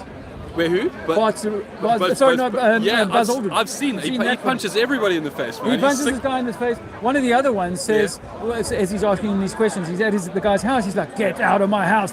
How can you ask me these questions, bro?" And he kicks him in the ass. And then because they were carrying mics, you hear his son say, "Should we get the FBI, CIA to come whack him?" All of this is on Astronauts Gone Wild. So just go and watch these things. They do not necessarily conclusively kill the moon landings for people. But there's the other BBC. I offered you the one where the guy nearly drowned, and now they have to use the snorkel. 2, and they've never tested the spacesuit in a vacuum. 2, the Dutch were given a piece of moon rock on a tour by Lance Neil Armstrong. And then it was handed to a university, and they wanted to have it tested for insurance purposes. And then the BBC announced that they tested this, and they came back as petrified wood. I'm just telling you this is not conspiracy so much as this is what is being told to the public, but the public are so far down the line of, that's probably they probably got the wrong sample. That's what it was. He grabbed Neil on his way out, he's like, petrified wood, moon rock, I can't decide, no, I've gone with the petrified wood. No, actually, we think that, I think that all of this stuff can be broken down. Even the rocket launches, they won't launch a rocket if the wind is more than 9 miles an hour. So what if it's just a balloon that's on a firecracker? Because something that can withstand 17,000 miles an hour of speed and all this sort of stuff should not be worried about a 9 mile an hour wind. Well, maybe one more, and that is that when we see a time lapse of the rocket launch from Canaveral, what we see is it doing this, and they tell us that's it, is trying to escape the curvature of Earth. Well, let me tell you that if the Earth is a 4,000 mile radius, as they tell us, then there's no way that you and I, standing here with our human eyes, should be able to see it 1,000 miles, 2,000 miles downrange, such that it's now needing to curve around the Earth. What if the Bermuda Triangle is the landing zone, and they have always been dropping these things because they can't? They're just big firecrackers, and they go there. Do you know about Point Nemo? Point Nemo. It comes to mind. But it's the most isolated place in the world, and that's where they dump all the satellites. That's that when they retire them, they make sure that they crash there because there's nothing around for tens of thousands of kilometers. That's an interesting one, because sometimes they crash in like jungles and places like that. Really? And when they do, and people walk up to them with their little homemade their camera and take a little homemade footage of it, what you see is a very shaky, like almost like a university student kind of built satellite. One more point in that, attached to a balloon.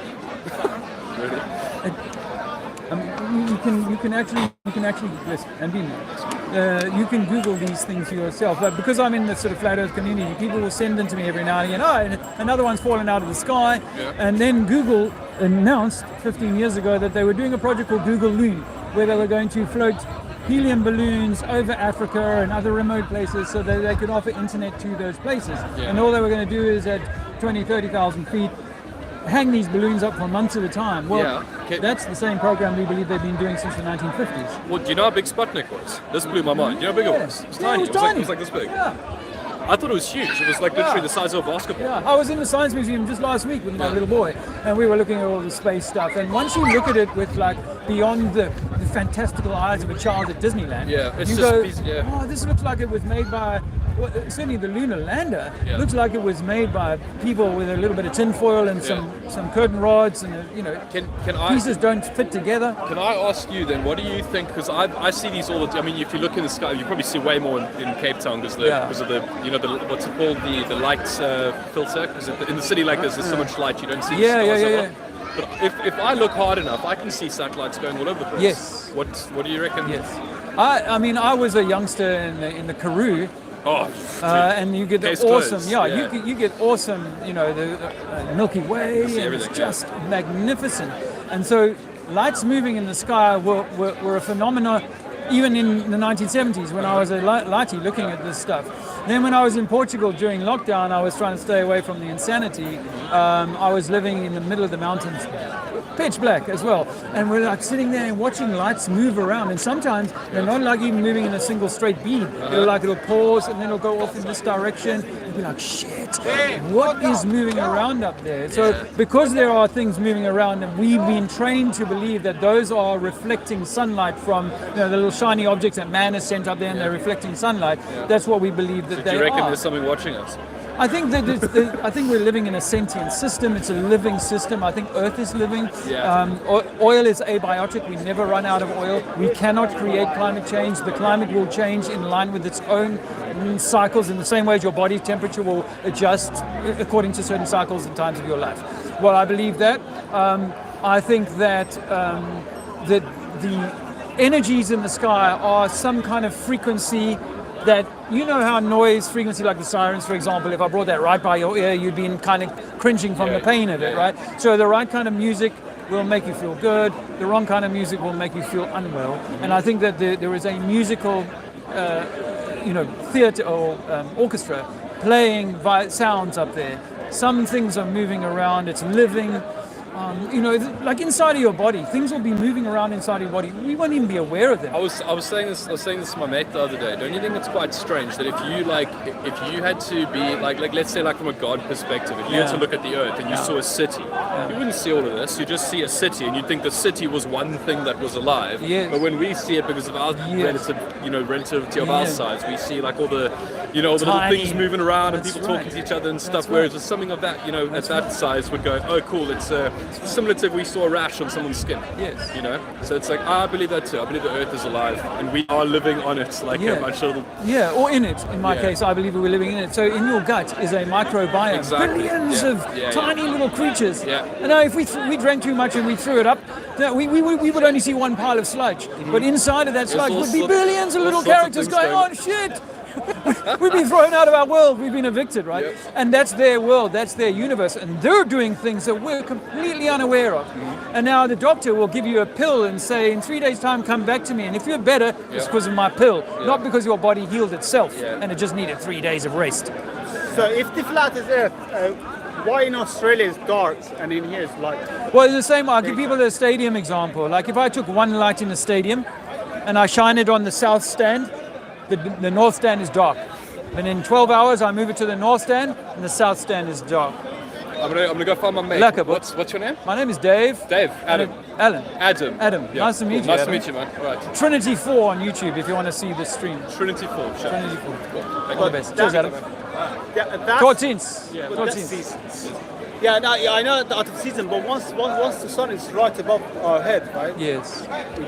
It kind of lights most of what we see in the stadium. If in the stadium the lights are right in the middle of the pitch on top of it, it will light up pretty much all of the pitch. Okay, but will it light up the town outside of the stadium? Obviously not. Obviously not. The light is not there. The light is not so big and it's not so high. Yeah. Yes. If I took it higher, it might light more, but then the light needs to be bigger in order to spread its light, yes? So the same is true with the sun, is that the sun is small and close. And so it's only lighting up the areas where it is at that time. That's how we understand it on the flat Earth. The sun is way bigger than Earth. No, brother, but you believe that. But when you look at the sun, you can see a plane can fly past the sun and the plane is a bit smaller, but the sun is a bit bigger than the plane. But it's not much bigger. So you believe that it's 93 million miles away? You've never been there. You can't test estimated, yeah, but around that far from and if it's 93 million miles, it's 800,000 miles across or something like that, right? That's how big they say it is. Right, yeah. And you know what? If you go back 100 years in science, they will tell you that the sun is 3 million miles away. Which means that the sun is so much bigger, smaller, because it has to be much smaller to be the same disk size. What I see now and you see now, they saw 1,000 years ago, 100 years ago, 10 years ago. And yet 50 years ago, they say it's 27, Kepler, 27 million miles. Before that, 100 million miles. So every time you move it... We got a bit better instrument to make a good measurement. Telescope is one of them. You can't measure distance with a telescope. But you can zoom into the sun and then see how big it is. Yeah. And you can take that same telescope, and do a ground-based observation. Go up into a tall building and look at something 20, 30, 40 miles away and see if you can bring a person just 20 miles away back into zoom with a telescope that you can see the whole moon. If the moon is 200,000 miles away and you can bring all of the moon into like sharp focus, and yet for 20 miles down the road there, I can't see a stop sign. The power of the telescope is not as great as we believe, but because we think that we're looking 200,000 miles away to the moon, we think that it's super powerful. But it's not, because I can test it on the ground and I find that my telescope is not that powerful. What about that guy? I don't know if you've got it written here. That was the Italian guy who measured the curvature of shadows. I think he was Greek. Aristophanes. Maybe, yeah. Aristophanes. Not convinced by that. No, and it shouldn't be. I mean, we know that. Like if I use the example of the street lamp, if I put a stick here, you stand here, we're a similar height, maybe a little taller. If I stand here and you stand further away from the light, you're going to throw a longer shadow. But as I come underneath the light, I'm going to throw no shadow at all. And we understand that. And the same is true with the Alexandria and, when Aristophanes does his experiment, they say 500 miles apart, two friends with sticks. Well, if you go 500 miles apart in England, you will get different lengths of sticks because you're going further away from the equator. Or at the same time, if I'm going east, then I'm getting a different time of the position of the sun if I'm doing it at the same time, but I'm 500 miles downrange. Why the science community are hiding the earth is flat? Are you Muslim? Eclipses. I don't believe in the shadow on so the why? Sorry, let me just. I don't believe in God. No, I don't believe. Okay, so but the Christian man and the Muslim preacher, they are not lying. They truly believe the stuff that they tell people. That is real and true for them. Yes. So for a Christian man, Jesus walked on water and he died for your sins. That's a fact for him. But for a Muslim man, that's not a fact. And for a man like yourself and me as a former atheist, also not true. But the same is true with science, is that if you believe gravity, you believe the theory of relativity, then you're good to go. Completely different. You're good to go. They test it, right? Have you ever tested curvature over water? No, I haven't. No. I've tested a lot of the other Okay, so that's there's two main things that are wrong with the globe. One, water does not curve around a ball. It has to be inside the ball. Two, the ball is not measured to be spinning. The lights are moving, yes, but the ball cannot be measured to be moving. No experiment, mainstream science will tell you this, no experiment can be designed. Einstein said it himself, there is no experiment that can be demonstrating that the Earth is spinning. No experiment. They've done it in Japan very recently. They have created they've separated the water and it's floating, right? Okay, well, I mean, there's all sorts of tricks. We know that Katy Perry didn't go to space. That was a trick. No, that was a trick. Japan, literally. If you look it up, you'll see the video as well. You can go look at the space. Okay. But how does that prove? What are you trying to prove? They're using frequency to separate the water and float in the air. Yeah, frequency. Yes, I think that you can, like a bee. They understand that a bee is actually not flapping its wings. It's creating a frequency that makes it float. Yes, that's what they understand now. So yes, with frequencies, you can do different things to water. I accept that. But you're still not going to get it to sit to the underside of a ball and for water to run up the Nile or any of those things. Also, you cannot prove that the Earth is spinning. They admit that, but they don't want people to know that we can't prove the Earth is spinning. The best scientists in the world did something called the interferometer experiment for 30 years. 3 decades, the best science in the world tried to prove that the Earth is moving around the sun. They could not do that. Now what I say to people is there's a practice, you don't need the interferometer. You need to know this, that the Earth spins once a day, 360 degrees. Can we agree on that? Yes. 360 degrees the Earth spins. So I'm going to do that for you. Now, you, brother, are my son. Right now, I'm going to make you my son. I'm standing on the Earth, and I'm going to turn once. 1 day has passed, yes? Yes? 1 day has passed. We all agree that. Now, what if I do that 180 times? Am I still going to be facing you? The answer is, of course, yes, because at midday, it's still midday. Yes?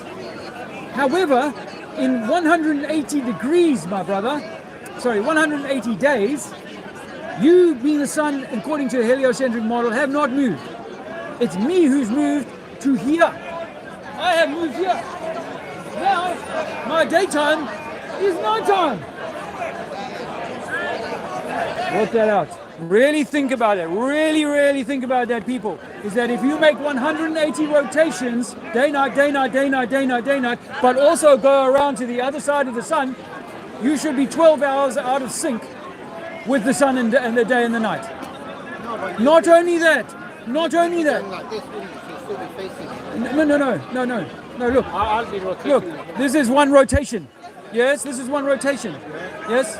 But if I'm standing here where you are in 3 months' time, and I do one rotation, I'm starting from here. I'm no longer even facing him. I have to have turned here. But how? You cannot do 360. It's 360, not 361, 360 and a half. No, 360. It's one exact circle in 24 hours. Maybe 1 second out. Yes, but over 180 days, that 1 second doesn't equate to me now still facing him. When in fact I should be facing, this is my daytime. Then in 6 months' time, I have to turn around by 180 degrees to find my daytime. Not only that, is that if this is my daytime, then these are my nighttime stars. Today, these are my nighttime stars. But in 6 months' time, those are my nighttime stars. How can I have that? Because in 6 months' time, I'll still see these ones. It doesn't work on the model. What works is that we're standing inside of a discotheque and there is a mirror ball moving the lights around the sky.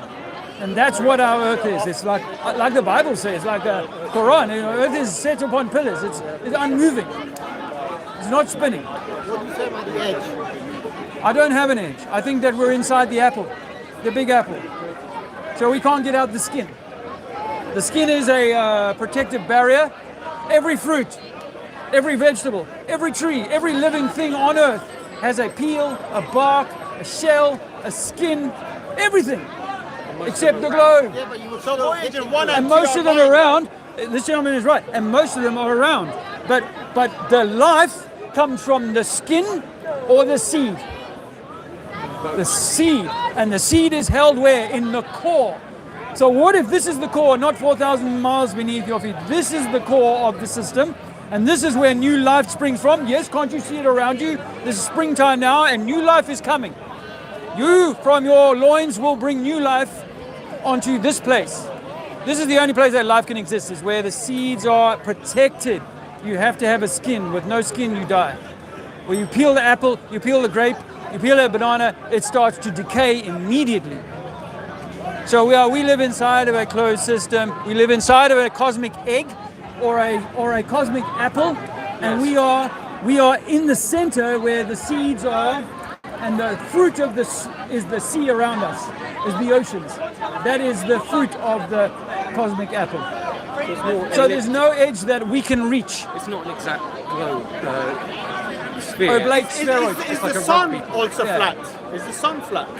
The sun is like if I looked at the stadium, the football stadium, right? And when we saw a light there in the stadium, your son would say to you, Daddy, what shape is that bulb? You say, well, I'm not absolutely sure, son, because all I can see is the light facing me. It could be a round bulb, it might be a long bulb at the back, it might be a flat LED, it could be, all sorts of things, but my eyes cannot tell you what's on the back side of that. I can only see a round disc like this, and I do sun gazing sometimes in the morning, and what I see is like a black orb, like inside of that, just flickering like this. So, no, is it a ball of fire? No, I do not believe that. Because, fire in a vacuum doesn't really work. And, of course, this idea that it's been fueling itself with gas for billions of years and all that sort of stuff. No, I used to believe it, but no, I can't prove that anymore. So what I can see is a hot point of light. I see a hot circle. How it's made, how it works, is for people who've already stepped through the idea that we've been lied to about the globe and heliocentric, then to kind of research and understand it. I have theories on that. We don't need to go down them now. That's the measurement. Yes. It's been proved.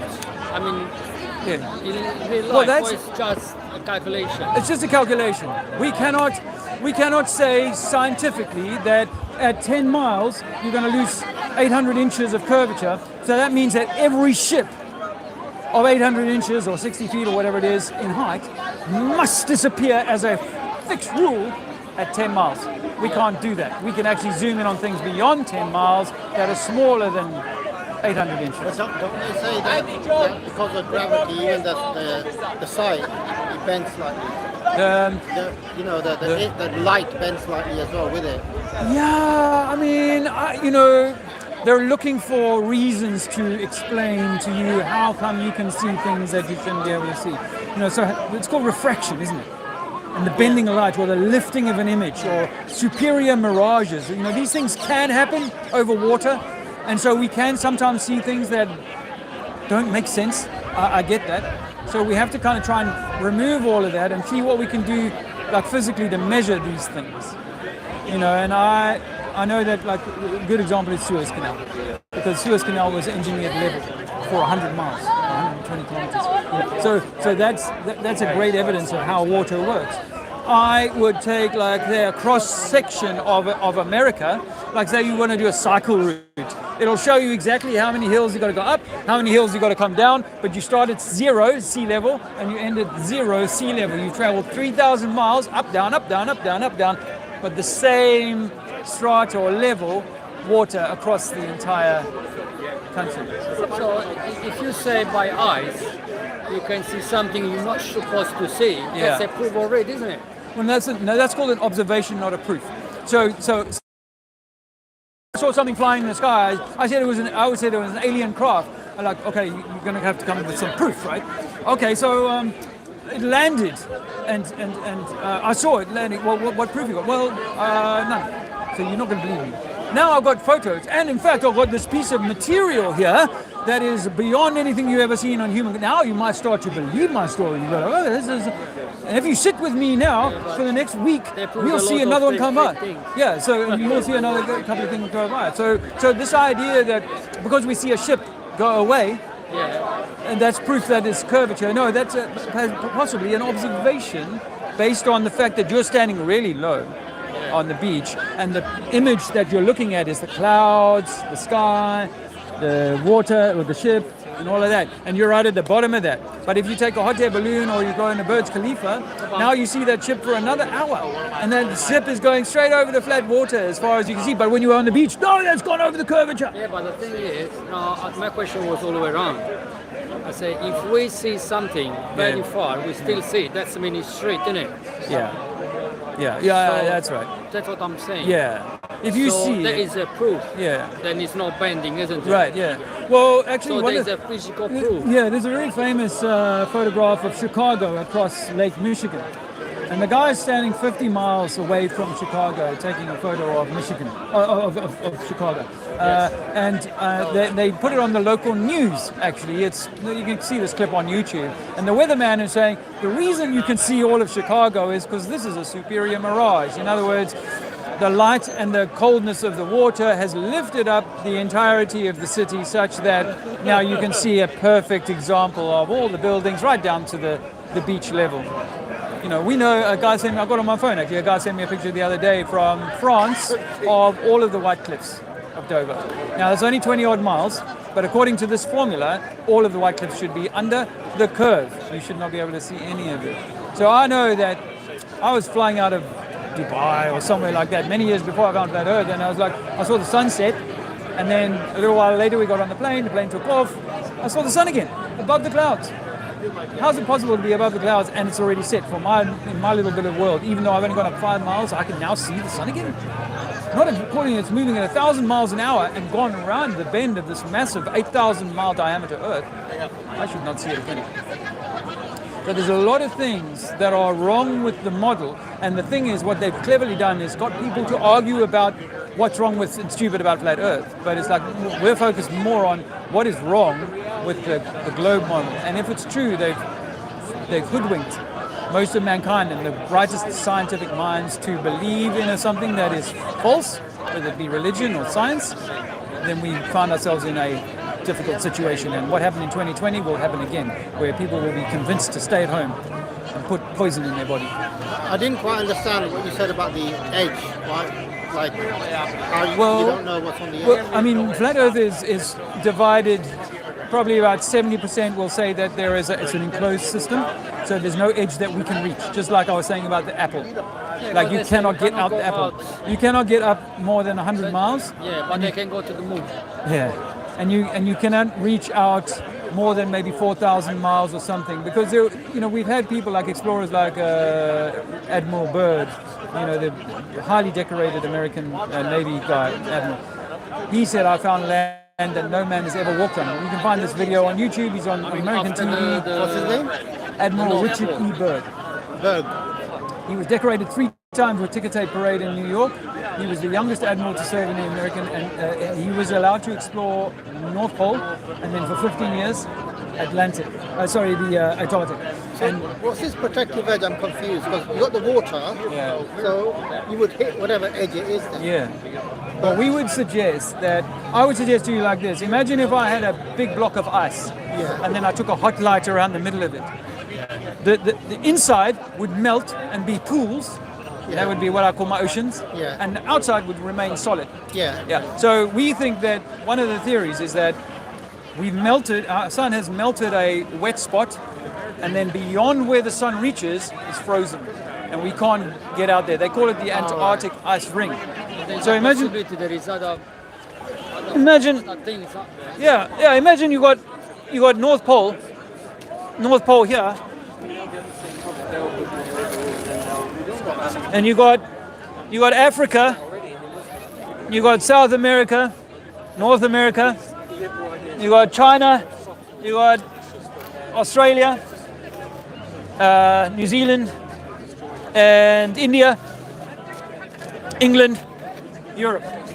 So we can possibly go as far as this, but no further. Now the theory goes that the North Pole is where the ice is. Sorry, where's my country? Here's Morocco. There's Africa. That's Morocco, the top, yeah. Yeah, because it's So where's the South Pole? South Pole. This is Morocco, yes. I tend to agree with you that actually Morocco or the Middle East is the hottest place on earth. Where's the hottest place on earth? The hottest place, Australia. Where's the Middle East? Australia? No, I don't think so. I think that the Middle East. Yeah. So if you were to ask me, not like dry land. So if you go from super hot to where are the coldest places on Earth, you find that the coldest places tend to be like the South Island of New Zealand, down to the bottom of South America, up in Antarctica. Up in Alaska and Siberia. So these places might be. I mean, it's a completely different way of thinking about it. That the hottest place in your oven is the closest to the light, and the further away you go from the light, the colder it gets. Sorry. So I think that. You believe in any gods? Yes. What's the gods? I don't know the name. I just think that. The gods of the universe. I think that there is possibly a single master god, if you like. Yeah. But you see what we are. You know the Russian doll. They call it Matrushka. There's 7 nested dolls. The small doll. Next one. This god of the universe ever talked to us? Yes. In this world? I think that we're meant to have a connection direct to God through the heart. The heart, but that's just feelings. I mean, the God physically ever talked to a human? This is the question. I think so. I think you all think the time. So? Yeah, and I think like Muhammad. I think Muhammad, peace be upon him, Jesus. These people, they had a connection to something, someone, or some, So I like. Although they were bad people, killing and full of the I don't know about that. Selfish and taking everything. I don't know about that. They were really not good. I mean, these prophets, if you see their lifestyle, I think horrible people they were. Well, I think that they only promise heaven after if you follow them. Yeah. But the thing is that you can take a man and make him go to war, right? You know what Muhammad did, for instance. Jesus with Muhammad, he took the wife of his adopted child. Can you imagine? And it's written because it's written in. I've heard that. Yes. And then slavery. Yes. And then violence. Yes. It's unbelievable. Why you say be peace upon him for what? Well, because I think. Brought, I think that there is a good message to be had from all of these people. Yeah, although I don't necessarily. Like the Medina period of his life. Is it written? We have anything by writing? No. But I do think that these people have I think that we all have the potential to talk to God. No. Because what they want here in the West, especially USA and Israel and France and Britain, they want these people to still dominate by this religion in order to screw them and to use them. Of course. I agree with you. I think that religion and division. For example, if Israel today, can you imagine? It's simple, but it takes generation for people to get rid of brainwashing, bad stuff they believe in. Like the blood. If you come to some Muslim, they will tell you almost they have absolute truth. Why? It's the book, the holy book. But the holy book, when you open it, it's crazy. It's full of big mistakes in written, but is God, the creator of the universe, can commit mistake like that? No. You But know? they see man wrote the Or he books. can, for example, tell you that God, the universal God who talks to this prophet Muhammad specifically, he get upset and he wants to take revenge. This is like human. This God is like human being. I think there's a lot of kind of like God stuff in religion that is designed to make us feel like it's bullshit. I don't have a religion to kind of. Well, you're very lucky, my friend, because religion. I am somebody who the reason why I keep coming to Speaker's Corner, and I am 61 years old, because of the heritage I inherit from my background, which is lack of freedom of speech, and you have to hide your belief, and you never question specifically Islam. You know? And I'm a Moroccan, and why we were under this horrible culture? You know why?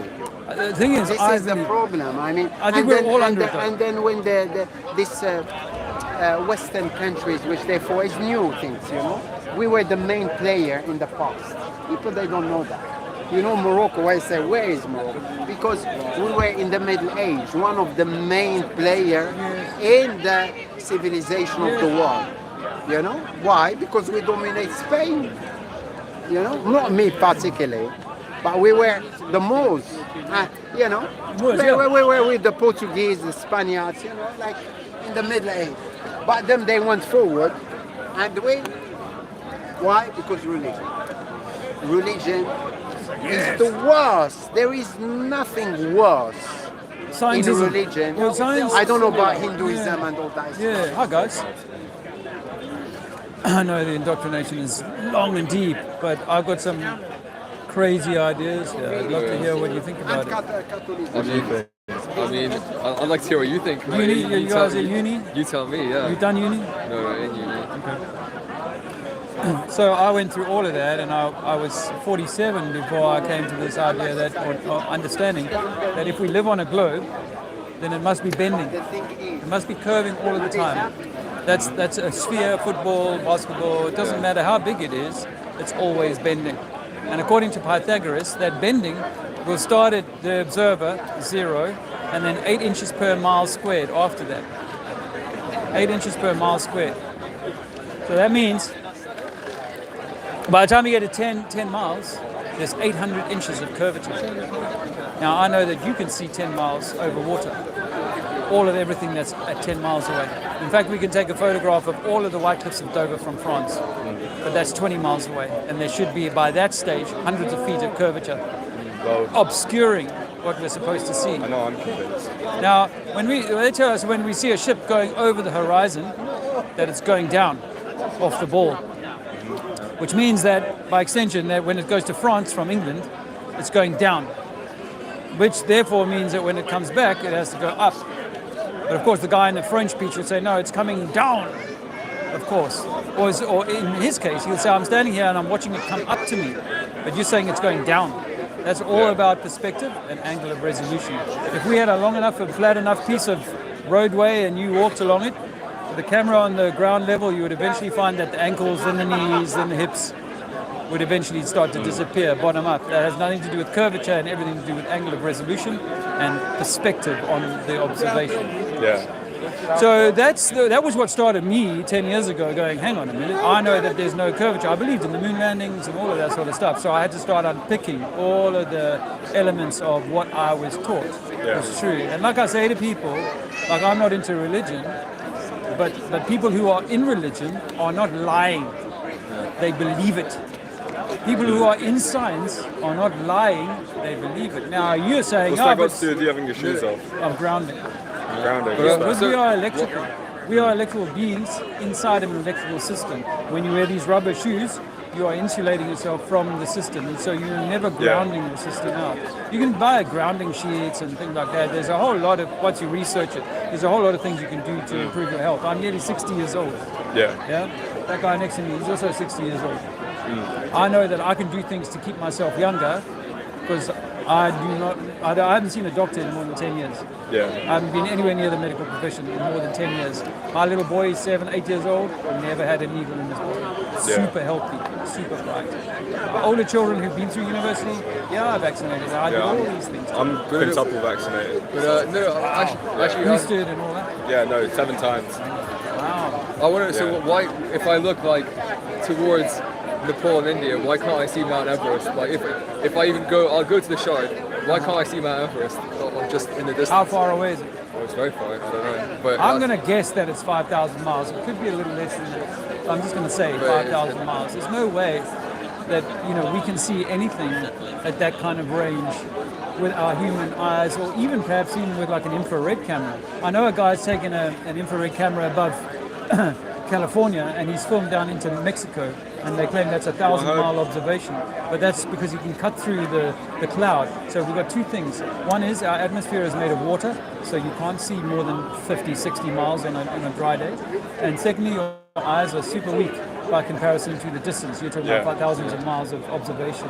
And then the other thing, which is that it doesn't matter how tall a cathedral is in any city that you pick in England, the further you go away from it, the less likely you are to see it, no matter whether hills or flat or whatever. Same is true with hot air balloons, right? Right now on a Sunday in England, lovely weather, there's hundreds of hot air balloons in the sky. We can't see any of them, right? Because we're just simply too far away.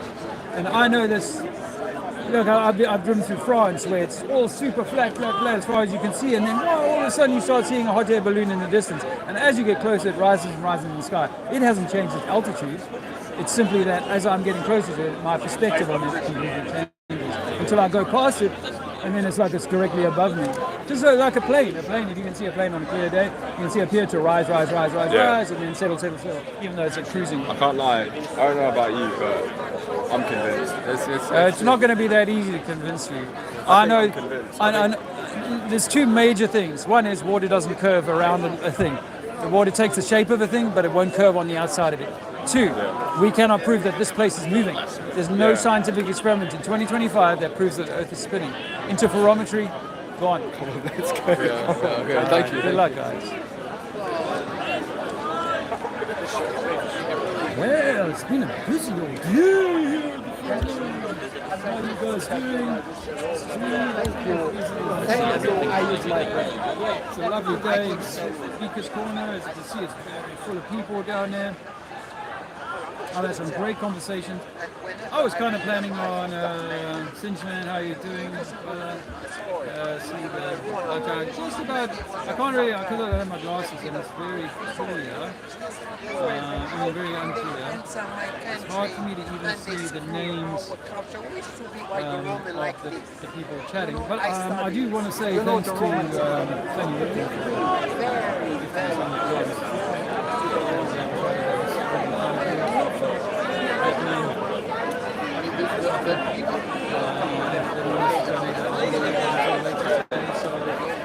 PayPal if you can.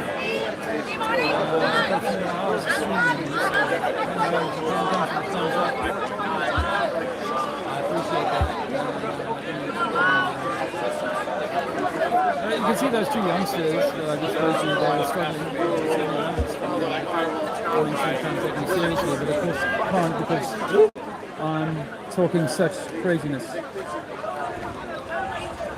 Hello, sir. Hey, you know we can't prove we live on a ball. I'm not interested in talking. Alright. We know we can't prove it though. We have to believe it. It's like a religion, this idea we live on a globe. And we don't come from monkeys either. You know that, I hope. We were created by design. Why do you say that? What? Why do you say that? That we don't come from monkeys? Yeah. That's an insult to you and to God. Whatever God is, no, but it's an what insult. I mean is, how do you arrive at the conclusion that there is a God? Oh, well, you may not have heard me say this. I had like a near-death experience 10 years ago. Okay. And so I was an atheist, very anti-God, very anti-anything to do with God. Okay. My dying mother in 2011 could not get me to accept that she was going somewhere and there was anything beyond this material, mortal kind of thing, right? So I had this near-death experience in 2015, and the first words that come out of my mouth when I come back is, it's true, there is a God. I had an encounter with my higher self. But how did you come to that thing when you had the near-death weapon? What happened when you had the near-death experience? I took ayahuasca. Oh, the herb or something, is it? Yeah. So, Okay. ayahuasca is DMT, or dimethyltryptamine, which is found in your pineal gland. And if you flood your body with DMT, you can get like this crossing over. You can rip back the veil of this material reality and see something beyond that. And I was able to do that for a brief moment in time. Just a clarity for a split second. Clarity for 5 minutes, 6-7 minutes. I was able to. I got more information in that 5 or 6 minutes than I had in my entire life until that point at the age of 47. So I was like, oh well, I've got to start again. You know, nothing I believed in is true. I'm going to research everything with a fresh pair of eyes and just see what I can understand from. So then, if you believe that there's a God, yes, then why did it not follow that maybe one of the religions might be true or not? Because it's the religions that say that God exists, it's not nobody else. Well, I would suggest that all religions have an element of truth. Yeah. All religions have a same sort of foundational kind of God. So all religions do have truth in them, but it's a little bit like, I mean, the thing is that if I choose one over another based on what are my kind of criteria, because they all sound pretty good, and I know that if I'd been born into one religion, I'd probably be in that religion now. If I'd been born into another religion, I'd probably be in that religion. So it really has a lot to do with where you're born, it's what religion it does.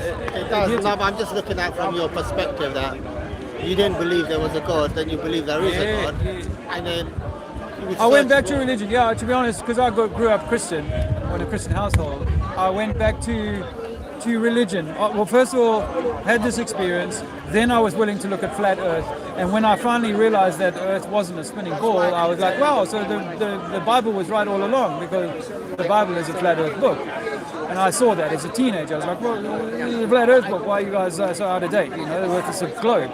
So I go back to the Bible, and then I realized that the Bible, or the stories within these books, are allegorical. They are trying to tell you something about yourself. I suggest to people that it's a little bit like a driving training manual. When you're driving a car, you have to read the book. You have to know what all the signs mean and what to do when and so on. But once you've read the book, you got to put the book away and go and drive for real by yourself without no book. You can't refer to the book on the highway. You've got to know it by the time you get there. So this is the same with us. Is that here's the story about who you are and what you are. What you do once you're on the road is up to you. You can drive safe. You can drive dangerous. But that's up to you. But you've been given the code. Now that's what I think these books are. Is that they're a code book to say, hey, this is how you are. However, because they are written by man, they have the potential to be deceivers. Men will always try and use things to his own advantage.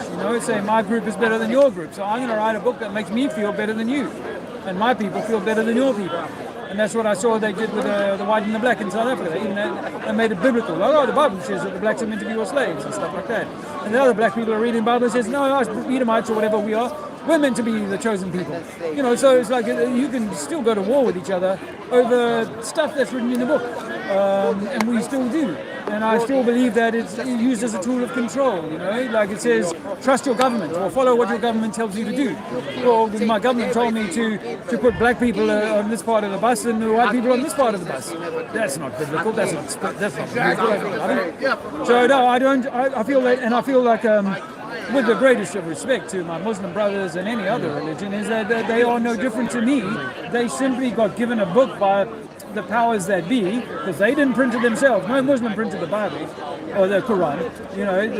They got given this book, and this is what Muhammad said thousands of years ago. Just trust me, or hundreds of years. This is, trust me. This is same with Jesus. Like no one wrote in his time. This is Jesus.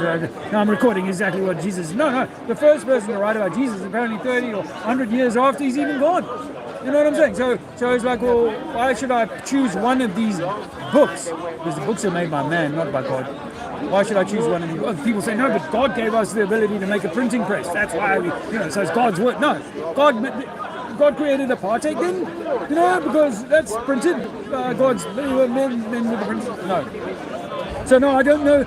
I think that religion is great as a kind of as a guidebook, but it should not be like this is the only way that I identify myself, and my relationship to you is through the aegis of being Muslim or Christian or Sikh or whatever. There are some religions that I look at and I go, I do admire how the Sikhs, for example, are good to. Gurdwara, they're open on Thursday for other people who are hungry, come and eat, they're kind of good like that. In the Muslim faith, I think there's a lot of really beautiful teachings that I find, I can admire that, I can respect that, I can walk like that. I've got no problem being like that. I've had Muslims say to me, Dave, you're so close to being a Muslim, the way that you see the world. But I don't need a label to identify myself, black, white, male. I don't need that. If you can't tell that I'm a European male, then, that's on you. But I don't need to add more, complexity to that. We are brothers under one creator. And the moment I put Christian into that, I create a wall between you and me or someone else. And I don't need walls, because the walls are what divide us. And the walls are what keep us from being united as one creation under God, not under American God, Trump, or Christian. Okay, let me ask you about the. Are you off? No, I thought you were off. No. Okay. I was just going to ask you. Flat Earth. Yeah. You're saying it's like a disc or whatever it is, because you don't know it's a disc. You just. No. Right, so it's flat. What about the night and the day? How does that work? Okay. So let me just first say that. So what I've given you here on the floor is like a cut through. Yeah. So imagine I've taken the apple and I've sliced it like halfway through the middle, and then you can see the seeds right here. This is the seed part. Or if this was a tomato, it would be a great example of how the tomato's got these hard bits. Then the seed, like watery bit, and then these hard bits. So I've taken the tomato and sliced it like that. So we're inside of an enclosed system, and then once a day. So what's on top now? I'm confused. We don't know. We think that. I'm saying beyond like what we see. You're saying there's something else. Yeah. I would suggest if I had to answer, it would be water. Okay. God separated the waters from the waters. That's biblical. So I think that there is like the water that we know is our seawater and our lake water. That's one type of water, but there are more dense types of water they find in the atomic industry and so on. Like they can make heavy water. I think that it's possible to have a liquid. We see it. Like if I inflated a bubble into oil, you could imagine how that bubble could sit inside of that oil. Yes, and be completely sealed off inside of that bubble from the oil outside of it. Well, I think that's possibly, if I have to answer the question, that's possibly it. Is that what's the thing with the night and day? Well, the night and day is quite simple in that the wave that we perceive as the sunlight in the daytime is sort of moving around if we take the circular system, it is moving around once a day, like an hour hand on a 24-hour clock. It is moving around, and as it illuminates. So is it the sun that's moving according to you? Yeah. The sun is moving. Oh, the sun is absolutely moving. And this is staying still? Yeah, oh yeah. The Earth is still? Absolutely. Okay. Can you tell which direction we're moving? Do you think we're moving? I ask people this all the time. Which direction are we moving? No one can tell us. Well, if it was obvious that we were moving, surely we would know. Surely we would have so an experiment. I mean, it's not supposed to be so small, I know. It's small. They say it's like, I don't know how fast this goes, is it? What is it? They say it's going very fast, so we should. Do you know how fast the Earth is spinning? Feel it, didn't it? No, I don't know. I don't know. We just have the same momentum. It's like if you're on a train. Yeah, but how fast? 24,000 miles an hour. Good on you. I know. It's 1,000 miles an hour. Sorry, yeah. So it's 24,000 miles circumference around the equator, and the equator comes round to the same place once a day. So it's moving it's faster than the speed of sound. The Earth is spinning. Like you said, we're moving with it. So, Well, can you give me an example of anything in physics where you can move an object through the air and then bring the air with it? But you can't use an enclosed system. because we are not claiming an enclosed system. Because people often stand here and say, it's the plane, I'm in a plane, 1,000 miles an hour, I can't feel it. I'm in a car, can't feel it. But that's an enclosed system. Earth is not an enclosed system. According to So the air should be slightly independent. It should be kind of always. If I spun the wheel, you know this from a child. You turn your bicycle upside down to do a servicing on it, and you spin that wheel up. You know that the air nearest the wheel is being dragged, but the air this far away from the wheel is probably not even noticing it. And as that drag occurs to that little bit of wind, so it wants to retard itself back to stasis, to normal, because it's no longer being propelled with a fan or whatever. So that's how we see physical air moving in the real world. What we're told is that just because for millions of years this thing has been spinning, so it sort of gathered up the atmosphere with it, and without these trees noticing it, everything is just moving at 1,000 miles an hour. Worse still, so the plane it doesn't move really. It goes up. They used to conject that. There was a lady in the 1800s here in the UK who took a balloon. It was in the newspaper. She's taken a balloon up for an hour. She expects to come down in Paris if the Earth is spinning. Of course, that isn't what happened. No? You know, we know that we break contact with a thing, that we break contact with your wheel, then that thing is no longer going to, or the air is no longer going to work with or move with that. But here's the kicker, is that if we're moving at 1,000 miles an hour right now, slower because we're in England and not on the equator, I'll give you that, so 700 miles an hour.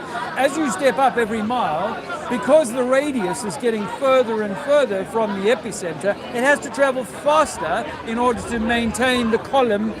Like on a day when the clouds are not moving at all, that is all moving faster than me, but you can't see it.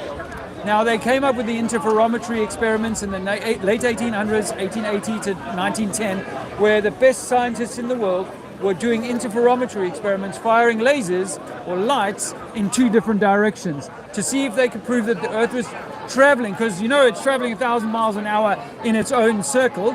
It's also traveling 30 miles per second around the sun. So they came up with the interferometry experiments in the 1800s, which would prove that the Earth is moving. They failed for decades until they came up with a solution. And they said this, a guy called Lorentz came up with something called the Lorentz contraction, which they said, well, because the Earth is moving so fast in that direction, the machine got squashed, or is getting squashed in the direction of travel, which is why we can't discern, movement. Einstein himself said, we will not be able to devise an experiment that demonstrates from Earth that the Earth is moving. I've got to go. It's certainly something to think about. Thank you very much. Thank you very much. Take care. Good luck, brother. Thank you. But you think people, they're going to change minds talking to you? I think they're brainwashed. Not so much. Yeah, not so much. I don't think that. Maybe occasionally you get like a little bit of a... You need to have an open mind and be intelligent to understand that. But it's like something, like they say, is that you have to hear something a few times before eventually someone goes, oh. That's what you're hoping. I've heard it before. You know what I mean? Yeah. But I mean, I'm not so much. I mean, it's not so much that I'm invested in someone learning. They can go back and be whatever they want to be. It's more that I'm not going to hide back at home and say I know some incredible information, and I'm not telling anybody else. I have a duty, a moral responsibility to come and do something, you know. And so this is my little bit of something. I don't do it all of the time, but it's my little bit of something to say, hey, I'm not holding some valuable information to myself that I don't say. I think it's so important, brother, that you know this too. And what you do with it is up to you. I can't be invested in whether you use it to good or you just throw it away. That's up to you. Thank you for your time. Thanks, brother. All the best.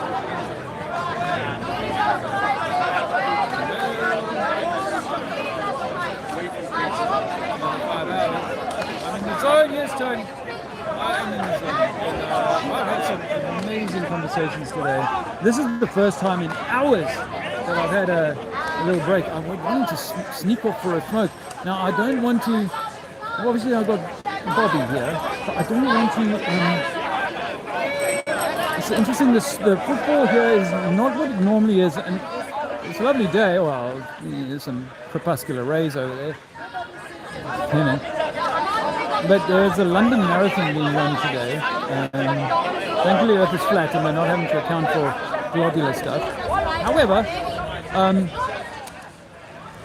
I want to take you on just a quick smoke break, if you don't mind, guys. I'd rather do that than end the stream.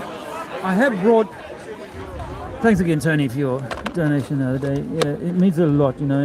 And I say to the family, look, I'm going to buy a train ticket today, and I'm going to spend this money on getting out there. They're like, well, you can't complain. Ooh, that lady's very strong, Christian. Very strong. You shut up! You shut up! You shut up! Very strong, Christian lady.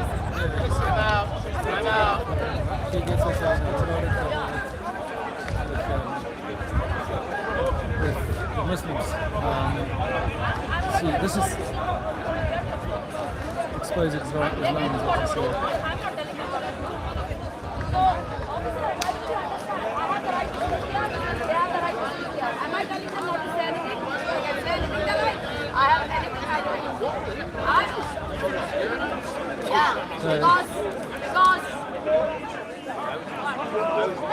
I'm going to sneak up for a smoke before I lose that window. I'm going to have some water. I'm getting a little headache from talking without. Yeah, so Tony, thanks, and Madman, you made my week, guys.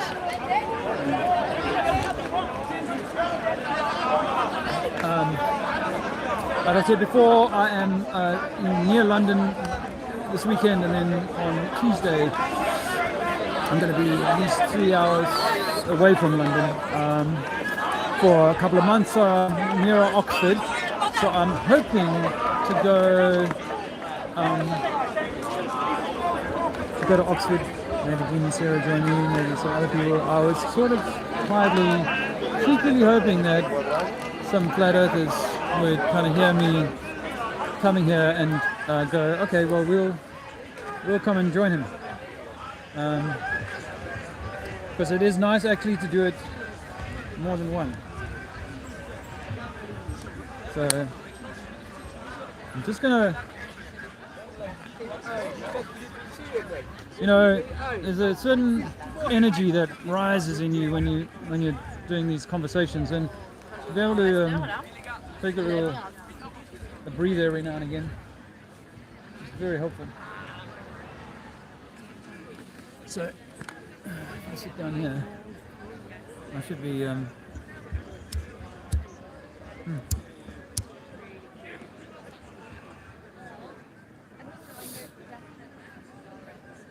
Cheers, guys. Let me have a look at the comments. It's great when science proves themselves wrong. No such thing as atoms. I remember that. And there was, you see it from the well-educated. They're so sniggering and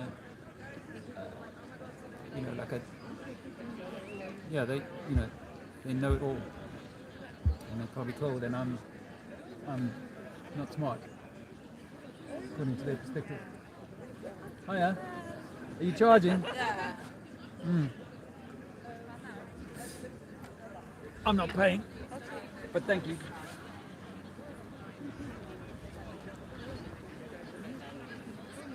Just wanted me to pay for the seat. Thought I'd get a few minutes.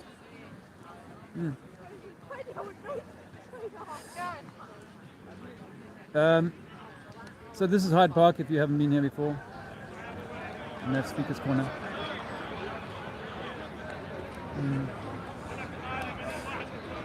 Full of religious fervor. Sometimes hatred of ourselves. Who's in the chat? Leave my rights alone. Nice to see you. Yeah. Josh, nice to see you. Joshua Nelms. Lovely to see you, brother. I still have this idea of running woodcutter weekends. I might have found a property, but it might take a while to get that all sorted. I can imagine a guy like you helping me out with something like that. Squirrel sniper. Take men on woodcutter weekends. You know? Work really, really, really hard. Physically hard.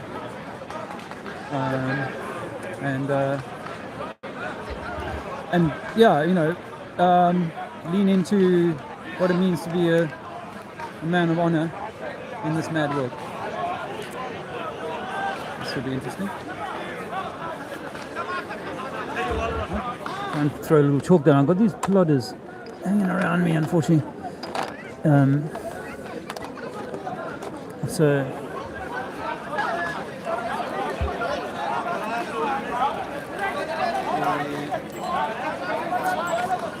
we'll be seeing at some point in the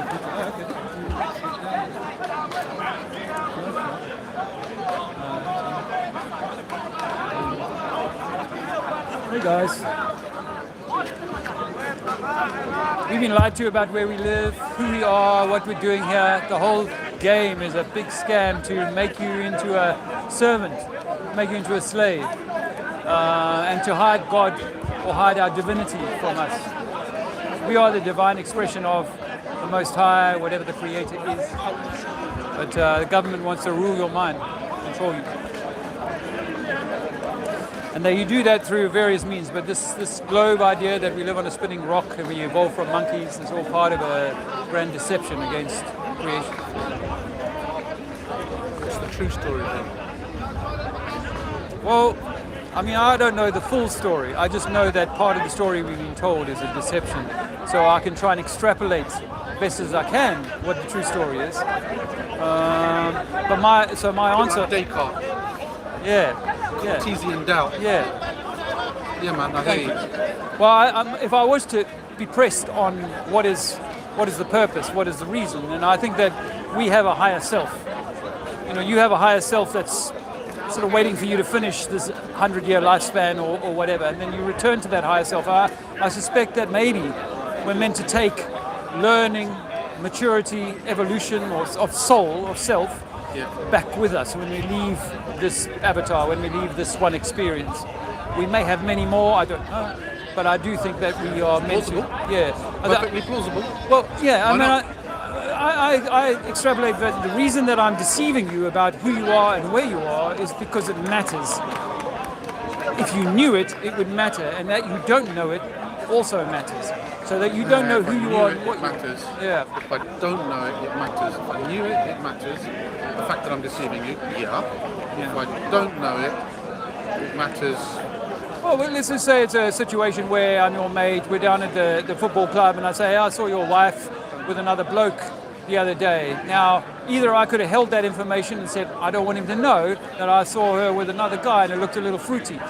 Or I could say, I need you to know. Now, you can choose to say, I don't want to hear that. What difference does it make to me? Because I'm going to go home, she's going to make me dinner, wake up in the morning, everything's good. Or what if you were like, oh no, well, it does matter to me, and I'm glad you told me. Thanks very much. And I will take the necessary actions to raise my game so that my wife doesn't run off with another man, or to decide, maybe I need to do something different. A bit like the harm principle, I guess. The con? The harm principle.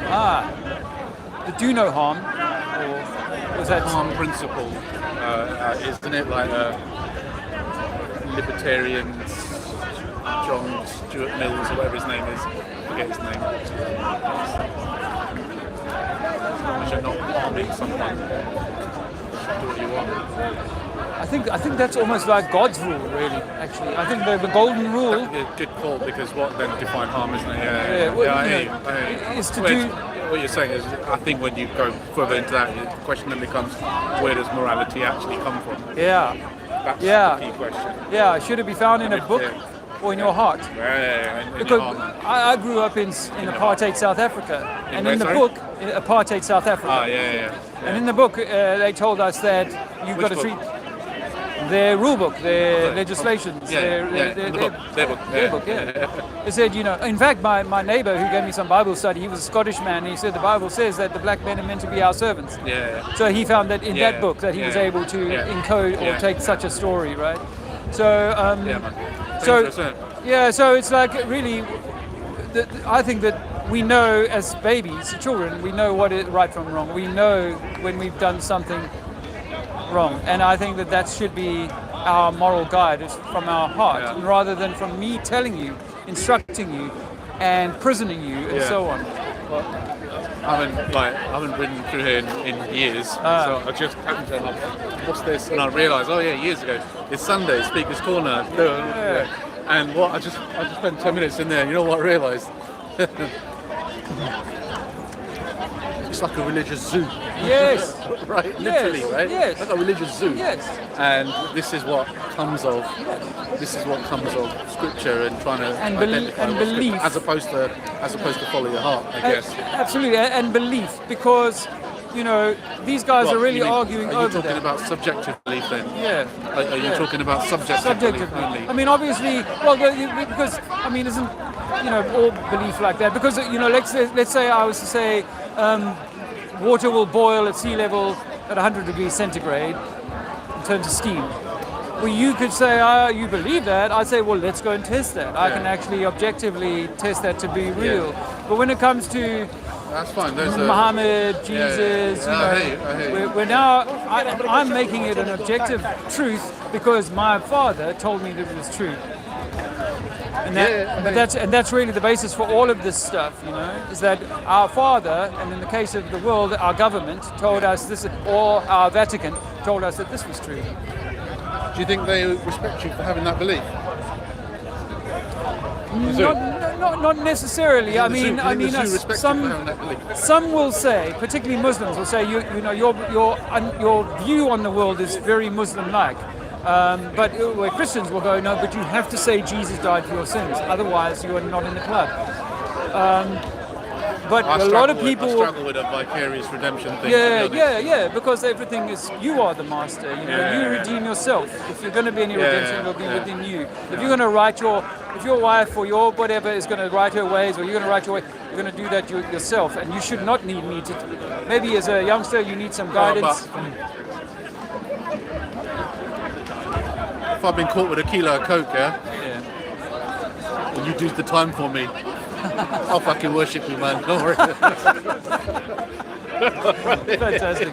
Yeah. No, but what people do come out of the melee and they say, well, I don't agree. The zoo.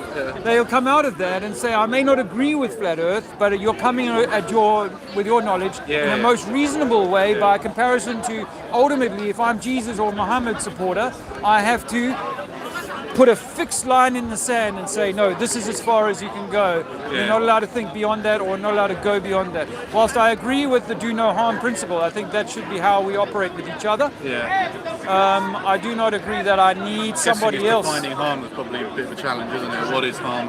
Well, that is a very interesting one in this day and age, because I could say something that someone else might say, you've caused me harm. But the principle when I was a child was sticks and stones will break my bones, but today, words cannot harm me. I identify as a tree. How's it, China? Lekker, man. Waar is jullie van? Af. Joburg side. Okay, Joburg. Yeah. I lived in Joburg. Yeah. Glen Vista, down in southern suburbs for a while. Yeah. Do you reckon it's flat then? Sorry? Do you reckon it's flat? I don't think so. Yeah, no. I started out just like you guys. I did national service though. In my time, we had to do 2 years army. I went to Angola for 3 months. I wrote a book about my battles because I was in the biggest tank battles since World War II in Africa. Oh yeah? Most people don't know that. The Americans... My dad was in it. Oh, is it? Oh, yeah. The Americans don't know that their CIA was operating on the ground. They had black guys operating on the ground alongside the same guys we were supporting.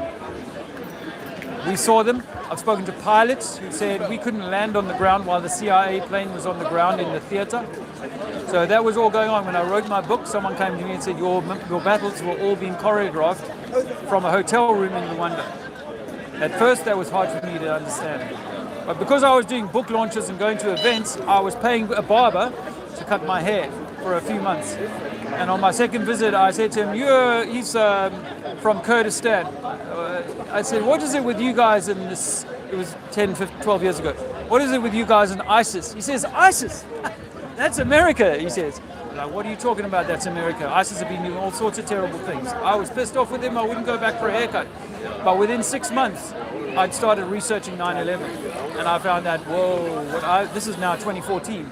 What I believed in 9/11 is really just a false story that's been put out into the media to make Osama bin Laden and the whole Gulf War and all of that stuff happen.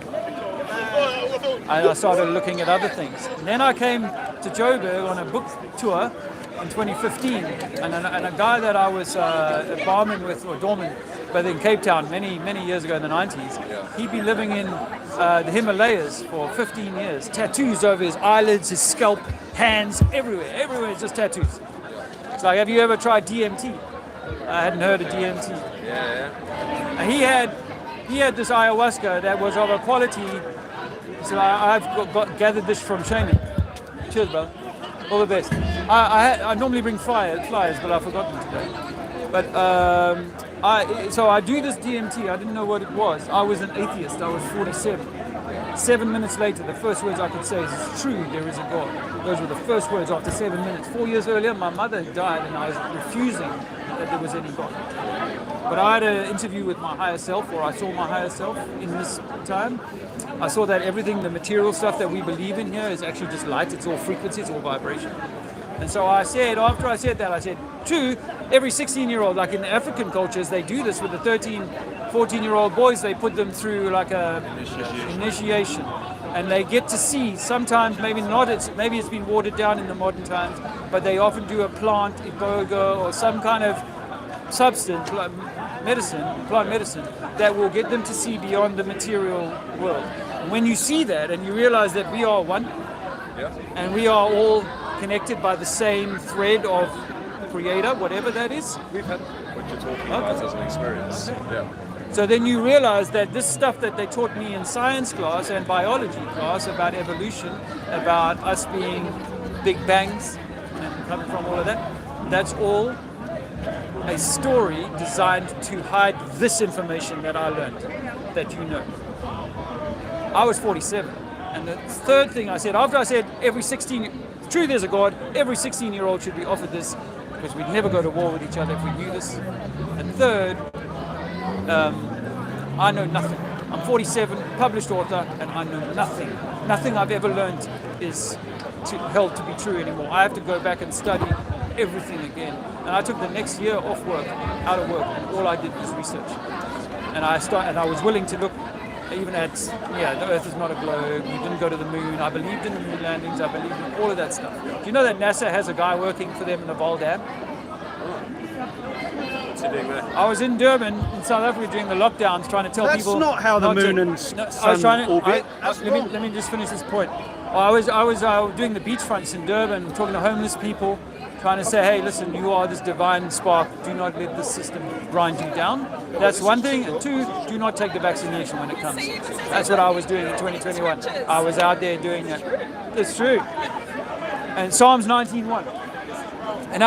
And so I got thrown off my thread there. So it says it in Bronze Age text, so it's true. Just this is nonsense. It's completely wrong. This is just like a picture to give people an idea of how it might look from a top-down view. Because people say, how can you have day and night when you're on a flat Earth? The sunlight would bright everything up at the same time. Well, the sun is small and local on the flat Earth, and it can only illuminate half the stadium at any one time. So one floodlight in a stadium is only going to illuminate a part of it. If I move that floodlight to another part, over 24 hours I can light up the whole thing. So I think that this information is hidden from us so that we stay at loggerheads, at war with each other, so that we will buy into the system that pays us paying all these taxes, paying all these things that they need to control us. So I was willing to look at in 2015 after I'd had the DMT. I was willing to look at this and go, let me just review everything that I understand about the globe. And one of the first things I learned about the globe when I really started looking at it is that it's curving all the time. It's a sphere, and the sphere is always bending. Always. You might say, oh, there's a bit of land there on the Waterrand or whatever that's super flat for a while, and then it drops off down the berg or whatever. But a sphere is meant to be, and we say because it's so big, we can't really notice that little 1 mile or whatever it is. But the sphere is bending all the time at 8 inches per mile squared, according to Pythagoras, not according to my maths or flat Earth maths or whatever. The ball, take a football, snooker ball, whatever, it's always curving at the same amount. You can take a piece of that ball, piece of it there, it's always curving the same. So I grew up in Durban. My dad was in shipping. I spent a lot of time down at Durban Harbour. And I'm like, I used to see things up Schlonga Rocks, or I could see things much further at night than this formula says I'm able to see. If I can see the street lights that are 20 feet high from 15 miles away or 15 k's away, it's flat. There's no curvature. And then, of course, I was in the Armored Corps, so when I was taught to fire a weapon, it was at 1 mile and 2 kilometer ranges. We never had to allow for the Earth moving, what they call Coriolis. We never had to allow for that. When we fly Durban or Joburg, London, in 11 hours we go from our upright being in Durban and Joburg here to London here. The spirit level doesn't know it. The gyroscope doesn't know it. Your body systems don't tell you that you've changed from here to here. Yeah, it's been 11 hours, so slow. But you can't measure it any way. Einstein said it. There was no way we can measure that the Earth is spinning. There's no way we can find that. And there's no way that we can test that we are changing our perspective or our perpendicular from here in Joburg to here in London. What's on the edge here then? Well, so Cape Town is an important point. We know that from our history of South Africa. Firstly, the British did a lot to take the Boer War twice, to take South Africa and turn it into a colony. They tell us that, victualling station in Cape Town, we all had the same history class. Cape Town was important for a sea route, that's why they really wanted that. Well, I believe that Cape Town happens to be close to the ice wall that surrounds us. So just like the Vaal Dam, I was going to tell you about the Nazca. Just like the Vaal Dam has a surround, well, imagine the Vaal Dam had 5 big rocks in the middle that were sticking out, and we gave them names: Africa, Asia, North America, South America. We could do the same sailing as they do Vendée or any of the sailing that they do. We can do that on a flat Earth without needing to be going around a ball. I get that, but then how would cardinal points work? Because if I get on a plane and I fly east, what would I fly into eventually? So it circulates around the world.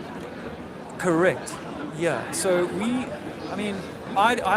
I don't necessarily agree with all the flat Earth hypotheses on how the compasses work and so on. There are a number of different theories. My preferred one is that our compasses are pointing north. When you're north of the equator, it's just pointing towards what is north, and that north is not necessarily a singular point, but rather a magnetic field that we're standing inside of. Like if you remember the bar magnet experiment that you did as youngsters, you can see the spray of the iron filings going towards the end and then clumping on the north and the south pole. Well, what if we were standing on a bar, and at any point in that bar, a compass is going to follow the flow lines, just like they say, like our rocks when they cool, the magnetic flow lines at the time form, the iron that's inside of the rocks actually forms in line with the magnetic flow lines. So I believe, just like the whales can use echolocation, or they can navigate using the same magnetic field, I believe that our compasses are doing the same thing. Is that in the north or the south of the equator, our compasses are pointing in one direction or another. Now we know that once you get to 80 north, 80 south, compasses fail to be of any use because they are no longer relevant. And interestingly, Cape Town, when you do magnetic declination on a compass, Cape Town, you have to allow for 25 degrees of it being off declination. So it's not that accurate. And as you go up the east coast of Africa, so that 25 goes to 20. By the time you get to Durban, it's 19. By the time you get to Tanzania or wherever, it's down now 12. And then North Africa, it's Northeast Africa, it's like 8 degrees declination. So the compasses are not like as accurate as we think, or pointing towards some magnetic thing. And in fact, what we found when we researched the science of you live on a globe with an iron molten core that is spinning, we find that when we heat iron up beyond melting point, it loses all magnetic properties. So how are we getting our magnetic compass from what they tell us is coming from the center? Not only that, a compass will only work flat. You turn it like this, it's not going to give you a reading. Well, if our magnetic thing is down there, then how is it working when it's like this? So there's a lot of things that are to be questioned with the model. Then I'm still confused as what would be on the edges if the Earth is flat. Is there a point that falls or drops? Okay. Well, so America being the world leader, has been since World War II, was doing a lot of experiments in 1950, particularly with a guy called Admiral Byrd. You can research this. He's a very famous admiral, the youngest admiral in the American fleet. He gets given a fleet of ships and an aircraft carrier and 15 years, an unlimited budget, and he goes and explores Antarctica.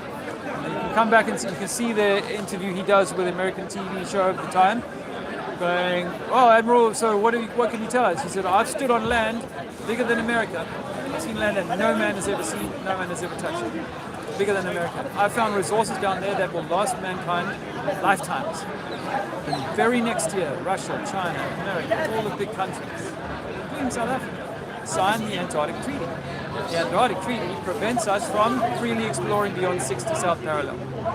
Why? To protect the pigeons between the things? I doubt that.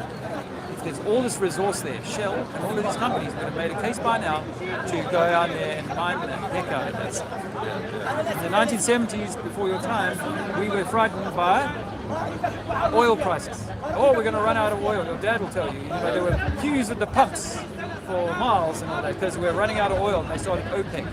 Now OPEC is pumping more oil today than it was in the 1970s. How did we not run 50 years later?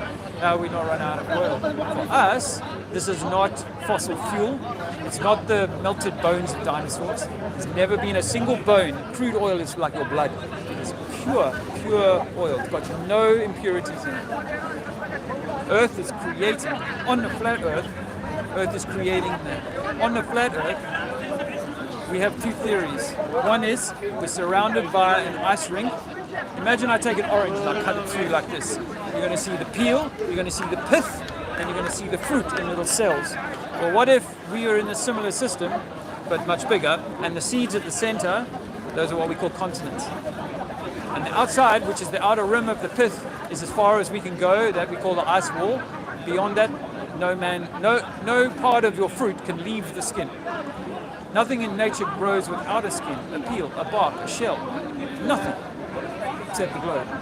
So that's the one theory. The other theory is another guys was coming out today and said the same thing to me, which is that they think it's possible that it's an infinite plane. I have interest in this theory.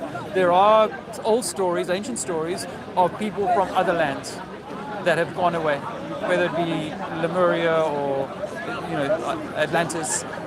They'll say that these things have sunk under the sea, they're still there, or they're on other continents that are beyond the ice ring, or beyond the ring that we're allowed to travel. Because I'm not 100% sure that there is a ring all the way around us. Captain Cook, he's said to have sailed around Antarctica. It took him 3 years and he traveled 70,000 miles.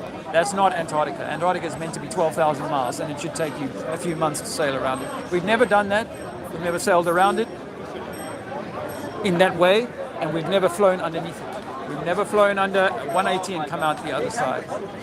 I actually went on the South African ship called the Agulhas, and they just retired the old one. This is 10 years ago. They just retired the old one. They brought a new one into circulation, and so the old one had been brought up to the Thames, up to here. Why? Because it was loading up a guy called Ranulph Fiennes. He's a very famous British explorer, Sir Ranulph Fiennes. Now I'm talking to his crew, not him. I'm talking to his crew on the ship, and they're telling me it took him. He's knighted by the Queen. It took him 5 years to get permission to walk across one peninsula of Antarctica in the nighttime, in the winter, in the southern winter, when it's dark for months. He was going to walk across. He never finished the mission.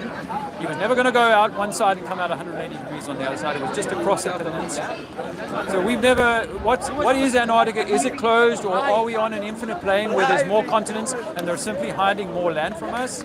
These things are all possible. What's more important is they're hiding your divinity, that you are the divine spark of whatever God is. And I don't have a name for God. It could be Allah, it could be Mother Nature, Gaia. I don't mind. I don't think God cares about our language. He cares about what's in our heart.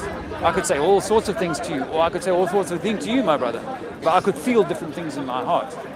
And what's in my heart is what God knows. I know that. That God, I had that with the DMT, is that there's fuck all you can hide from God. What I think is already in the ether, it's already in the cloud. and it's being stored there. Do I pay for it? I'm not frightened if I have to pay for it. I'm not doing this because I fear falling off the cloud or being damnation and all that shit. It's not about that. It's about, I know that I come from something magnificent and I want to honor that. It's been very, very interesting. I can't wait to get back to South Africa. I was blocked for a few years because my little boy, he was 5 at the time and he's on a British passport. And because we stayed 11 months, they banned us for 5 years. They banned him for 5 years. Virgin Atlantic won't fly us anymore because we wouldn't put the face mask on. But I'm just standing for truth. I wish I had a flyer to give you. Take a picture of that one at the end there because you can go and see this on YouTube. And just keep an open mind. Yeah, I appreciate that you're open to hearing without shutting it all down. Because I know how hard it is. It took me months of reviewing I already had to have my ass kicked, right? And then it took me months of reviewing it, and eventually by the end of 2015 I was like, you know what, I think it probably is. And by the end of 2016 I was like, I could put a testicle on the line. It's not a ball. That's how sure I am now in 2016. And so in 2018 I came out here at Speaker's Corner and started telling people. And there's lots of people who know, but the majority, as the Bible says, are deceived. Matthew chapter 24. The majority, even amongst the elect, will be deceived. And I feel like Nelson Mandela, when he came out, I was excited. You know, when he was released from Robben Island, I stood up in Cape Town. I was watching it on TV and the hair stood up on the back of my neck. I was so excited to see this moment occur. And the first time I was allowed to vote, by the way, at my age, was for the referendum in 1990 to say, should we get rid of apartheid? Yes. You can have my yes vote. But Mandela came to see the Queen at some point in his presidency. And I came out to see Mandela.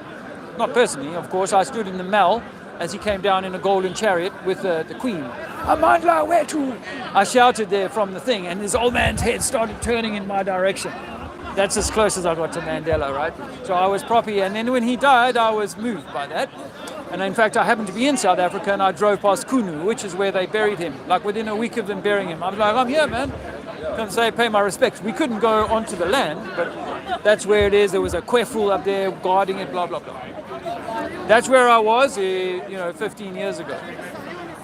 Now I know that Nelson Mandela swore secret oaths to the crown, to the Queen, joined secret societies like the Knights of Malta, him and Desmond Tutu. Both of them, there's a photo of them both wearing the gown with this Knight of Malta cross. Now, when you sign up to these secret societies, you have to agree to certain things. And I truly now believe that Nelson Mandela was given the presidency because he was willing to go along with the people who run the game, the franchise holders, the bankers, because the Reserve Bank of South Africa is still the Reserve Bank of South Africa. And the Reserve Bank of South Africa, the taxpayers are paying a lot of money for the borrowing that they've lent from this private bank, the Reserve Bank of South Africa. The banks, the mining companies, they are still owned by the Europeans or the people who hold the purse power, even though, obviously there's been a middle class uprising in the black community, yes. But I go to the townships and I see people that are just as poor, if not worse off now than they were 30 years ago. So I think that we are all being played, but they like to use the black and white as a way of dividing us, for sure. Black and white. I know, it's lovely to see you guys together. Thanks for chatting, man. Best of luck with everything, okay? Cheers. Thanks, man. Appreciate it. Cheers. Bye-bye. Have a nice day. I'm going to put some chalk down.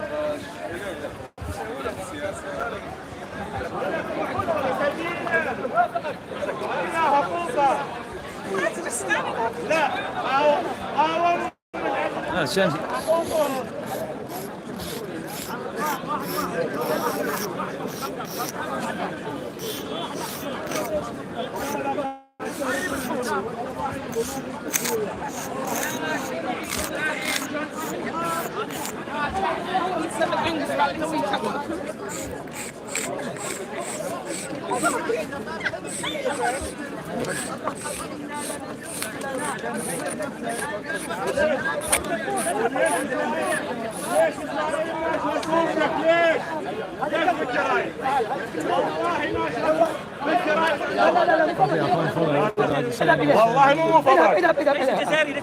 اذهب. هذا المقال الذي بأن الشمس كذبت على إسرائيل مفبرك. أتحدى اذهب إليه الآن. هذا هو. اذهب إليه. والله إسرائيليين يهود يتكلموا مدحوين. فلسطين حروا بلدهم. Easy to get.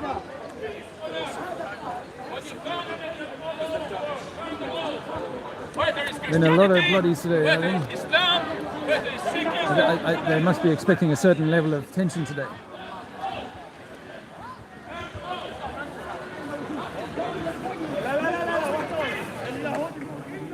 For I so love mankind, I have literally accidentally stood in dog shit while talking to people. And I've known that, because I'm like, oh, I just stood in something, but I don't want to lose my thread. Hello, my friend. How are you? Yeah, good, thank you. How Good. Are you? I'm good, man. I've met you before. I feel like I've met you before. I don't know. I come now and again. Yeah. I haven't been for a while, so you might have, but it might have been like... Yeah, a while ago. I haven't been myself, maybe this year, maybe once this year. Okay, yeah, same. Yeah.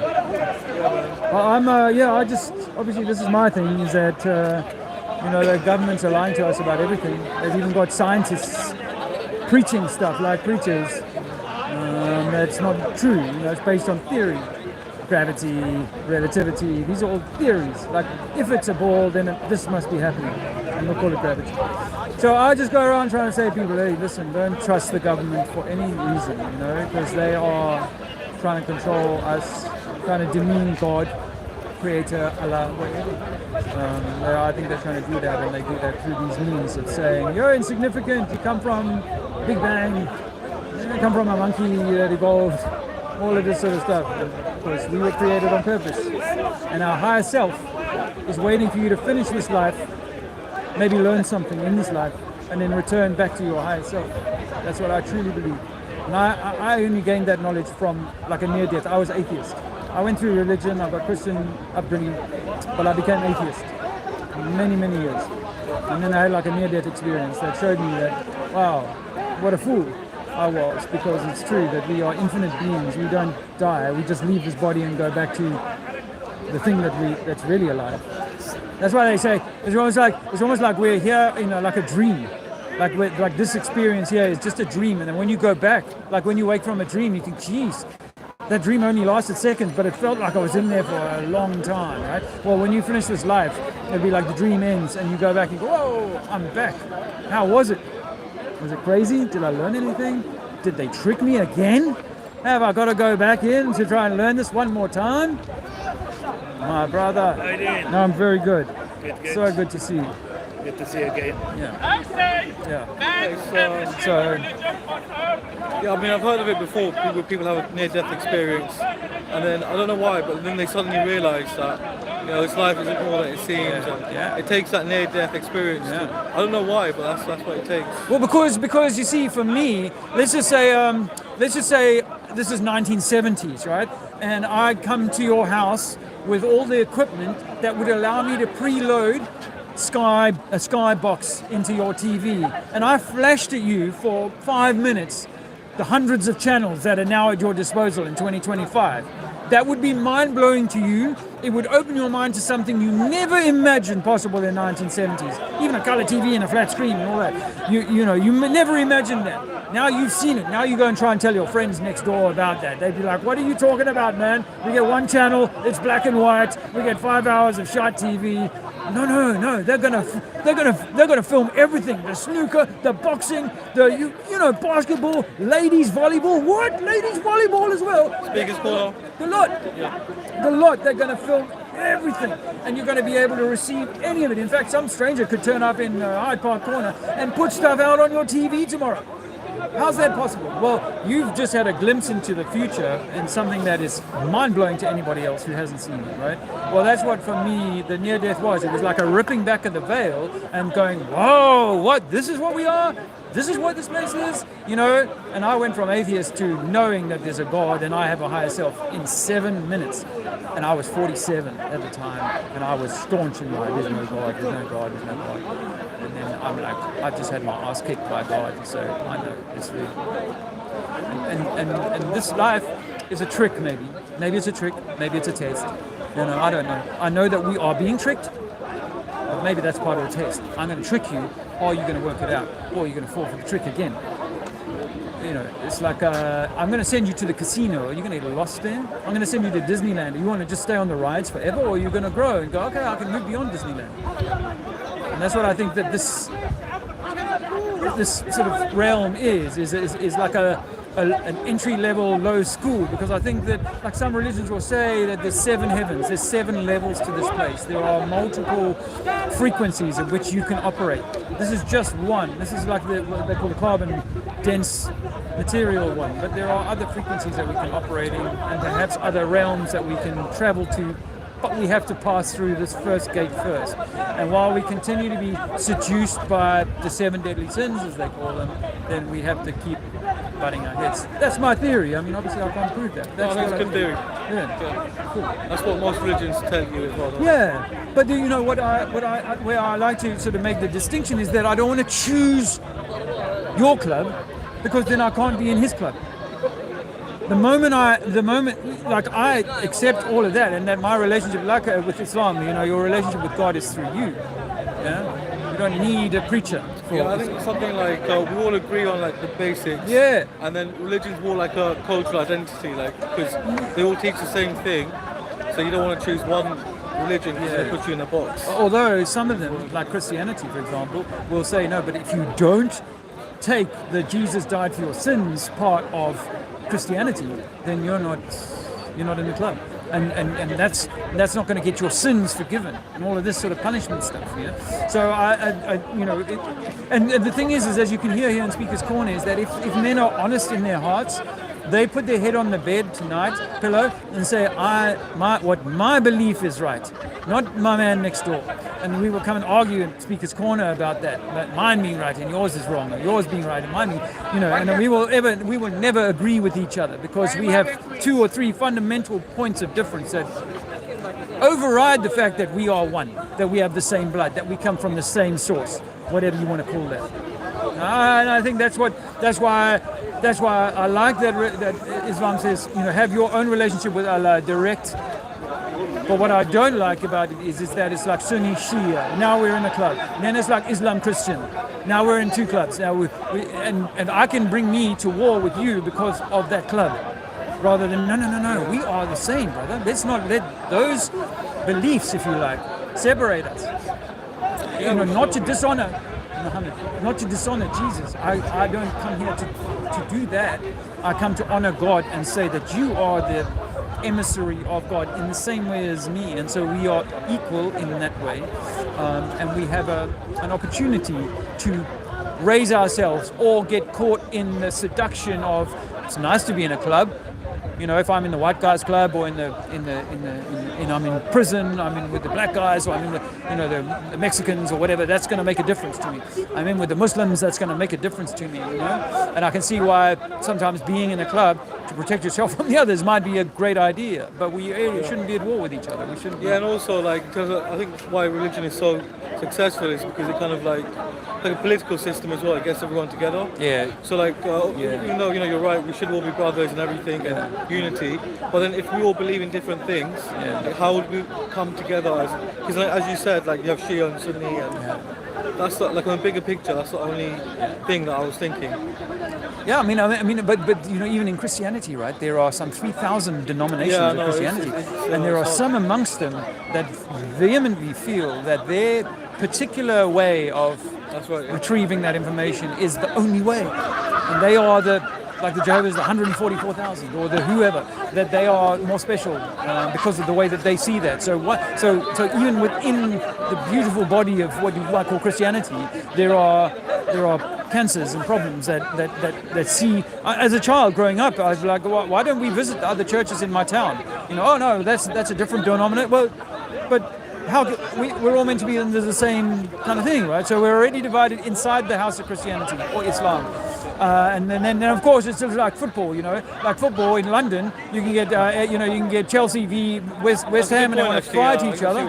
Yeah, but if Germany come to town, those two guys are in Wembley supporting England against Germany, wearing the same shirt. So it's all a creation of. So what if we said, all right, you can still wear your Liverpool shirt and your Manchester United shirt, but once you put on the England shirt, then you realize that we are all England. So you can wear your Christian shirt and you can wear your Muslim shirt, but why don't we put on another shirt on top of that, which is superior to that, which is that we are all one within the divine creation that is this beautiful earth and the body that I see in front of me. And that's the first shirt. Because yes, you might have differences inside, and the other things, but they cannot be superior to this first truth. God wrote the truth on your heart. God created you equal as inheritor of the earth, just as he did me and anybody else that's here.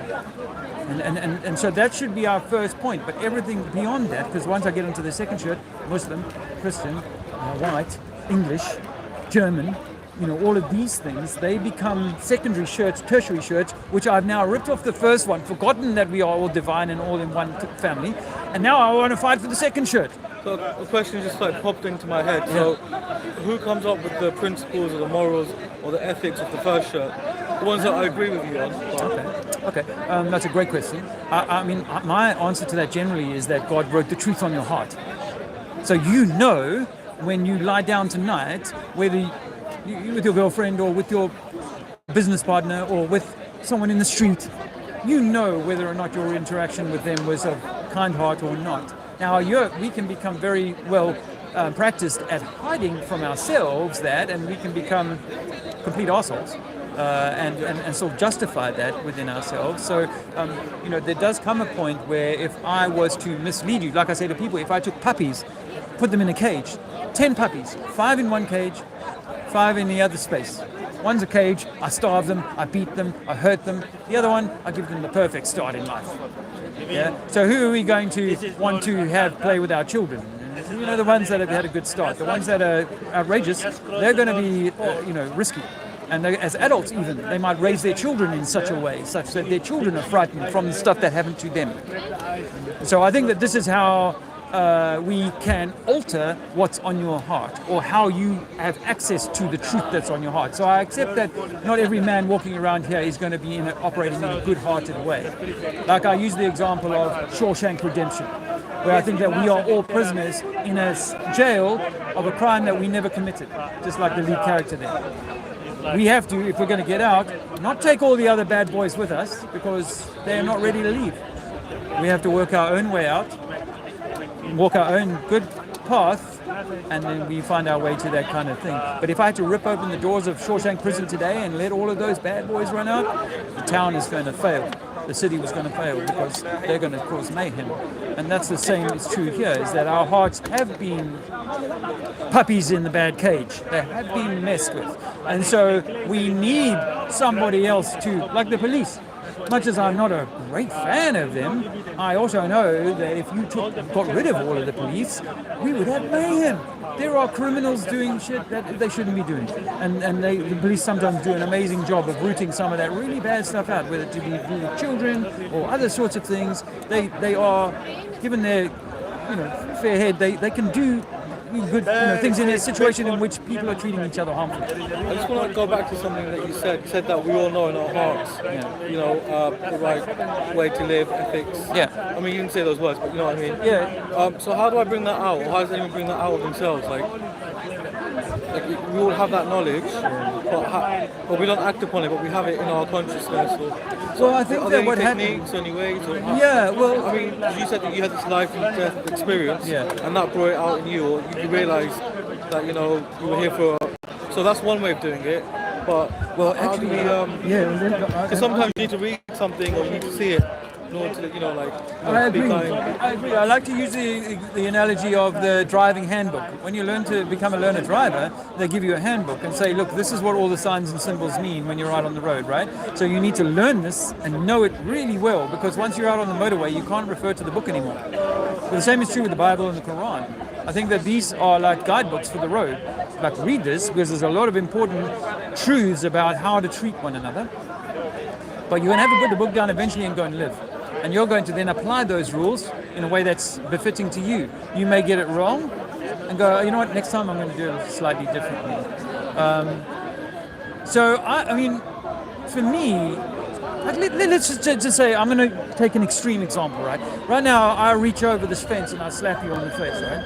Tonight, when I'm at home, I'm going to I really struggle with myself. Just thinking about it now makes me struggle.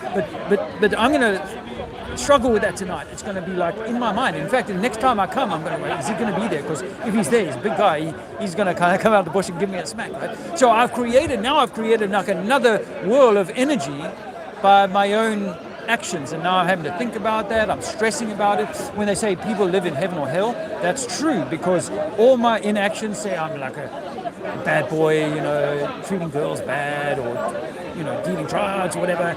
Oh, it's no surprise that you're dealing drugs and then you end up winding up with a bullet in the back of your head. Well, you kind of created that karma. You created that situation. Where people are like, we don't even want to go near you, man. We've heard the stories about how you were with her, or what you did with them, or blah blah blah blah blah. All of this sort of stuff. So life is constantly giving us. It's constantly giving us opportunities to reflect. How did that make me feel? I drove with a man in the car the other day, and someone hooted at us, and he gave him the bird, right? He put 2 fingers up at the guy. So I might have done that myself once upon a time when I was young, but now I've thought about that and gone, I don't want to get involved in that kind of energy. So I'm going to, if the guy gets upset with me, I'm not trying to do him any harm. I'm not trying to slow him down. I'm not trying to block him off. But if he gets, I'm going to leave him with that. I'm not going to carry his energy with me. But I had to do that through experience. My wife will tell me that partnerships, relationships are one of the best ways of testing you, because it's going to push your buttons, and you're going to go, why did that make me angry? Why did something that someone said to me today make me angry? And I've, of course, being a flat earth sort of preacher, if you like, I've had to deal with a lot of people abusing me in the street, and it's like it's great, because I've actually learned not to take that personally. So actually it's helped me mature by people giving me that negative feedback in a way. It's like, okay, and as I say to my wife, I would much rather mature my own journey to a point where there's enough people that I'm talking to that is going beyond the basics of, globe is a lie, to, well, then who are we? What is the purpose here? And I coach men particularly on how they can make the best use of their own heart, their own truth. But you can only find that when you're open to hearing your heart again. But if I whipped you when you were a child, I know that your heart is closed. And I think that our society has been whipped, metaphysically and otherwise, such that our hearts have been closed to hearing our true message. The voices from inside are what you should be listening to, but the voices inside have been nobbled, they have been twisted. Like a white guy in South Africa might still today not like black people today. 40 years, 30 years since apartheid was killed. But because when he was young, that message was inculcated in him, such that he cannot let go of it now. Well, I mean, it still happens. It still gets beaten and robbed and stuff. So it's. But the opportunity for us to grow through the experiences, that's the point of it. That's why it's got to be hard, bro. Because if it wasn't hard, you wouldn't learn to walk. You wouldn't learn to kind of, oh, bam, I've scraped my knee. I better stand up a little straighter next time when I'm walking, And the same is true with the soul journey, is that, oh, how did that work for me? Was that what the outcome I was hoping for? Could I have done something different? Rather than being the victim, we always want to blame the government. Blame them. Well, you know what? The government did terrible things to us in 2020, but it's because people went along and locked themselves down. People went along and put needles in their arms. They weren't actually forced. Are you vaccinated? Yeah, that's good. Yeah, I am, but if I obviously now If you did it again, you would. Yeah, I'll definitely get vaccinated. What about the satellites? Do satellite exist? Satellites exist, but only on helium balloons. They exist at about 50,000 feet, maybe 60,000 feet. It's not very far. Your phone or other things can reach that high, but they can't reach 2,000 kilometers up at 20,000 miles an hour and so on. Things are not actually out there. Our internet is cable. Undersea. All internet is through the tower in your street, under a cable to America or wherever. That's how. Starlink, like the Starlink is an interesting one. I'm not exactly sure what Starlink is. Whether it's actually a flying craft or a helium craft. NASA is the biggest buyer of helium in the world. They use so much helium because they've got all their satellites on balloons. Is Starlink that, or is it a flying physical craft? I don't know. I think I saw a string of Starlink in South Africa in 2021. I saw it, and then gone. It's like, whoa, where did it go? It was like someone just turned the light off on it. And it looked close to me, like it was really low. And I mean, like aircraft low or lower than aircraft. So exactly what Starlink is remains to be seen. But I know that Elon Musk is a deep state. He is only using state money. He is an agent for the deep state. He is a creation or a fiction created by the deep state. In fact, Werner von Braun, the Nazi rocket scientist who took us to the moon, who put on his tombstone Psalms 19:1, which says there's a firmament, he wrote a book in 1956 saying that a guy called Elon takes mankind to Mars. In 1956, long before Elon Musk is born, long before Elon Musk is a story. Elon Musk sells PayPal for $300 million. He buys some of Tesla, 11% of Tesla, and then he starts a SpaceX. Now, SpaceX is doing things that NASA cannot do. But NASA spends $400 million a week. He gets $200, $300 million from his sale of PayPal, and yet in a few years he's doing what NASA has had NASA, that's 2 days, 3 days money for NASA. And yet he can create, it's like me saying to Tesco's, or me saying to Ford, listen Ford, I've got £1,000 in my pocket. By next month I'm going to be selling more cars than you. That's not going to happen. In your dreams maybe, but that's not going to happen in reality. So the idea that SpaceX is doing things that NASA cannot do, no, it's all creation by Disney. It's all creation by blue screen, green screen, and circus tricks to make us believe that they're in the International Space Station, to make us believe that they've got men flying up there and Katy Perry can go up into space and all that. No, it's not true. We can't get up. In fact, there's a video of a rocket called a Go Fast rocket. It was a private rocket that people sent up. And then eventually, after about 2 minutes, 3 minutes of flight, it stops. Just hits something, stops. You can see the footage, it's on video. If you see a company like Tesla, like Elon Musk doesn't own it all. 10% Tesla, but there are other investors. Correct. And you can see it online. Yes, and the Those same is true. investors are the majority. That's right. And the same is true with SpaceX. You know, most of SpaceX money, it would be admitted, comes from the government because they just give him a contract. Billions and billions and billions in contracts to say, oh, you do this, you do this, you do this. You do it for us. We can't do it anymore. We had Space Shuttle, we had Apollo, but we can't do it anymore. So you do it for us, Mr. Musk. You got 50 quid in the bank. No, Elon Musk is he is taking mankind to Mars in here, in their mind. The only thing NASA ever took to space was your mind, your imagination, and NASA. I mean, there's all sorts of problems with the NASA story. If you go into looking into who Jack Parsons was, who starts NASA, his connection to Anton LaVey, which is Church of Satan, his connection to Disney, his connection to L. Ron Hubbard, who starts Scientology. The three of them are students of the Church of Satan. And they give us this idea that man is insignificant, we come from out of space, God is not real, there's a big bang. They give us all of this stuff, which is designed to demean, to control, to minimize you at the end of it. The question was, the Russians, are they part of this game? I'm afraid so. The reason I ask that is, you see, when NASA's saying we've been to the moon, and we do this and do that, what I'm looking for if Russia is the opposition, right? How come I don't hear the Russians say you did? Correct. I used to say exactly the same thing, Why sir. is the Russians not saying you did? You never went to the room. You did this. Why is the Russians silent?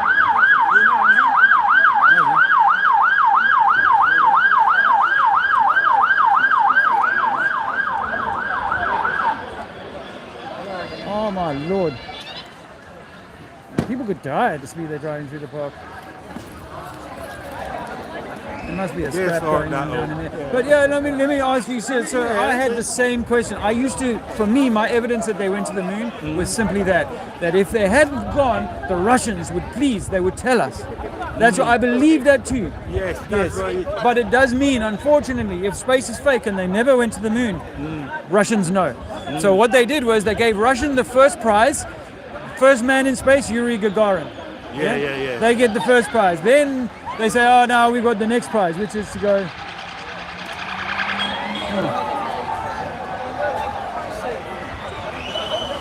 There's a whole thing going. Oh, there's a whole gang now. Go!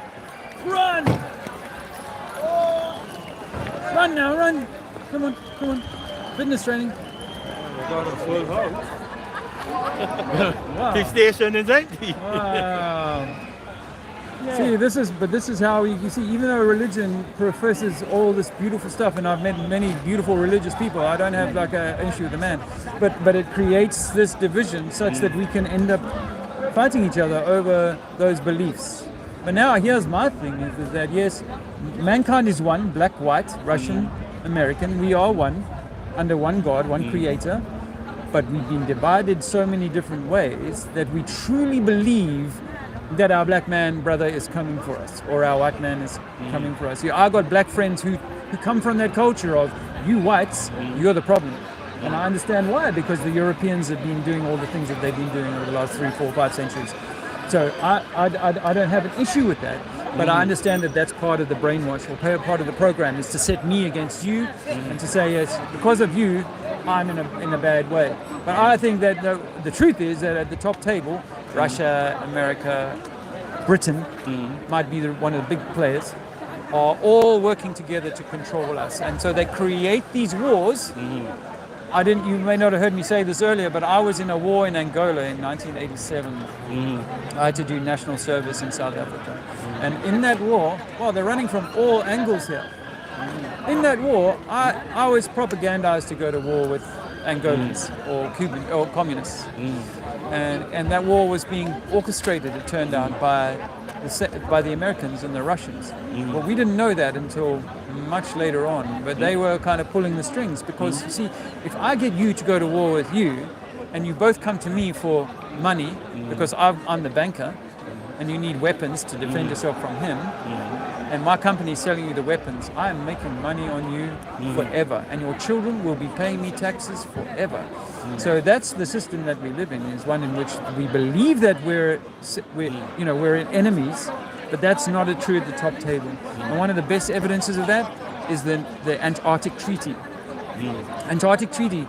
Now the top admiral in the American Navy in the 1950s was given 15 years and a fleet of ships to go and explore Antarctica. He comes back and says on TV in 1956, he says, I found land that no man has ever stood on, bigger than the continent of America. I found resources, coal, stuff like that will last mankind for lifetimes. This is after 15 years of exploring, sir. The next year, they signed the Antarctic Treaty that locks us out of Antarctica, except for a few little bases that the military and others control that you can go and visit. Otherwise, we are not allowed in there. And you ask yourself why, And it's Russia and America. Yeah. Why? What's there that I can't come?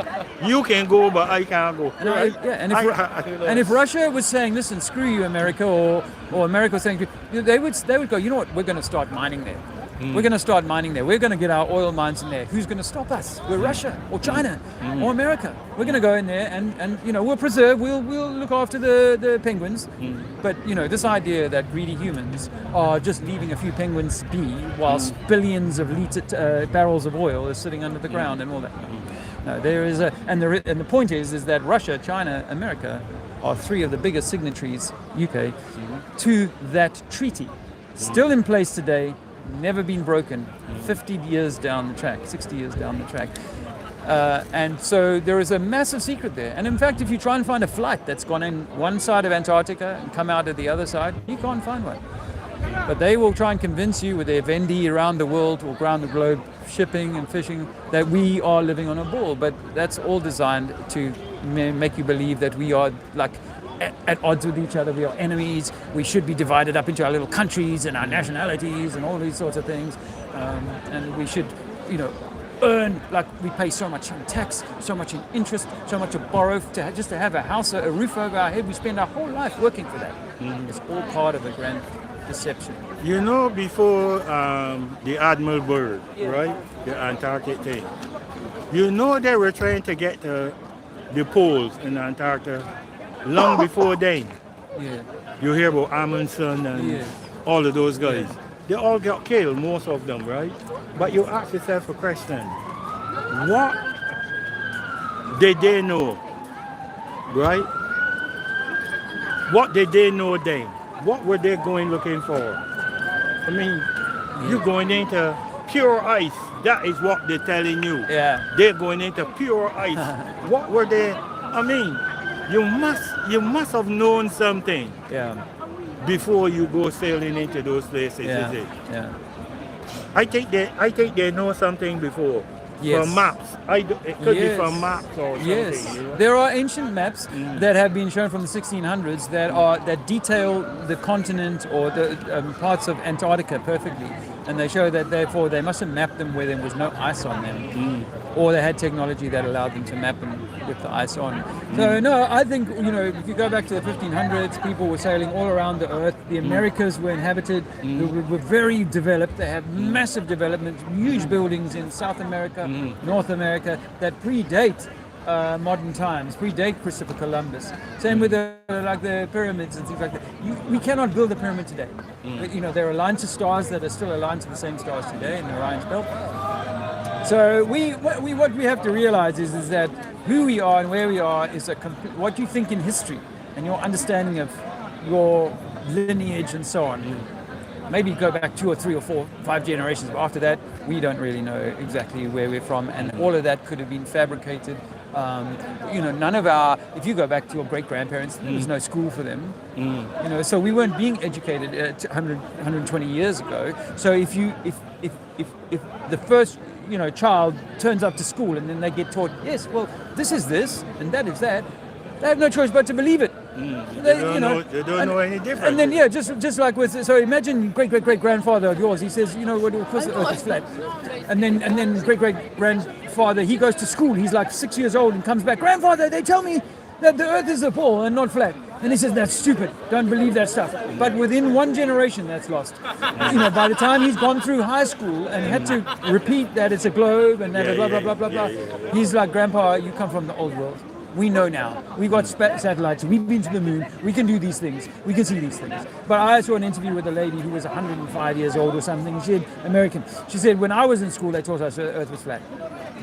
This is an interview just a few years ago, but she may have passed by now, but she was 105, something like that. And she's like, well, we were taught that the earth is flat. And then they changed everything. So we're pretty sure that only 150 years ago, if you had to ask your forefathers at that time, what do you think? They'd be like, what globe are you talking about? This is ridiculous. Surely. But because our minds have been stolen, we no longer know who we are, and that's why they will have us lock ourselves down. They will have us go to war with each other. I think that even another world war is coming. And they're going to do that by getting us to kill each other and then paying for it, just like the British and others are paying for the war loans back in World War II and one. Listen, the thing that puzzles me, right? Like this war in Ukraine, right? Now they tell us about these satellites.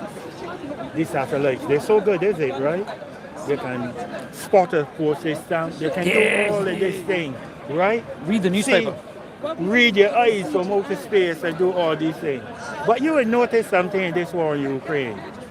The Russians is supposed to have satellites, right? Yeah. The Ukrainians, they don't have satellites, but their sponsors have. America all the days. They have satellites, is it right? none of them has knocked down the other one satellite. That's a great one. Yeah, why not knock out the satellite? Yeah. Listen, it's common sense, right? You know the guy is relying on the satellite, right, for good information. Then, you know, above your information, you know that's what the guy is relying on. How come not one of them and knock the other satellite down? Who you call Elon Musk? Yeah, How come you don't knock it down? You know that's what the man relying on, is it? Yeah. You know, all his HIMARS and everything, right? You're relying on satellite communication. That's what they say, is it?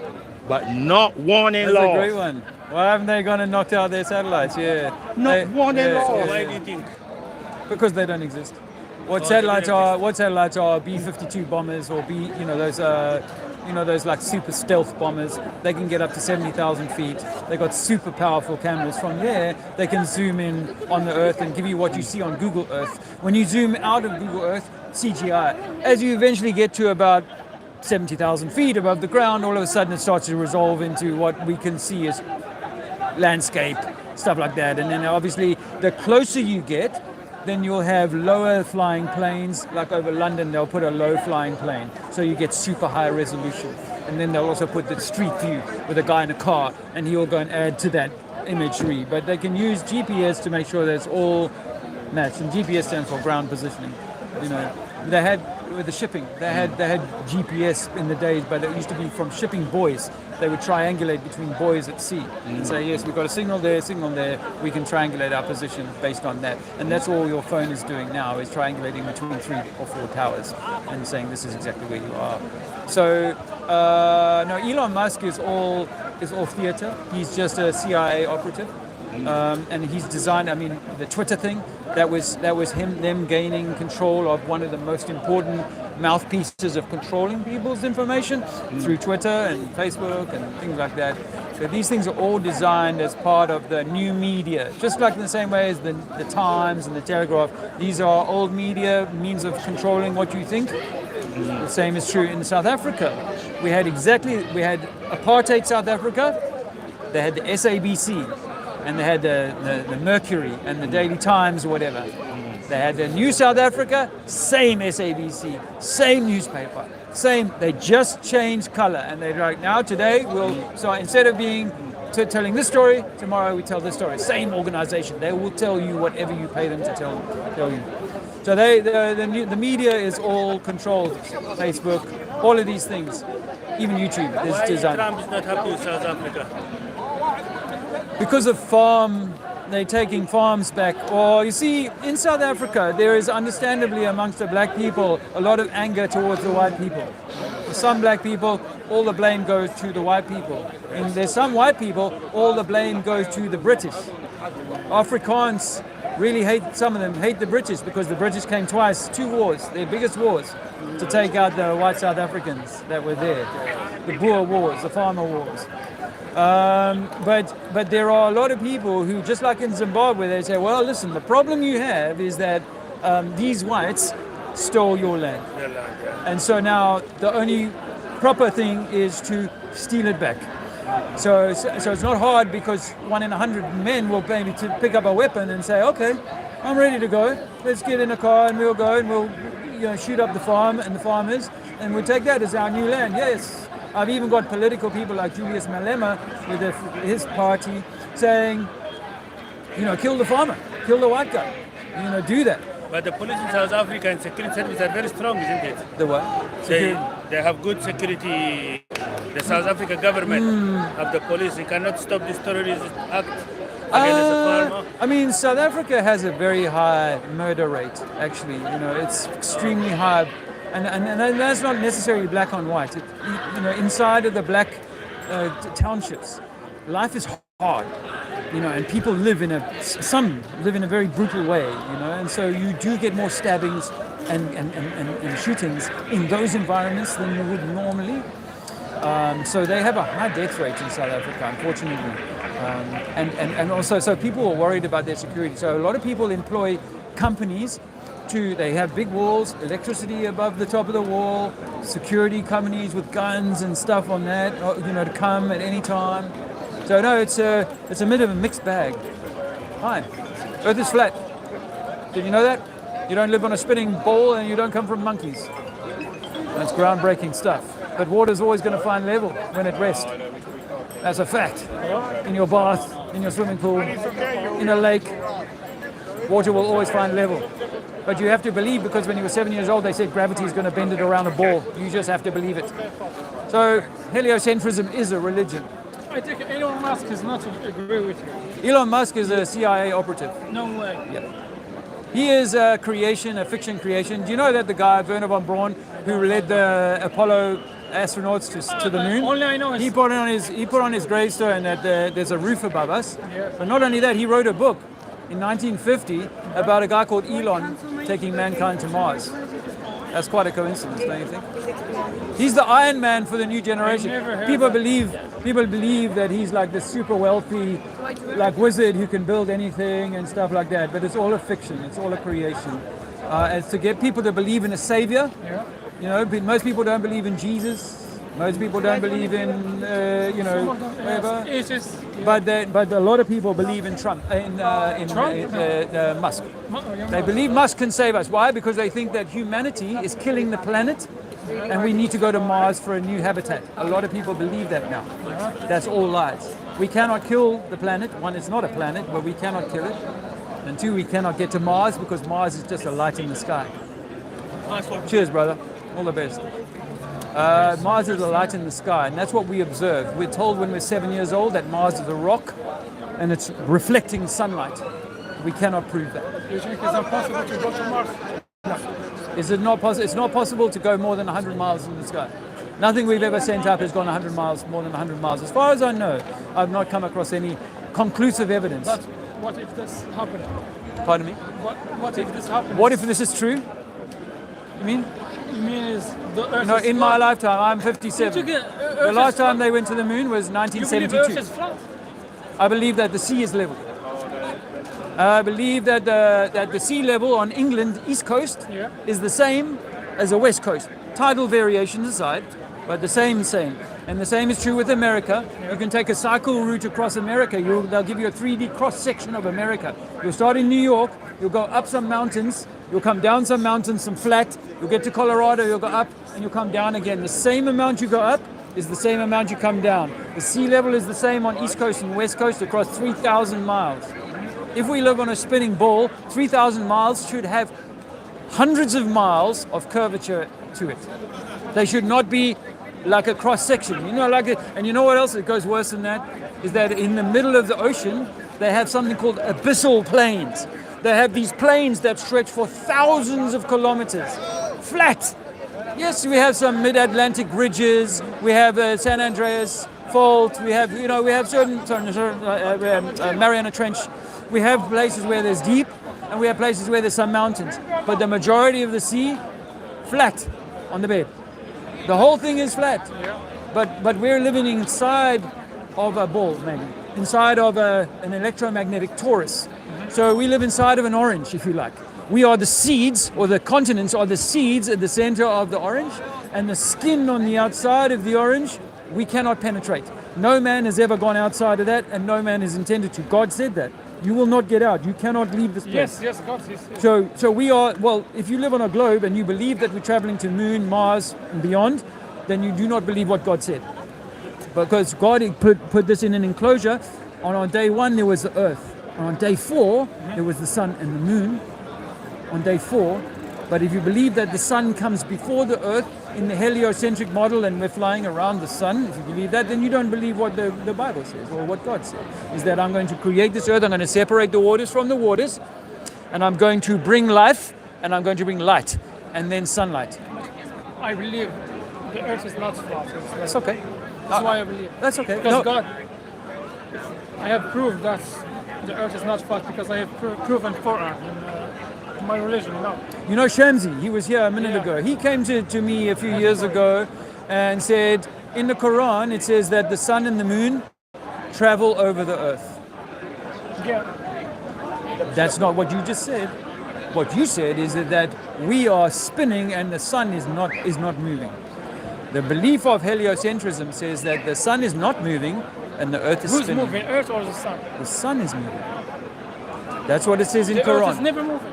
The earth is not moving. The earth in No way. Genesis, and you take a little bit of Genesis, yes? The earth in Genesis says earth is set upon pillars and not moving. In fact, he also says that I'm going to stop the sun for 3 days. The 3 days that the sun stopped, yes? Yeah. If you stop the earth spinning 1,000 miles per hour, You mean everyone would fly off. But the sun you can stop. So you go to the disco, you know that the lights are moving on the roof, not the floor is moving. You go to the football, you see the football fly over your head, you do not think the stadium moved. You saw the ball move over your head, and that's exactly what we see with the sun, is that we see just like a plane at cruising altitude like that one there. If we watch that one long enough, it's going to seem like it's going down to the trees, but it's not. That's perspective. Taking it down, it's still at 40,000 feet, 30,000 feet. The sun is the same. It's at the same height, and it's traveling along, and it goes away, and eventually it seems like it's setting, but it's just gone away from our local area, and now no more light. It's nighttime, and then it's somewhere else, America now, and then it's lighting them up, and then it comes back around. And for me as a child receiving religious teaching from the Bible, I said to my preacher, but the Bible says that the earth is flat and not moving and so on. As a child before... Earth is flat, or what do you think? Yeah. You read it? Yeah, that's how I read it as a child. But then I was also getting science. And science was saying, no, that's not true. The earth is moving. And the sun was here billions of years before the earth, which is not what the Bible says. So I used to joke with my preacher and say, your Bible's wrong, because my science teacher's right. Now I'm saying the Bible's right and the science teacher is wrong. And I do not say to people that the Muslim cleric, he's lying to his children. No, he believes it. The Christian cleric, he's not lying to his children. He believes it. The science cleric, he's not lying to his pupils. He or she believes it. Truly, that these things are real and cannot be challenged. But gravity is a theory, and the idea that all of us are standing on the very top of the ball, called relativity, everything's down from you on the globe model, is also just a theory. And I can kill that theory by saying, but if everything is down from me, shouldn't I be able to measure, if I stand on a little island with water all around me, shouldn't I be able to measure the water bending down all around me? And you say, yes, well, look, there's a ship, it's going away. That must mean it's going down. Yeah. But then I pick up a powerful camera that's more powerful than my eyes, and I see it again. And I'm like, well, but it hasn't gone down. It's still there. Then I go into the Burj Khalifa, and I go, oh, what? I can see it for another hour. And then I go into an airplane over the Mediterranean, which I've done numerous times, and I'm like, whoa, I can see the ship 100 kilometers away. You tell me, Google tells me that if I'm on the beach, 4 miles is as far as I can see, because after that the ship's gone over the boat. But I'm standing up here and I'm going, no, I can see flat water 100 miles. In the American Navy, they've got a ship called the Railgun. It uses a magnetic thrust to shoot at Mach 15, and they can shoot a ship line of sight 100 miles. There's no curvature. It has to shoot straight. They cannot be looking at another target 100 miles away unless it's on the same plane. From space, you're going to see the Earth is not from space. You've never been to space, brother. But this is the only space we have. The Elon Musk, his rocket is being in space. He say everything. When you start, I believe that. I believe not them SpaceX. Do you know SpaceX? Yes, of course. That's from You know what that is? Space sex. Space sex. They're all about sending these cock-shaped, penis-shaped, phallic-shaped things up into the sky. They all look like that, bro. You look at them, they all look like that. Amazon, Bezos, is all a big sex show. It's all a big gay kind of sex show. That's what they're doing. And they are demeaning God, because God says, don't try and get out of here. Oh, no. We want to cheer them as they shoot these penises up into the great mother's belly. That's actually what's happening. Now, I used to believe in the moon landings. And I used to believe that we were doing, when the Challenger blew up, 1986. But NASA, do you know NASA? Do I know NASA? Yeah, I wrote here, NASA. You're talking about NASA I know, is fantasy for adults. It is Disneyland for children that have yet to grow up. They're in adult body. So the Disney was founded by two brothers. Nice to meet you. I'm gonna search about this. I'm gonna find you're gonna next week when you come, brother. we're gonna check a conversation and check. I've got to travel. It'll be a few months before I come back, but I hope to see you again. Okay. Salam alaikum. Take care. Go well. So the founder of Disney said was part of Church of Satan. Satan, yes. Which one? The brothers? Well, I only know that Walt Disney was. I don't know about any of the brothers, but there's all sorts of weird stuff to do with children that I don't even like to say on camera because it's like, but there's all sorts of weirdness with that. And aside from the space program, there's all sorts of strangeness to do with Walt Disney and Roy Oliver Disney, two brothers. Right. What about the other one who made NASA? He said? His name is Jack Parsons, and he starts something called JPL, Jack Parsons Laboratory, which then becomes NASA. That's a matter of Googleable fact. JPL or Jack Parsons Labs becomes NASA. It's the forerunner to NASA. Jack Parsons Laboratories. Okay. Well, my friends, it's been lovely having you. Right. Please do thumbs up. In the case of Musk, right, you only have to ask yourself one question. How could a single man be doing better than NASA? Yeah. Doing the same things that NASA is supposed to be doing, but doing better. A single man, it's impossible, is it? And you're talking about something that got all the government money, right? Yeah. And where did he come from? That's the thing. Yeah. Where did he come from? Yeah. Right? Where did Musk come from? Mysterious. As far as I know, suddenly it was PayPal or something like that. And then the next thing you know, they was telling me all kind of things about it. He said, but how come NASA couldn't do it, but you could do it? How is that possible? Where were you all the time? Yeah, you have to have the cutting edge.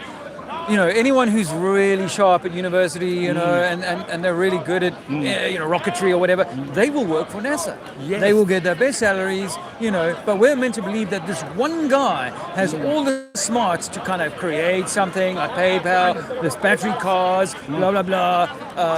Do rocket things that NASA can't do. And NASA's budget is $50 million a day.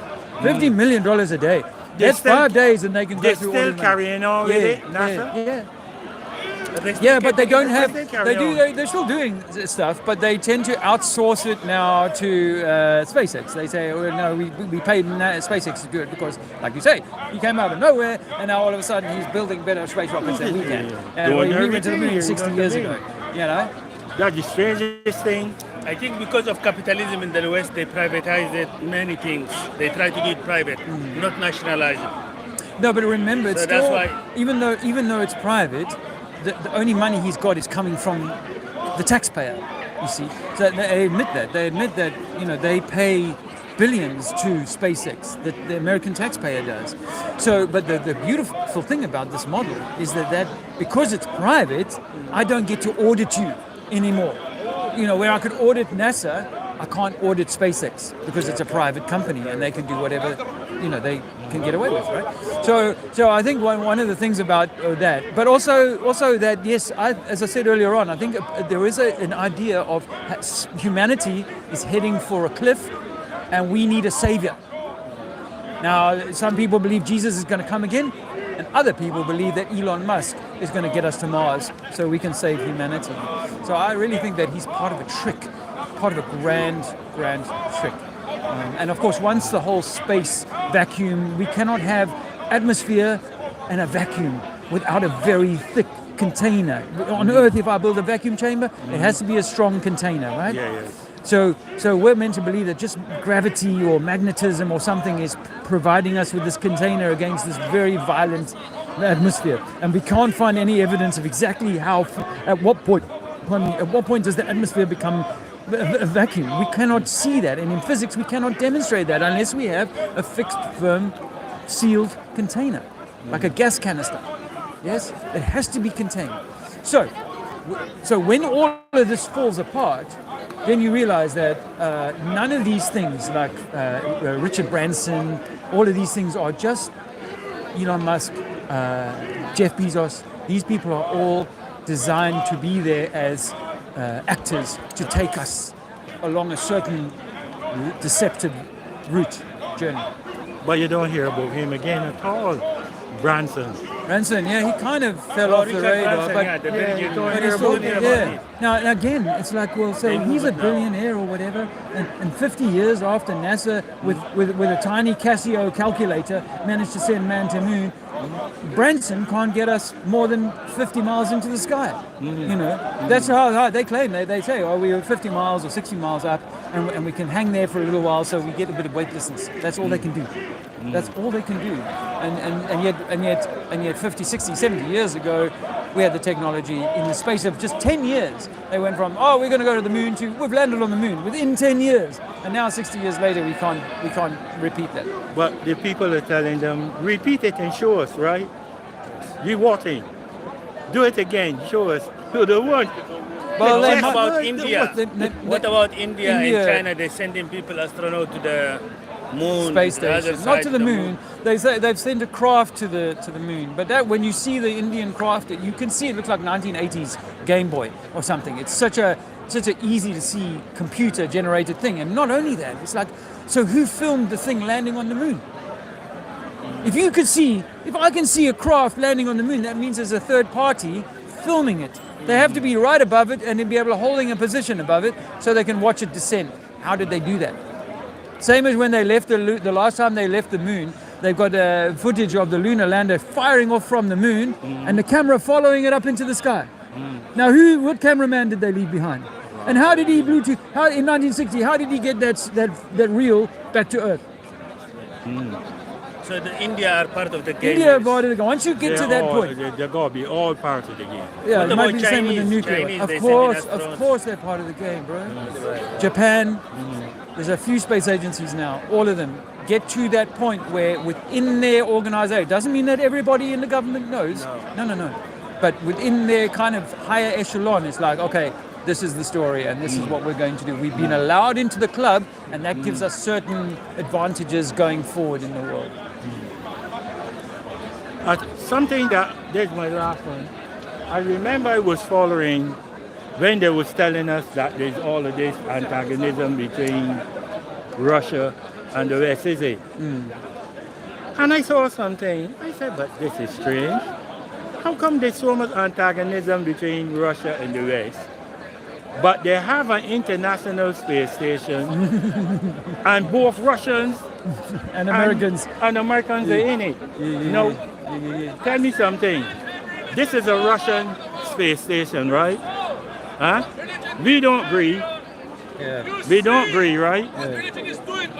But somewhere along the line, the Americans was sending people to the Russian space station. Now, for you to be able to dock on the Russian space station, right? What do you have to have? You will have to have all the drawings, technical drawings, and everything for you to come and lock on, is it? You understand? All the information. All the information to come for you to come from America and lock on and go in with the Russians.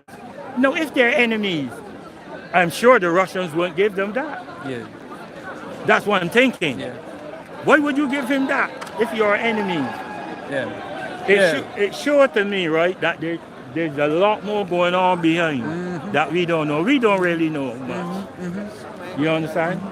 They give us stories like you say for little children, right? If you don't follow them and check them out, you had it. And you see, if you're in school and you're one of those boys that ask questions too much, they will embarrass you, they will shame you, they will fail you, they will do all sorts of things to get you to kind of squash in line. And then eventually as an adult, you will just kind of go along, yeah, well, what can we do about it? I just kind of, pay my taxes. I had that, Yeah, I'm sure. I know well about that. So my history teacher, right, he had a BA or MA or something from England, And the history books, right, when we reading them and he talking to us, right, there's some things that didn't make a lot of sense to me. Yeah. I know he named Mr. Allen. I said, Mr. Allen, I can't understand, right, what they're saying here. It don't make sense. That man hated me, man.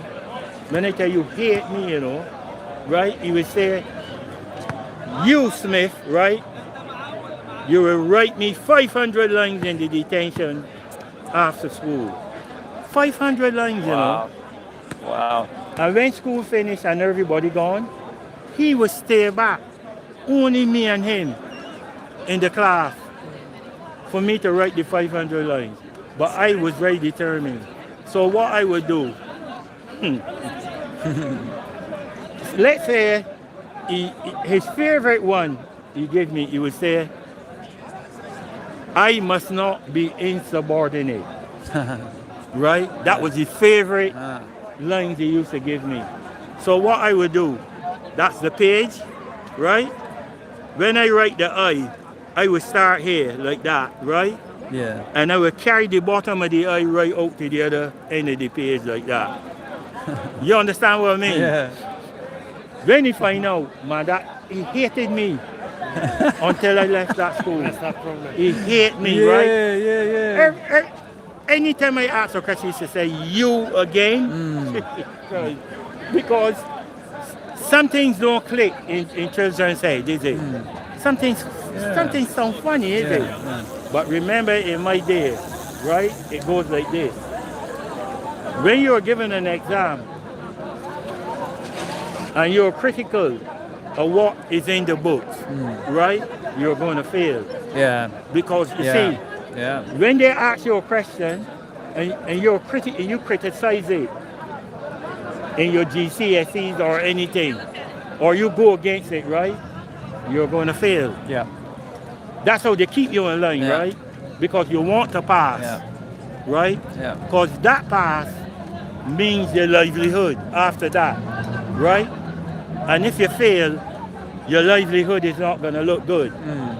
So they know that. So although you don't believe it, you follow the line, is it?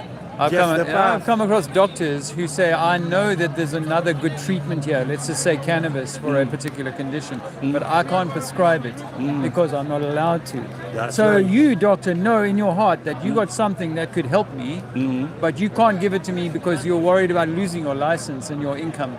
So you are being bought. You see? Yeah, he's bought. And bought, and that you're so used to authority telling you what you can do. Whereas if you came to me and said, look, Dave, I know this really good cure. Use potatoes to do this thing that'll make you better. I'm like, oh, okay, I'll try that. But if it works for me, it's good. If it doesn't work for me, I'll try something else. But that's up to me. But now the doctors say, no. You don't get to try any of that. My pharmaceutical company paid for my studies, and they told me that I've got to give you this pill, and that's all you need. You're not allowed anything else, even though I know of something else, you know? They are drug sellers for the pharmaceutical company. They are drug dealers or sellers, Yes. the doctors. Yes, but we live in a world of drug dealing and butchery and all of that sort of stuff, and they dress it up as being fancy, smart car, All these operations, tie. they do is butchery. Yeah. You know, I think there's times when it's okay, but I understand that they may far rather cut you or give you a poison, a drug, than say, hey, why don't you change the diet or eat this or use some of the plants for healing you. If you've been healed, they will not have a job. That's so they right. won't keep you coming. A customer. Again. Well, that's what my doctor told me one time. She said, you worry too much, man. You know what I mean? I said, what do you mean? I want to make sure you don't get hurt before it happened. She said, you worry too much. That's why you're here. Imagine she tell me, don't worry, get hurt, right? We'll pick you up. That's why we're here. She didn't hide it. Tell me straight, you worrying too much, man. Just go and get hurt, right? And we'll be here waiting for you, you know what I mean? Don't worry about a thing. All right, boys, nice speaking to you all as usual. You know what I mean? Likewise, and brother. Go on. I'll see you when you come back. Yeah. Interesting conversation. Thank you. Right? All the best. All right. Cheers, bro. Well, I don't know how long I've been going. Oh, look, 6 hours. I've been going for 6 hours. Actually, this was... What's your YouTube YouTube is Trinity 4. Oh, Trinity 4. Trinity 4. I actually started a stream and then ended it, and then started another stream. So I hope you guys have thumbs the heck out of this. Not as many as I would have liked. Thumbs up. Squirrel, nice to see you, bro. Things, man, still here. What's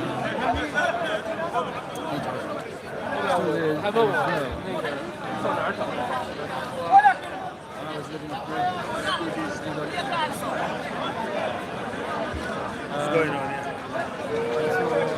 Okay, well, look, I don't know, what's the time? Is it 20 to 7? Okay, I'm going to go home for dinner. Take care, good to see you, man. Okay. Farewell. Wearing James' shirt. Macabre life. Macabre life. Guys, it's been 6 hours or more.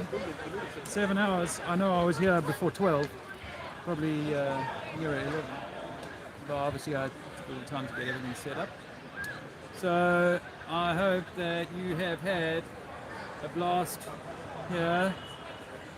I didn't use my smart equipment because the mic and all that, because just getting it all set up is such a mission, and holding the battery on it. I knew I could do 6 or 7 hours on this battery, so I've done that.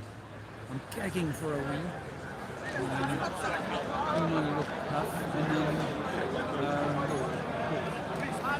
I'll be on my way. I actually have had a lovely day here, really lovely day, and I am grateful to share it with you. We've had some brilliant conversations. 1 or 2 times I've felt myself rising a little bit, but in the main, really quite positive. Not as many people passing through this area as I normally get. The bunkers there, I didn't have my flyers with me actually today, which was important. I'm not going to get involved in that conversation with that guy. He just will keep me timing, etc., etc. But I will, I really almost don't want this call to end in a way. So I hope it's been entertaining, I suppose, or useful. It's not like anyone I'm talking to here is needing convincing workers on the skiing ball.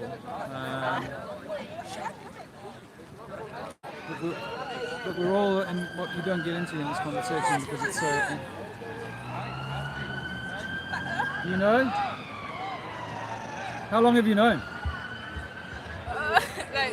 like a year. Really? Yeah. Oh, congratulations for working that out. What was the, if you don't mind me asking, what was the catalyst that kind of got you to look at something so crazy?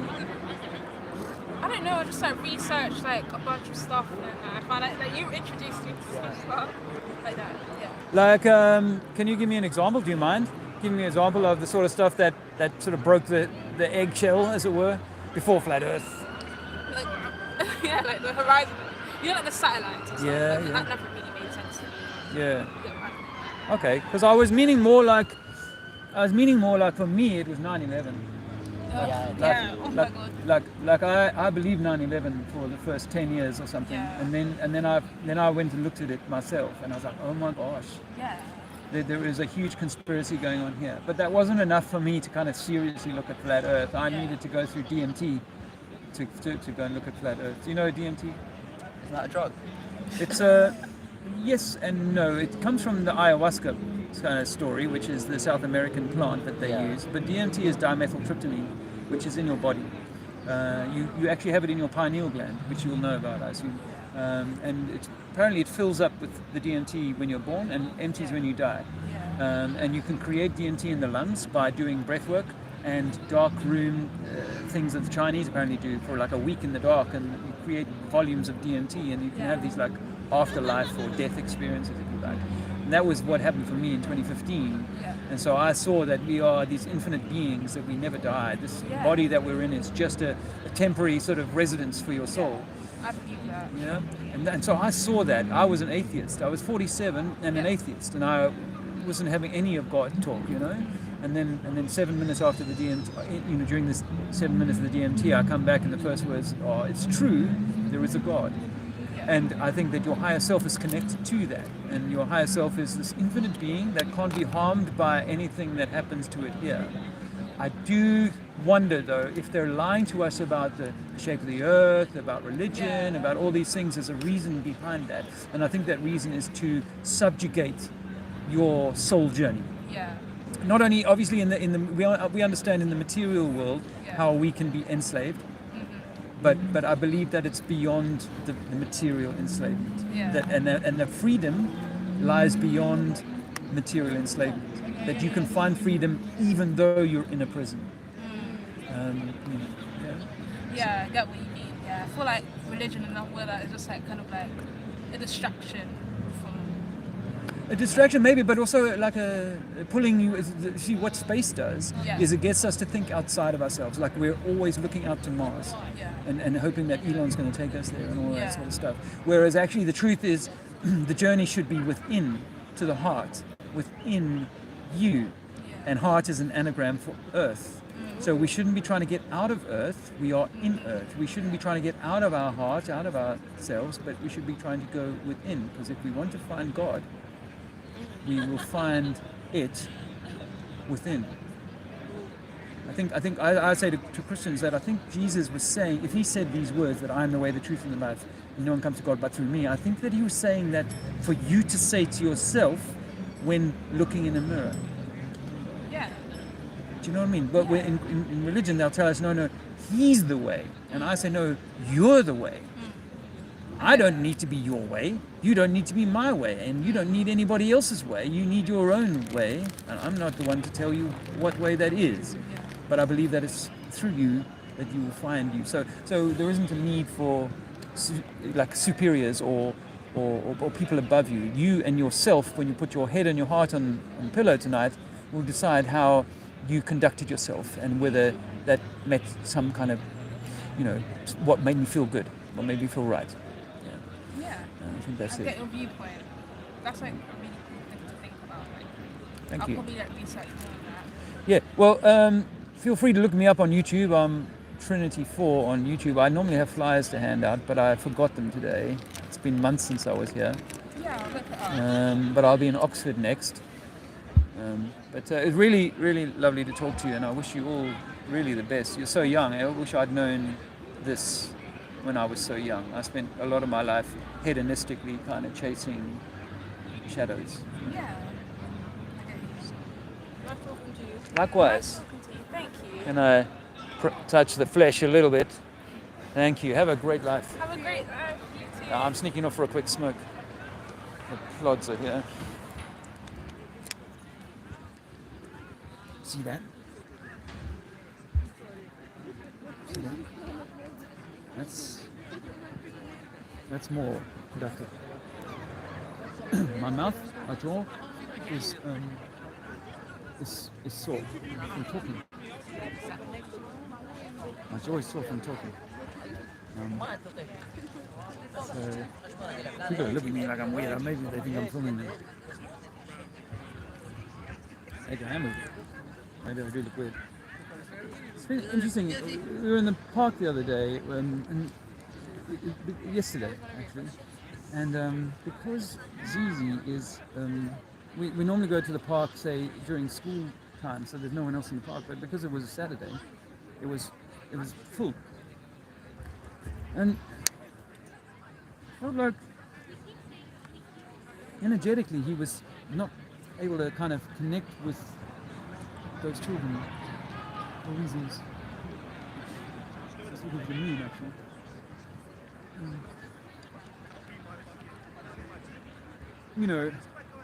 So energetically, it was nice to talk to that young lady there, because I could feel her energy.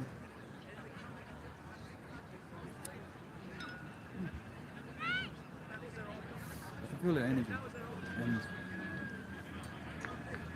and that she was. Well, we were kind of on a similar page. So, I'd much rather amplify somebody's already deeper insight than what does they say? So, so I understand.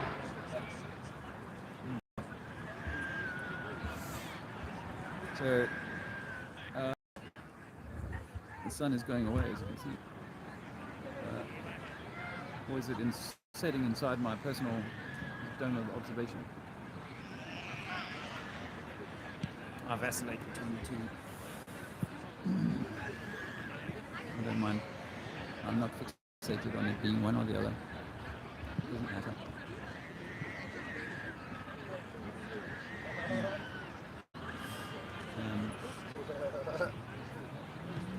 Yeah. Anyway, these are interesting times, and of course, we never spoke about. I asked me about Russia and Ukraine. I did want to say, I do think it's world power plays and the redrawing of certain borders and things like that. Yeah, the back of my throat is sore from having spoken so much. I apologize to you if your ears are bleeding from having listened to myself.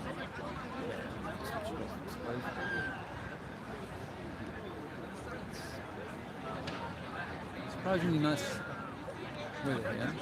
As I say, and little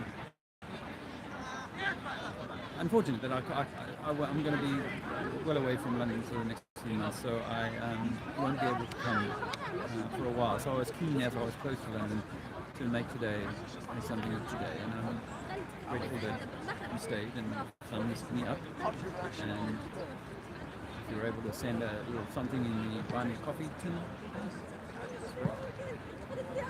very much appreciated.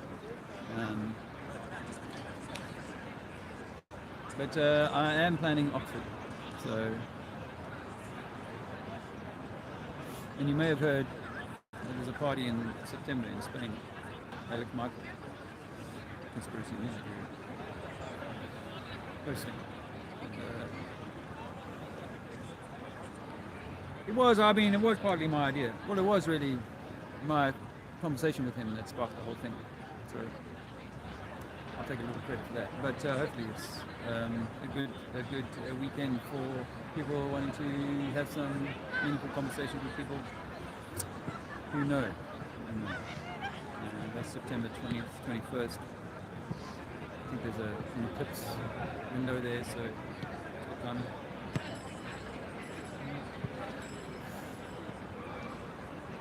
So that's that. Was there anything anyone what did that say? Theo's story, what are you saying? Anyway, it's been good to see you and everybody else who's had the fortitude to sit through this with me. Yeah, and then like the day also passed. As you saw, I had the big banners from back in the day out today. I thought I'd put in a whole lot. I do want to make them banner. And actually, even though I'm talking to people, many of whom can't, and it's my fault, not ready, it's too soon, they've just heard it for the first time, or whatever.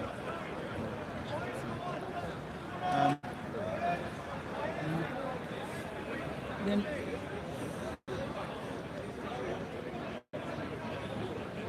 that's okay, because what I am achieving for my own mission is equanimity.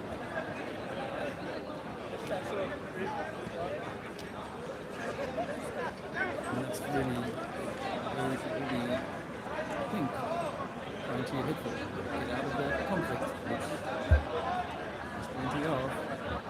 And actually see one of the main sort of thorns in the side of human harmony right there. Symbol.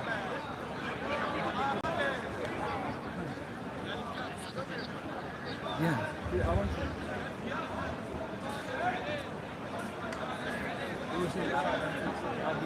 I was missing from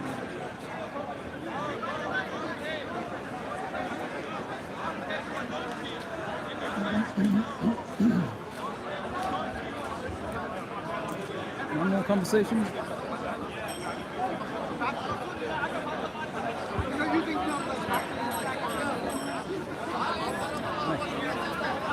come across this information yet before today? This information? Yeah. Challenging the... Not all of it. The status quo. Right. I'm challenging the status quo, have been for a number of years. I go around the streets of England and put these banners up and say, hey, you know, some of the authorities that you are holding to are deceiving us all. That might include religion, it might include the governments of the world, and just in the same way that religious teachers are convinced that they are right, so it may be that science teachers are convinced that their theories are right. Theories and theology are almost the same word. So what would you say is the strongest piece of evidence in favour of your position? Water. Water? Yeah. This bit over there. Well, water achieving level. 71% of Earth is water, and it always finds its level. Certainly the globe is believing that water serves things to shape what is underneath.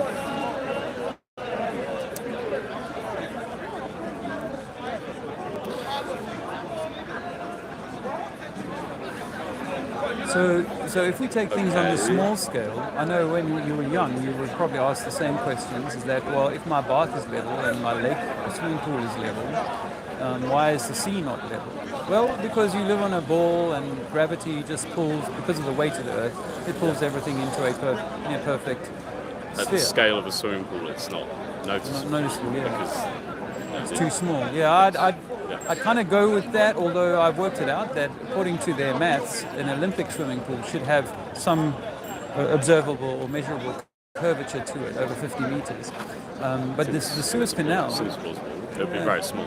Yeah, very small. Like I'm talking about millimeters, but it should be, with a laser, you should be able to detect that. Yeah. Okay. That everything is bending all the time, particularly over water. We know we have level bodies of Earth, but over water, when we look at Earth from space, it's almost it's a water ball. It's the blue marble, as they tell us. And the marble is spherical. It doesn't matter which part of the marble I choose. It'll have the same amount of sphericity or bend or curvature. Well, Earth is it's an oblate spheroid. It's So not quite spherical. correct. But yeah. close enough. So yeah. I mean, obviously, but that oblasity is said to be a bulge in the equator and a flattening at the poles. And so, if I was to be looking at any part, I would expect around about the same, unless I was obviously in the poles or something like that. I would expect the same amount of curvature over water. If I was standing on a tiny postage stamp island and looking at the waters around me, I should be able to observe and then measure this said curvature. But the Suez Canal is 120 kilometers long and engineered to be level from one end to the other. We have lakes that freeze over in the winter that are hundreds of miles in length, and they are level for ice skating. And they don't need to do anything to make them level, they just naturally freeze level. When we settle gases or liquids... Well, again, when you say they're level, you can't just look at it and say that looks flat. We have to actually go there. And if it's a very large lake, as you said, with the Olympic swimming pool, you would expect some tiny millimeters level of curvature in the shape of the ice, and you'd have to account for the ice might not itself be even if it is a non-Euclidean surface, like the ice itself might be a bit flat and bumps and stuff. Sure. I'd be happy with that. Although a guy has taken a series of lights, different coloured lights, on a 1 foot stand, and he's placed them at 8 miles, 6 miles, 4 miles, 3 miles away from his point of observation, and he can see all of those lights over the ice at 1 foot. According to the amount of curvature, they say that at 8 miles you should be losing already 5, 6, 7 feet. You shouldn't be able to see a man at that height, let alone a light that's at 1 foot above the thing. Okay, but the light would radiate above its out of its point of origin. I said yes. But if you can see the bulb itself, the source of the light, not the radiation, I'm talking about the actual source itself. Well, if it's 8 miles away, how do you know you're seeing the bulb, the source, and not? Well, with a powerful enough camera, I mean, but they tell us they can see things on the moon 200,000 miles away. So if I have a camera that can see 200,000 miles, do you think the moon is flat? The moon appears to be, well, it's obviously round. And the sun. But when I say round, I'm seeing a disc. I'm like a frisbee or something. I'm not seeing necessarily. I can't see the back of the ball. Okay, but we could take different photo. We could take a photograph of the moon like every night for a month, and you'd see different. Like the pattern of craters you'd see wouldn't be the same, exactly the same, right? Well, the parts So of that the means, moon. so surely that would imply it's not a flat disk. If you're seeing different patterns of craters, and you're ensuring that just some meteor hasn't impacted the moon that day. Okay, well, I mean, so we always used to talk about the dark side of the moon because we can't see, and I don't know why they couldn't, at New Moon, for example, go around, send a craft around the back of the moon and just photo that. If they could land men on it in 50, 60 years ago, why can't they just go around the back of it and see it? So we've never seen the back, although the Chinese apparently have got something that I can't prove is the back or not. You know, now if I can't see where your town, you could draw me any picture, and I'd never know unless I could visit it myself. Yes, Chinese are trying to. So for mining purposes. Yeah. And you can't mine something if it's flat, right? Well, no, and you can't land. Well, you see, where I would firstly disagree with the mainstream model is that it's not a rock. That no rocks are floating in space. Okay. That whatever's up in space is electromagnetic in nature. So just like an electromagnetic arc, lightning bolt or whatever can exist in the ether or in the space, it doesn't have to be a material thing. We know that about a spark of lightning. So the same is true with the sun and the moon, is that they don't have to be material balls of fire or rock reflecting the fire. And when we take a light source... Well, a bit like Nikola Tesla was saying, that if you want to understand the secrets of the universe, think in terms of frequency, light, and vibration. So I think that everything is vibration inside a medium. It's a perturbation of the medium that creates the light. Kind of string theory, kind of, you know, I have studied a bit of quantum physics on my way through trying to understand how the world might work if it's not a spinning ball. We've got all these lights that are moving around in the roof above us. How is that happening? What's causing that? And I studied cymatics, and I noticed that the cymatic patterns that we can generate on a soundboard, we can also see those same patterns forming in our stars when we zoom in on the stars. That rather than being reflecting light, they're actually cycling through a movement sequence that each star is unique. It has its own frequency, its own pattern, its own... Because when I used to look at the stars and say, why are they twinkling? And why is one red? Like the Mars is kind of like a red light. Some Capella is very colorful or very white or whatever. So why are they, if they're all coming through the same atmosphere and changing, why are they not changing similarly? Rather than this one's flashing faster, this one's flashing different colors, this one's flashing in this way, this one's flashing that. So when we see the star in a jar experiment where they've taken frequency and fired it into a liquid and created implosion that forms a star, and it's known as, it's not a flat earth thing, it's a mainstream science, the star in a jar, then we can see how with a vibration you can create light in a medium. So that's really what I think that the stars are, is that they are the effect of a vibration that's creating a light source. But if we're inside But if we sent a probe out to orbit the sun, and it took pictures of its rotation, and you could see the different patterns. You could do the same thing with the moon. You could do the same with the Earth. Remember, we've never gone around the back of the moon and taken a picture of it. And which is much easier than going around the sun. Not yet. That doesn't mean. But we put men on the moon, and you know when the men went on the moon, they didn't go, oh my gosh, look at Earth. They never once mentioned Earth in their missions, and they never once photographed. They took a picture on the last of 6 missions. Sure. No, that's not sure. That's got to be a red flag, because if you're the first man to walk on the moon, and the first man to look back at Earth from space, you're not going to take a picture of that? They took thousands of pictures of the moon, playing golf. But they took one eventually. In 1972, on the final mission. So why one? Because what you would need to do is catch the Earth at different points of its rotation, or maybe why not create a video of it? If they can create a video of the lunar lander leaving the Earth's surface and moon surface, and then film the lunar lander going up into the space, if they can do that, why don't they just point the camera at the Earth and go, let's watch it for 6 hours. Let's see this beautiful Earth of ours. We've done that with the International Space Station. Like we've got videos of going around the Earth from there.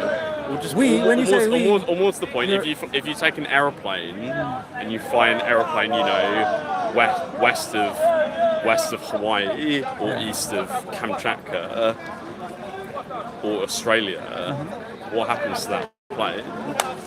Well, I mean, obviously planes. Well, So if the Earth is flat, that plane should just go out into space. Right? well, if the Earth is flat and the United Nations logo is an accurate representation of a flat Earth, then you have a North Pole center, and you can fly east or west around that North Pole center. You can create that on your table at home with a magnet.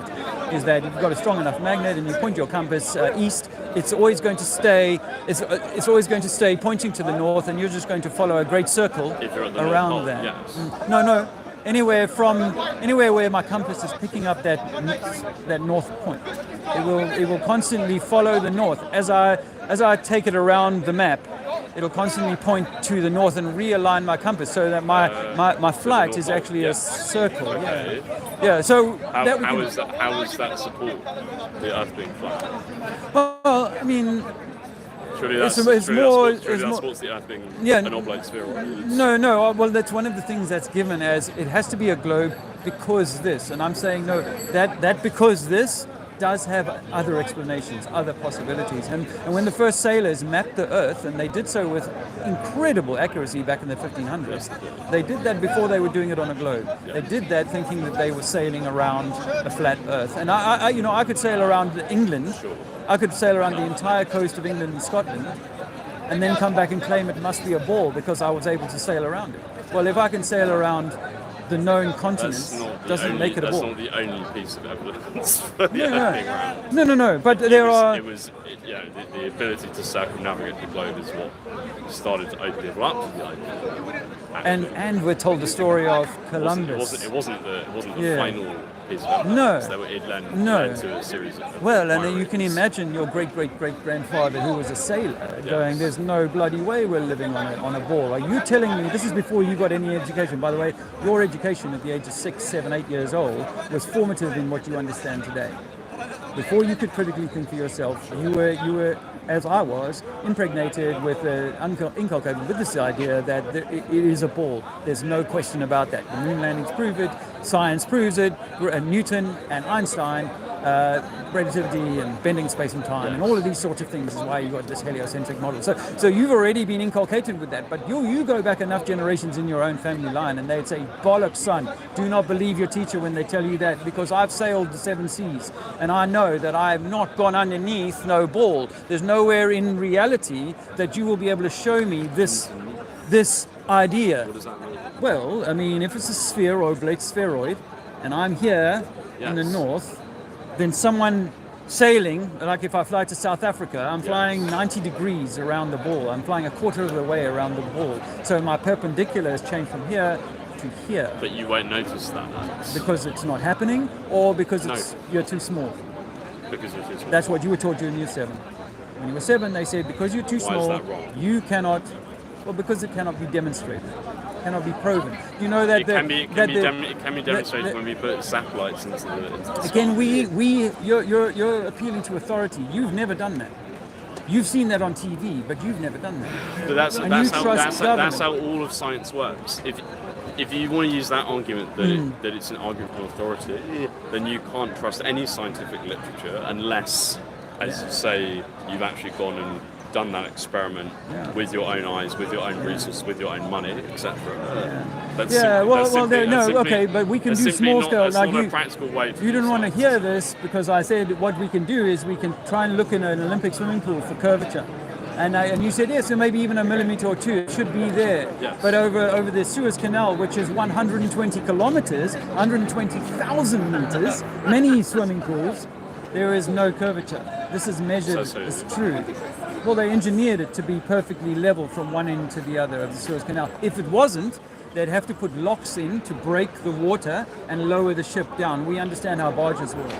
And so if if it's lifted up enough from the curvature of the Earth, yes, in theory you could do that. Well, anyway, so what I'm saying within a certain distance, that's an engineering feat. That's plausible. So that doesn't mean the Earth is flat. If you ask Google to give you a cycle map for the United States, for North America, it'll give you a cross section. I've printed this off myself. It'll give you a cross section from New York to Los Angeles. It'll take you up It'll take you down. It'll take you up. It'll take you down, and you'll end up from 0 sea level to 0 sea level, having ascended as much as descended. Sure. But what happens at the end of it? If it's all Hold on. What is that? Hold on. What is that? You're jumping away from that. sorry. That's a very But that's the important main point. one, though, Have you right? thought about that? Sorry? Have you thought about that? Yeah. That when your teacher, when you were in school, she drew a line across the board like this and said, this is Europe, this is America, and this is the sea. And by the way, the seas have got something called abyssal plains, which are vast tens of thousands of square miles of absolutely flat seabed. So I've got flat America. The USGS, the governmental survey says, geological survey says that the difference between the sea level in the Pacific and the Atlantic is 9 inches. That's all. Okay. Now, according to this curvature formula, which is the part of the globe belief, there should be thousands of feet, in fact, hundreds of miles of curvature across North America, but there is none. So, and the same is true with the abyssal plains, that there is none. So what water? So what? The sea level difference doesn't prove. No, but the lack of curvature is the thing that kills the How globe. is the lack of curvature been measured? Well, what we've done is we've taken lasers. Yeah, we've taken lasers and fired them 30, 40 miles.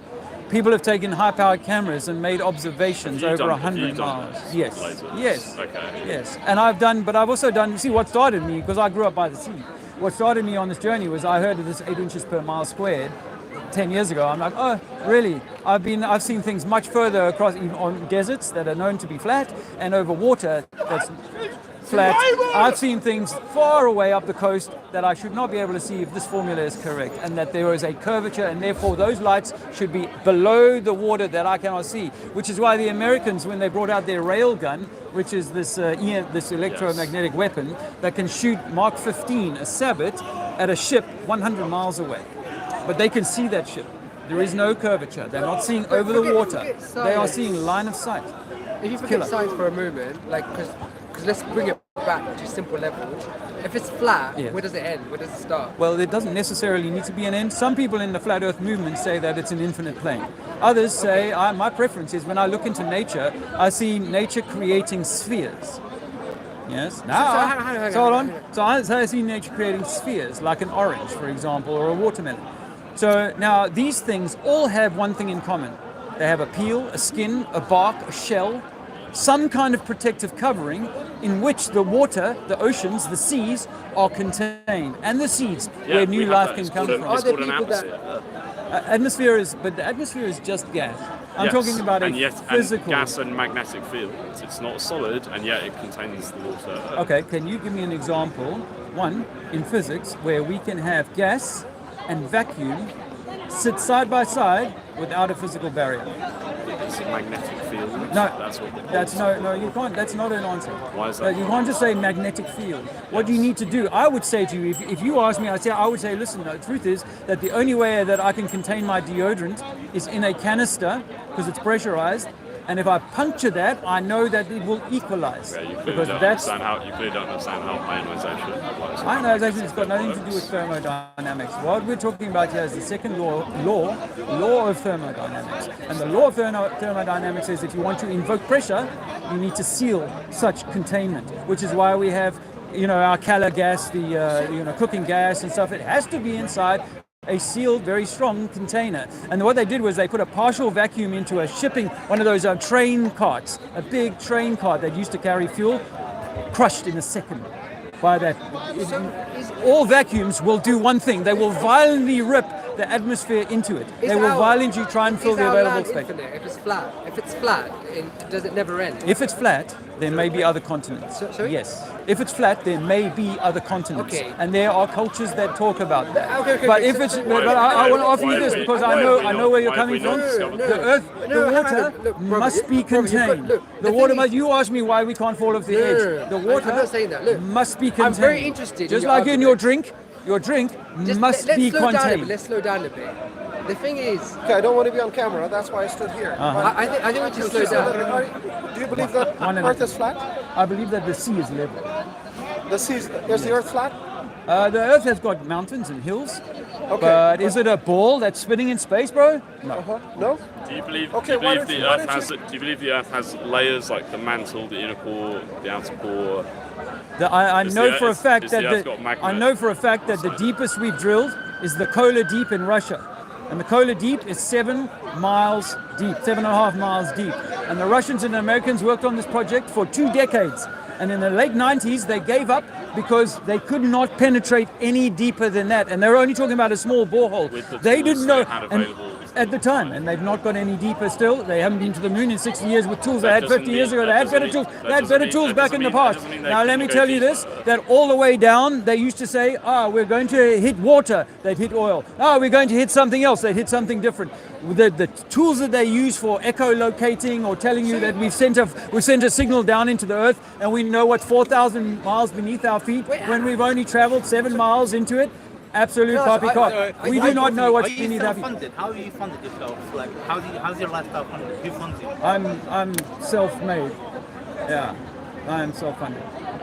And I don't need no religion behind me. I don't need no government behind me. But it sounds like a I don't religion. need no. Does it sound like a religion to you? Yeah. Why? You're What saying part there's- sounds like a religion to you, bro? I'm saying think for yourself. Take no master. No, hang on. You are meant Because to you be the do. master. No. Not the government that you are giving Hang on a second. 'Cause we're allegiance thinking, to. like, Yeah. you need to slow down a bit because you've done a lot of research. You're talking to the public. We haven't done the research that you've done. Oh, on but your you're not topic. coming at the questioning from a point of someone who wants to learn, my brother. You're coming from the question. I can tell, I've been doing this many years, that you're coming from the question, hey, I know something that this guy must be really stupid. Let me tell you, I've got information for you. If your ears are open, I've got information for you that can be life-changing, that can help you understand the truth of who you are. I'm asking you a question. We're engaging, right? We're engaging. Go ahead. Engage away. Because you said, because we're still like. Can I ask a question? Oh, wow. Sorry if I'm okay. interrupting. Yeah, go for it. Okay, I'm not trying to argue Earth is flat, Earth is this, Earth is that. Let it be whatever you want. Yeah. My question is, Earth is flat, Earth is round.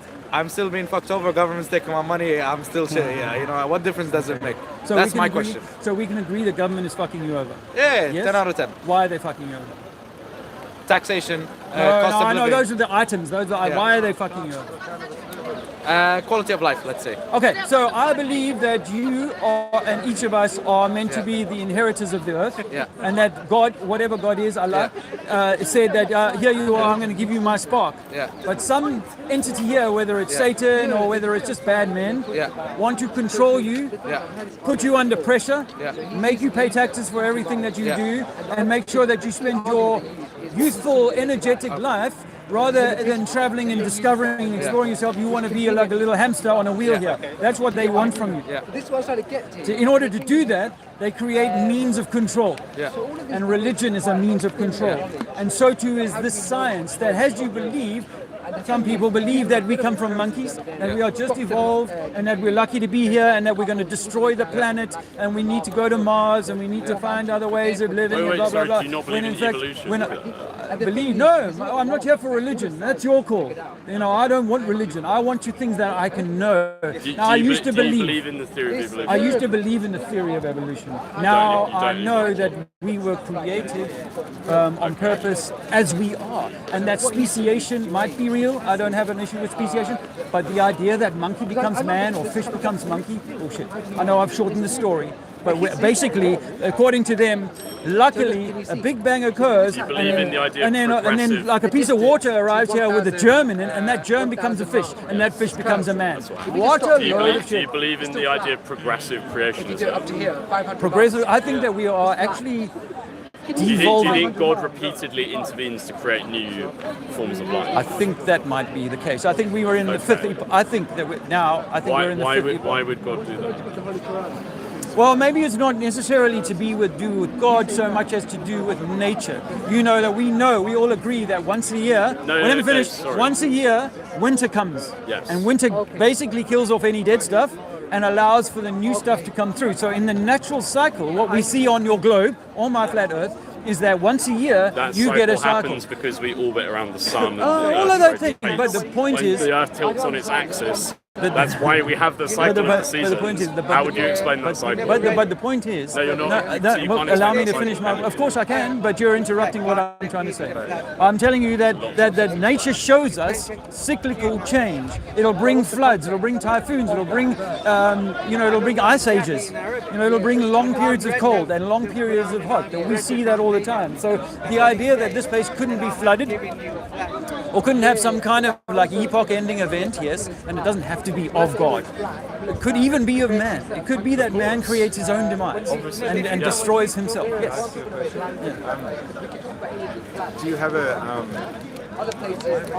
sort of a rationale as to why governments of the world would be pushing this, that the world is round? Yeah. Well, I think the governments of the world are a franchise. Basically, you are not in power unless the franchise holder. I can sort of, let's say I accept all of that, and in some ways I do. But let's say we accept that, so you don't have to talk about it more. You just get to the point of why did they do that? It doesn't change any of that. That's because I think there is an agenda to control your perception. I can't think of like a first order way in which what in particular, and I'm sure you don't have to have an like answer for this, but I'm just interested in it if you do. Why would they be interested in controlling our perception in this regard? Because we're but if you need to but why? They might control our perception in other regards, in which they do in terms of media manipulation. They do that. Yeah. And again, let's say we both accept that. Yeah. That happens. But if we just go straight to the why would they? So let's accept that all of the governments have got some sort of collaboration going, and that all of the governments want to control us. So if we accept both of those things, then why would this be a specific thing that they'd want to orchestrate to push as a perception? Why this?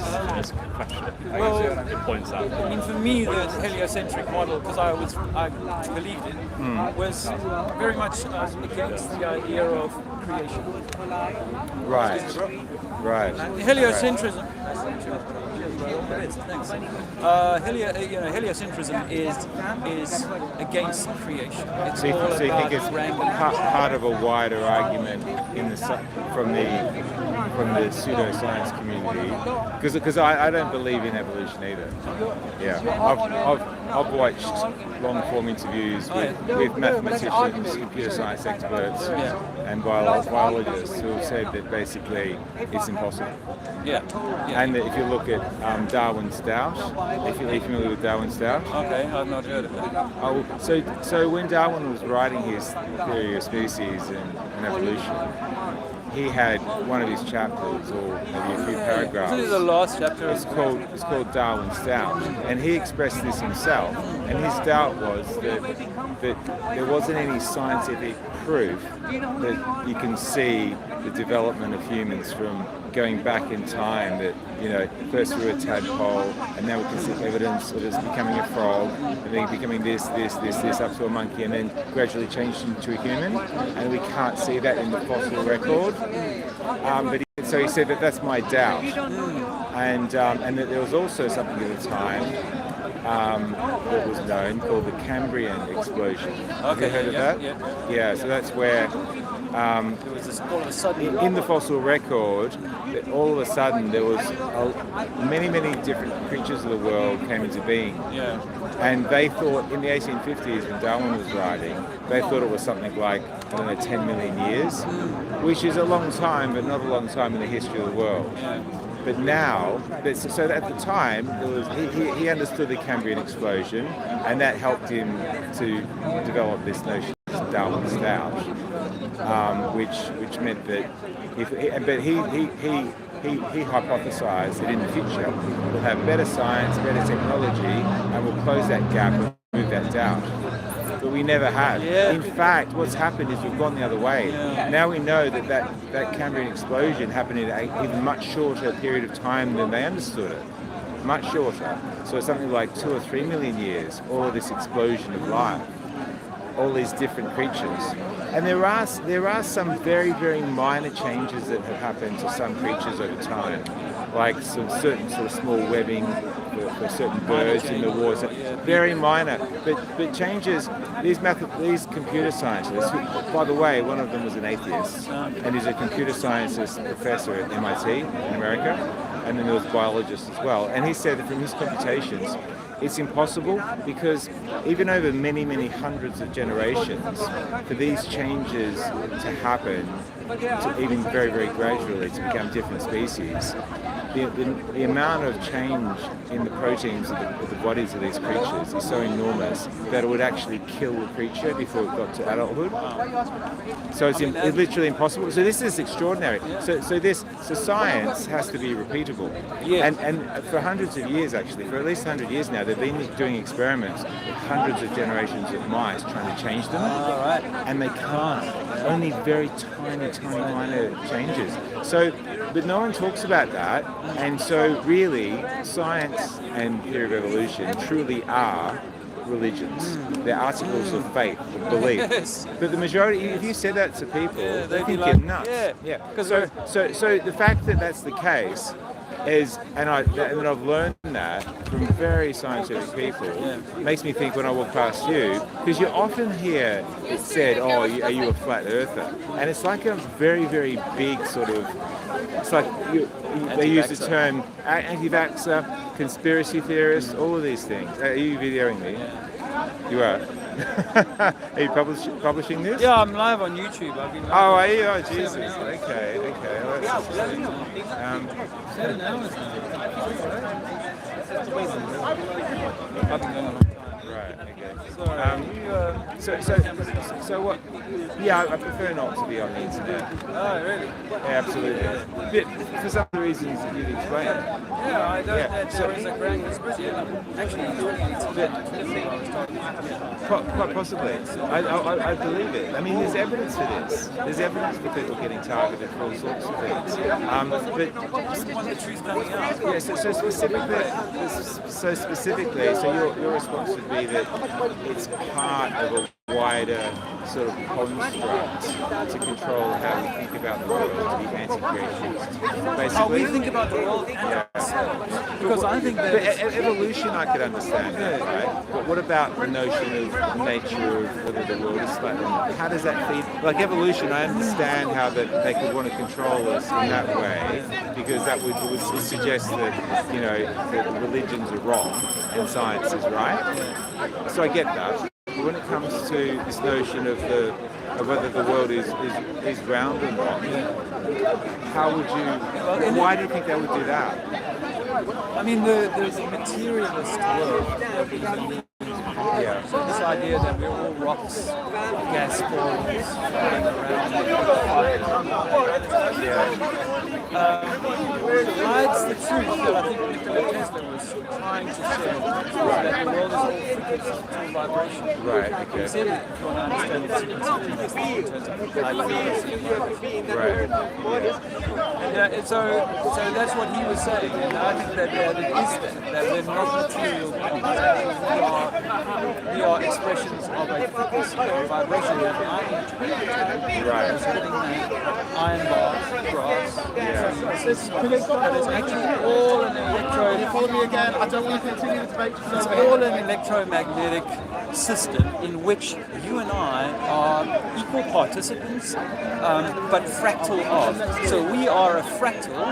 Your body and your cell is a fractal of all that is. Right. And what's happening in all is happening. I understand fractals and the power of fractals in nature, in the stock market. So that's interesting. So I truly believe that, and I had the experience with TNT in 2015, which is what set me on this journey. Right. What's TNT? TNT. Yeah. Dimethyltryptamine. Is it like a drug? No, it's a chemical in your brain. Right. You inhale it or something? Heard ayahuasca? It's sort of like what sort of drives you in South America.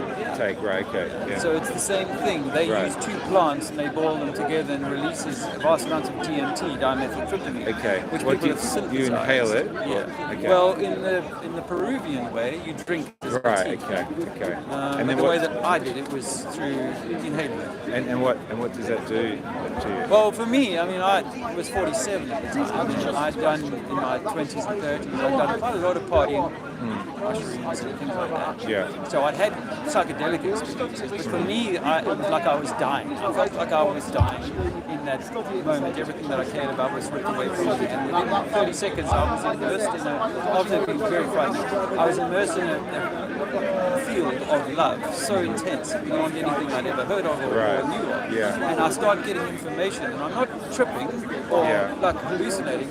My mind is working beyond the capacity I believed it possible. And I can see my higher self, which is a blue being. I was an atheist, by the way. Right. And I can see my higher self lying beneath me. Yeah. And then I get given all of this information, vast amounts, and I won't belabor it right now, but I'm given vast amounts of information. And the first words when I can speak, 7 minutes later, when I can speak, the first words are, it's true, there is a God. And I was 47, die-hard atheist. Really, were you? Die-hard. Wow. And I also then said, wow, up until this moment I know nothing. I'm a published author and I know nothing. I'm going to have to learn everything all over again. After what I saw, it shook my world that I was like, wow, you know, none of the science, none of the stuff that, you know, and scientists are smart people. But so are preachers, and preachers simply are preaching the stuff that they believe to be absolute truth, as is with science, as you know. Same we saw with the pandemic. Simply people just preaching the shit that they know. Absolutely.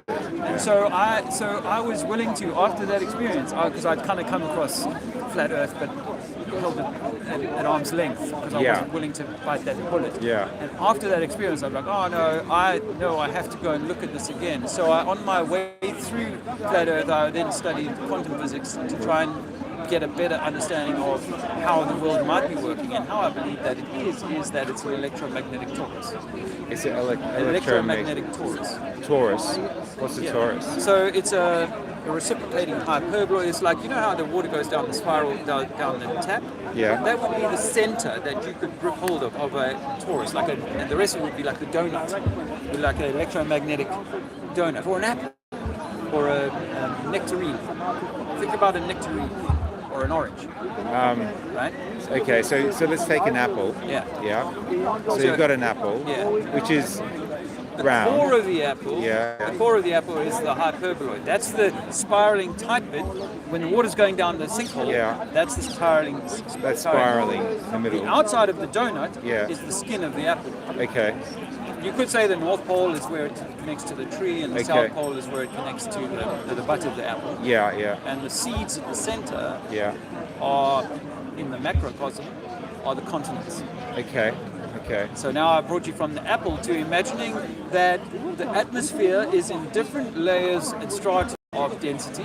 Here, we can breathe it. It's thin. It's fine. Yeah. Where we go to 5,000 meters, oh, it's a bit too thin. We're not really comfortable. Yeah. If we go below zero, we really can't survive under there for very long at all. It's too dense. I'm with you. However, you've described it as like an apple or a peach. But that's sort of saying that it's round. Well, the electromagnetic sphere is round. But the only part of the apple that is solid is the seed. The only part of the apple that's solid is the seed. I see. Right. Okay. The container. Yeah. So I'm saying that where we're standing on is the seed. Right. And at the core, so rather than thinking the core is 4,000 miles beneath your feet like they teach you in school, the core is you. Right. We are on the core. We are the core within the core. Right. And then the extremities that we can see for thousands of miles, which includes continents and perhaps this Antarctic ice ring that people talk about. Well, I would suggest to people that if there is an Antarctic ice ring surrounding us, that would be the pith of the orange. Okay. That would be the first layer. If you and I were inside of an orange, and we were trying to make our way, swim our way through the orange cells, the water of the orange, that would be the pith. We would get to the pith and go, we can't go any further. But that would be all the way around then. And that would surround it. Right. Okay. And what would be outside in the apple orchard is unknown to the orange or the inhabitants of the apple. You and I cannot know what's outside of the apple, and I think that our creator intended for it to be that way. Okay, and where did the stars fit into this? They would be inside the apple. So the seeds are the continents, Yeah. and then stars are very small types of continents, sort of out a bit like watermelon. No, the stars are not physical rock. Okay. Rocks don't. That's one of my catchphrases. Rocks don't float. Right. Maybe pumice might, but rocks don't float. So we don't have rocks in the sky. In an electromagnetic torus, if you can imagine it, it's like you might have seen one. It's like a spray out, like the tree does. Just like the tree does, it has its spray out at the top and its roots spray out at the bottom, right? The roots are doing a similar thing. Now, if you can, the tree of life symbolism, which you've probably seen, right? Imagine that. So you've got this electromagnetic spray wrapping around, coming in the bud of the apple, and equally perhaps going out and coming in the top of the apple. So in a constant loop. Yeah. And as it goes down through the center of the apple, that light, that energy is put under immense pressure, like a black hole type environment, such that light can become briefly matter or material. Right. And I'll switch that and say if I took 100 kilograms of dry wood now, we started a fire, in the morning we'd only have a few grams of ash remaining, no weight left from that 100 kilos, only heat and light. Or frequency or vibration. And that's all that left. But we perceived it as 100 kilos of wood. And now we've seen it as heat and it's gone. It changes composition. And it loses all of that, the breaking of those so-called bonds. It loses its material, it loses the large part of its material physical properties and changes form. Which shows us what it really was. Into a different energy force. That's interesting. And so we're not in a place that, and this was what I saw in the DMT, was that it was like, wow, for 7 minutes I couldn't resolve anything in my environment as material. The bricks, I could tell that was a brick wall, but it was just pulsing light. And the trees were just pulsing green, and the plants pulsing green, like as though they weren't leaves, they were still true in shape, but it was just light that was pulsing. And that insight there sent me on a journey of research, trying to pin that down and see if that's possible in our...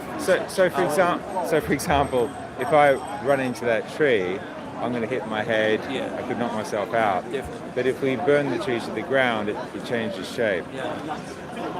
And changes all of that solidity has disappeared, into something that wasn't solid. Exactly. So I'm with you with that. The fire is weightless. I'm with you with that. But then how? What? But so we accept that it is solid now, but the key point is that it can change, it can morph into something different. And not only that you and I operate in a particular brand of frequency in which we interrogate and interpret something as metal. This is what I was actually wanting to get to, what you're articulating.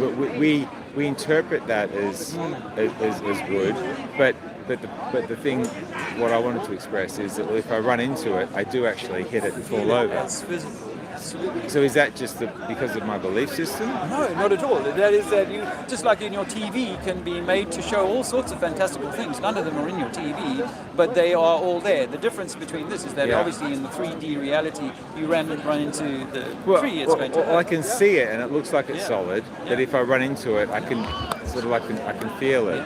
So you know how... So is there some... Are we just accepting that there's certain material things, but then they can change frequency and energy to something else? That's one thing we're saying yes, but is there something going back from that before it even changes frequency and energy? It's just what it is, and I'm here as I am. If I run into it, it's almost like it's the test. Well, your whole body, your sensory system, and so on, the frequency at which your body is set up is designed to find that hard. Right.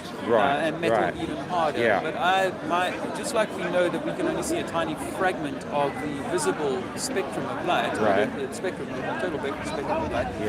I believe that the frequency that you and I are here at, and let's just say it's frequency 10, and that tree is also at a frequency 10, so we match each other in terms of how we interact. But if this is the possibility in this electromagnetic world, is that there are other beings or other entities that exist at a different frequency level that who, like they talk about ghosts walking through doors. Things like that. Right, okay. Well, so okay. that for them in that frequency they do not see. They may see it as a tree, but they do not feel the solidity of it. Okay, fine. I'm with you on this, on the point you're making. Bye, guys. All the best. Is your further on from this in your argument on this? Is it that because there are other frequencies, we've sort of been controlled into only using this frequency, but actually we should be able to move outside this frequency and then walk through the tree? There's I don't know about the walking through the tree necessarily. I'm not trying to be funny. It's a good question because yeah. I think that we do have technology within us that is that would suppressed. allow us to do that potentially. That would allow us to do things that we might seem as fantastical now. Yes. Like, they talk about our junk DNA. Well, I think that Right. perhaps some of the sleeping DNA was at one point in previous epochs accessible to us in a way that it's not now. That's no fault of our own. Right, It okay. might have been by design. It might Okay. simply be devolution rather than evolution. Or it might be things, even things like, when people get into certain mindsets and they say that they can walk across hot coals and they don't burn their feet. Yeah. Whereas scientifically, their feet should burn. Yeah. That's an example of it, isn't it? Yeah. All right. It's been a pleasure talking to you. Likewise. Thank you very much. All the Cheers. best. Thank you, mate. Cheers. Bye-bye. Now we're at 7 hours. That was a lot. Thank you very much. I'm not getting any updates on the chat, so I do apologize for not chatting to you. But thank you for that. Thank you. I appreciate it very much. This has been Speaker's Corner.